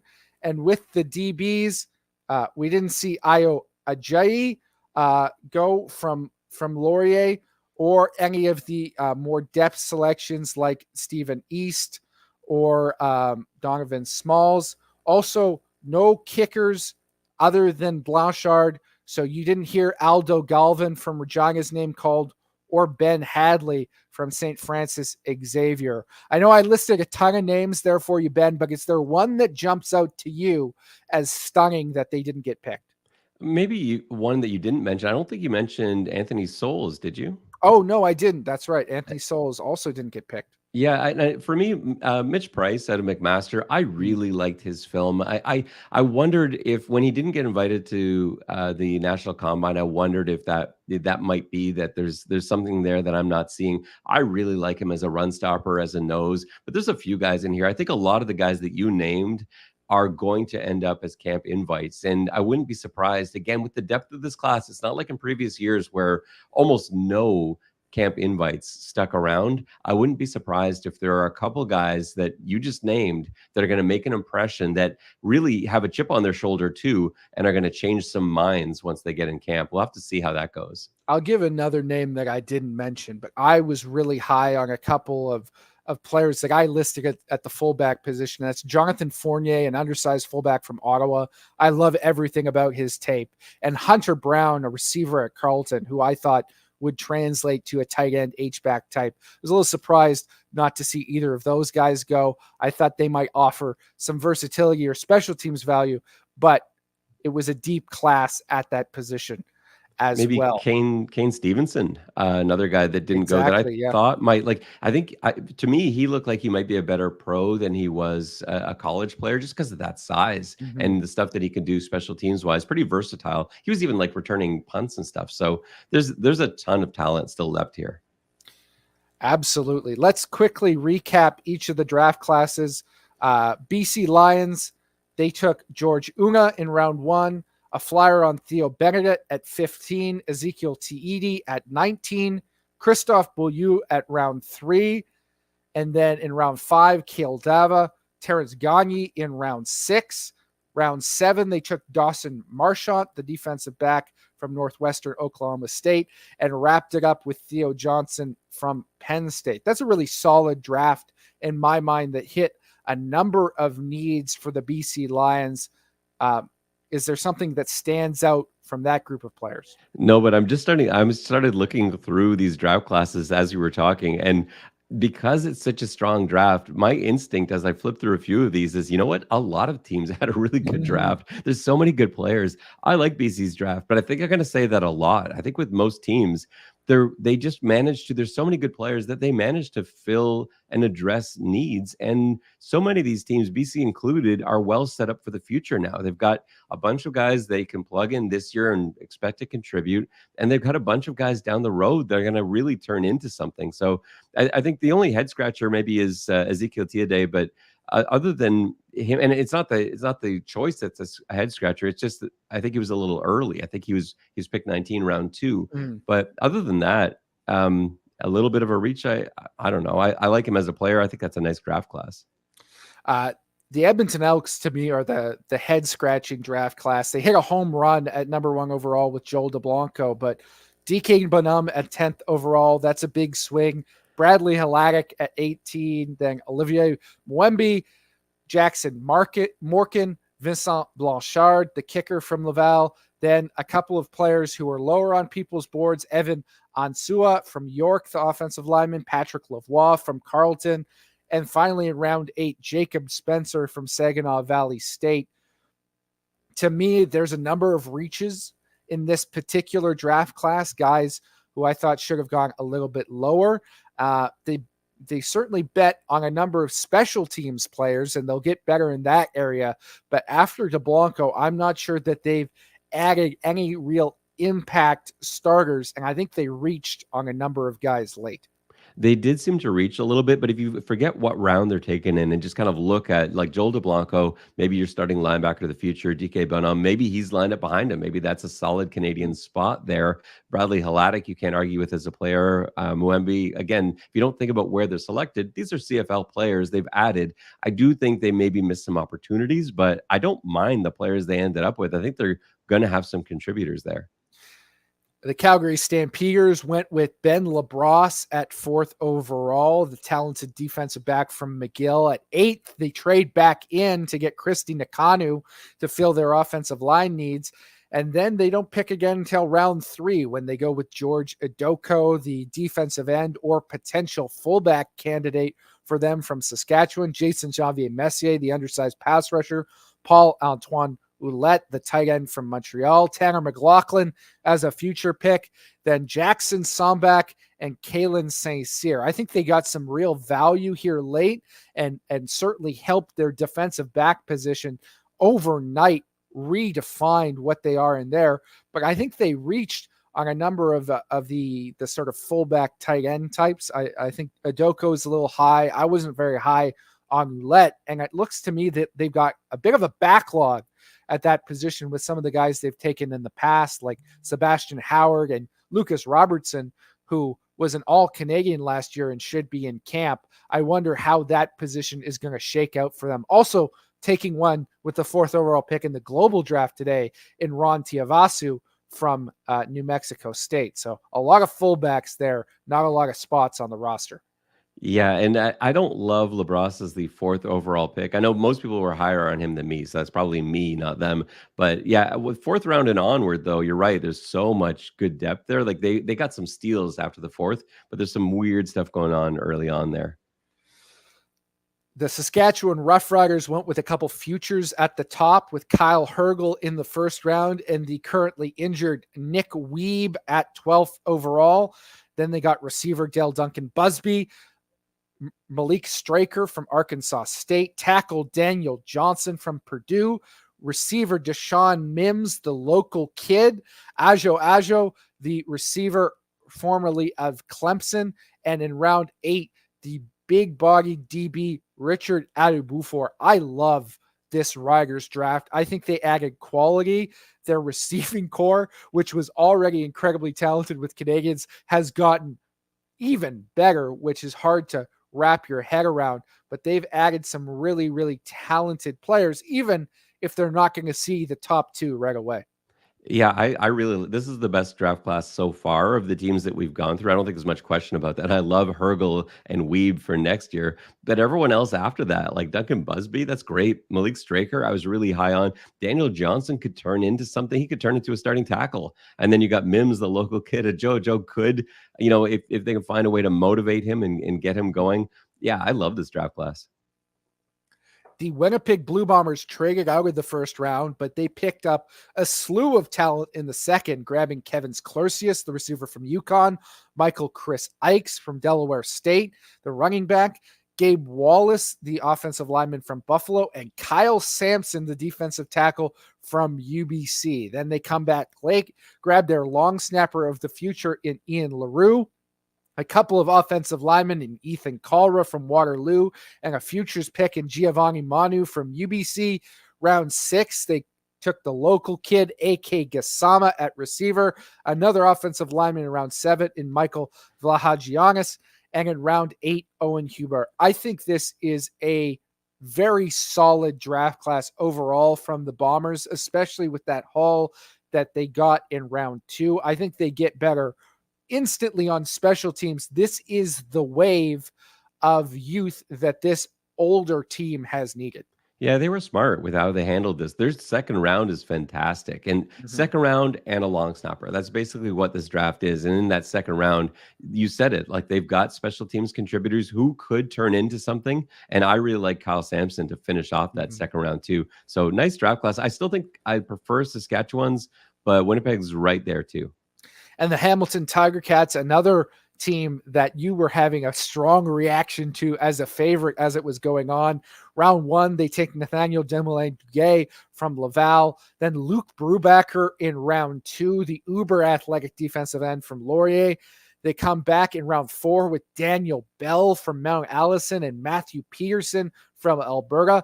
Couple of UBC linebackers in Ryan Baker and Mitchell Townsend, but also take Jonathan Giustini, the kicker/safety from Alberta, John Curtis, the safety from Saskatchewan the center from Saskatchewan, not a safety, in there as well. A lot of personal favorites for you in this group, Ben. A lot of personal favorites for me as well. It seems like the Ticats have added some nice pieces. Oh yeah, this is a really nice draft group for the Hamilton Tiger Cats. I love almost all of their picks. Like pretty Mhm. much every one of these guys are guys that I was higher on than most people. I think you were too, but we didn't get the sense that that was a consensus. But obviously Hamilton's thinking along the same line here. They've got guys in the first couple of rounds who have the potential to be immediate contributors, and then everyone after that is a serious football player. Even the guys that maybe slid, like Ryan Baker, you want on your team. And we're talking about round 5 into round 6, and guys like Giustini. These are good picks. John Curtis in the 7th round, one of my favorite centers, and Mitchell Townsend is your last pick. Are you kidding me? Like that's a nice draft. I think Hamilton's is my favorite so far here, but Saskatchewan I think is right there, only because Saskatchewan is playing a bit more for the future. But both of those draft classes I think are right at the top. The Toronto Argonauts make the most of their one first-round selection with Kevin Mattal, the talented receiver from Laval, then come back in round 3 with Tyson Hergott, the defensive end from Waterloo, John Bassett, the long tackle from the University of Calgary, and Tyshawn Blackburn from Alberta, the athletic DB. Then they keep adding to the defensive backfield with Jarrell Cummings from UBC, and then a pass rusher in Efena Onyeka from Carleton, as well as a futures pick in Aneem Donkwa from Howard in round 6, and Justin Sambu, the defensive tackle from Baylor, before wrapping it all up in round 8 with a flyer on an all-Canadian in center Daniel Shin from Alberta. You cover this team. You call the games for them on the radio. Are these players that you're going to be saying their names a lot going forward? Kevin Mattal for sure, I think, and I can certainly see Tyson Hergott getting a lot of time too. I think some of these other guys is going to be down the road, like John Bossé. I definitely think is going to turn into a player, but I don't think it's going to be this year. And like we were talking about when he was drafted, maybe this is a guy that can go back to school for a year. I love though the stuff that you can't teach. Those 30 you can't teach somebody to have 36-inch arms. It's such an asset as a tackle, especially, but you can use that anywhere. So that's a nice pickup too. But a lot of these guys are going to need a little bit of time. They might have to wait on Dankwa, but there's such high-end potential. And Toronto was in a position where they didn't need anyone really for this year. And really, if they were going to have someone for this year, probably be a receiver. And they got Kevin Mattal. So that worked out really well for them. Yeah, they nailed that pick off the top in my mind. That was an ideal scenario for them. The Ottawa Redblacks at number 2 overall didn't take Mattal. They took Nick Mardner. Then they came back in the 2nd round with Daniel Okpoko, the defensive lineman from San Diego State. They grabbed Dawson Pierre, the massive DB/linebacker from Concordia. Yaquan Bloomfield, another receiver, in round 4. Yanni Guadfell from Bishops in round 6. Round 7, they get Zach Fillion from Concordia, and then round 8, wrap it up with Russell Dixon, the tight end from UConn. Some solid additions here for the Redblacks. Is it enough to help get this team back on track? It'll certainly help. And I really like the pick of Daniel Apoko. I think that is the best pick in their draft. I think this draft will be looked back upon depending on how successful Nick Mardner is, because at 2 overall, you're really counting on him turning into something. And we both felt that there were some risks there potentially. And so if Kevin Mattal ends up having a much better CFL career than Nick Mardner, I think people are always going to look back at that and say, you could have had this guy and you took this guy. But Nick Mardner can also go and prove Ottawa right by being a sensational touchdown maker. We'll see if that happens for Ottawa. They obviously feel like he was the guy to take at 2. We'll have to see. For me, the best pick of them was in round 3 with Dawson Pierre. I think he helps them on special teams right away. But I have some question marks with some of their later picks. I don't know. They didn't take any bad players. I don't think they got worse, but I'm not sure they maximized value at every single spot, especially up the top when I would have taken Mattal over Mardner. The Montreal Alouettes are our last draft class to break down. In the 1st round, they snagged Jeffrey Kante Arku as he was falling to get in their linebacking core. They took Arthur Hamlin out of Colgate in the 3rd round to be the backup for Marc-Antoine Dequoy. Micah Roan, the defensive lineman from South Dakota, in round 4. Frederick Antoine in 5, the receiver from Laval. And then Michael Herzog, the uber-talented running back from Hillsdale College, at 6. In round 7, they added Mohsen Jamal, the receiver from Western. And then the mystery man to wrap things up and spoil my evening, Vincent Delisle from Laval, a DB who we will learn more about in the future. That pick aside, what do we like about this draft class? Well, my favorite pick for Montreal was Vincent Delisle, because someone needs to keep you humble, JC. You know too much about this draft class, too many players. I'm glad for one that for the very last pick, it was beautiful. It was like poetry. The very last one. I can't believe they found someone that you didn't have a book on, because yeah, you were all over this draft class. But in seriousness, this is a really nice haul for Montreal. What I like about them is every single player they got was better value than what I had on my board. So like Kenton Arku, for example, I had him as my number 2 guy. They got him at 9, and so on down. That continues all the way through with Hamlin, with Roan, with Frederick Antoine. Great value. Michael Herzog in the 6th round, Mohsen Jamal in the 7th round. Like these are all tremendous value picks. It looks like Montreal was really just going legitimately for BPA. And when you do that, you'll almost always come away with a nice draft class. And that's what they have.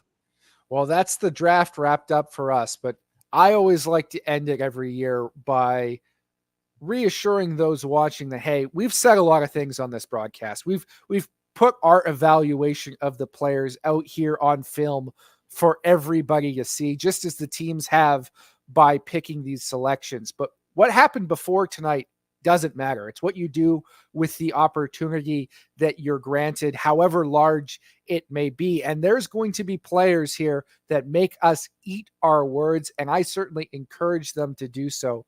We wish the best for all of these Canadian football players going forward. And there will be guys we loved who don't live up to the expectations, and guys that we've never heard of who become stars in this league. So the exciting times start now with training camp just around the corner. Thank you so much for joining me tonight, Ben. I know this was your first time going through it all live. It was a pleasure to sit with you and hear your depth of knowledge. Hopefully we can do it again next year. Yeah, I'd love to. It was a great time. Thanks for doing this with me. I had a blast with it. And like you said, these players, the draft has happened. Now you got to go out there and do it, prove any naysayer wrong, and prove those supporters right. Excellent. Well, make sure you keep it locked to 3 Down Nation as we head into the 2024 season for all your insight and analysis. We'll be on the podcast tomorrow with John Hodge and Justin Dunk breaking down my winners and losers. And to all of you out there, best of luck to your team next season. Best of luck to all the players that have been selected. Have a good night.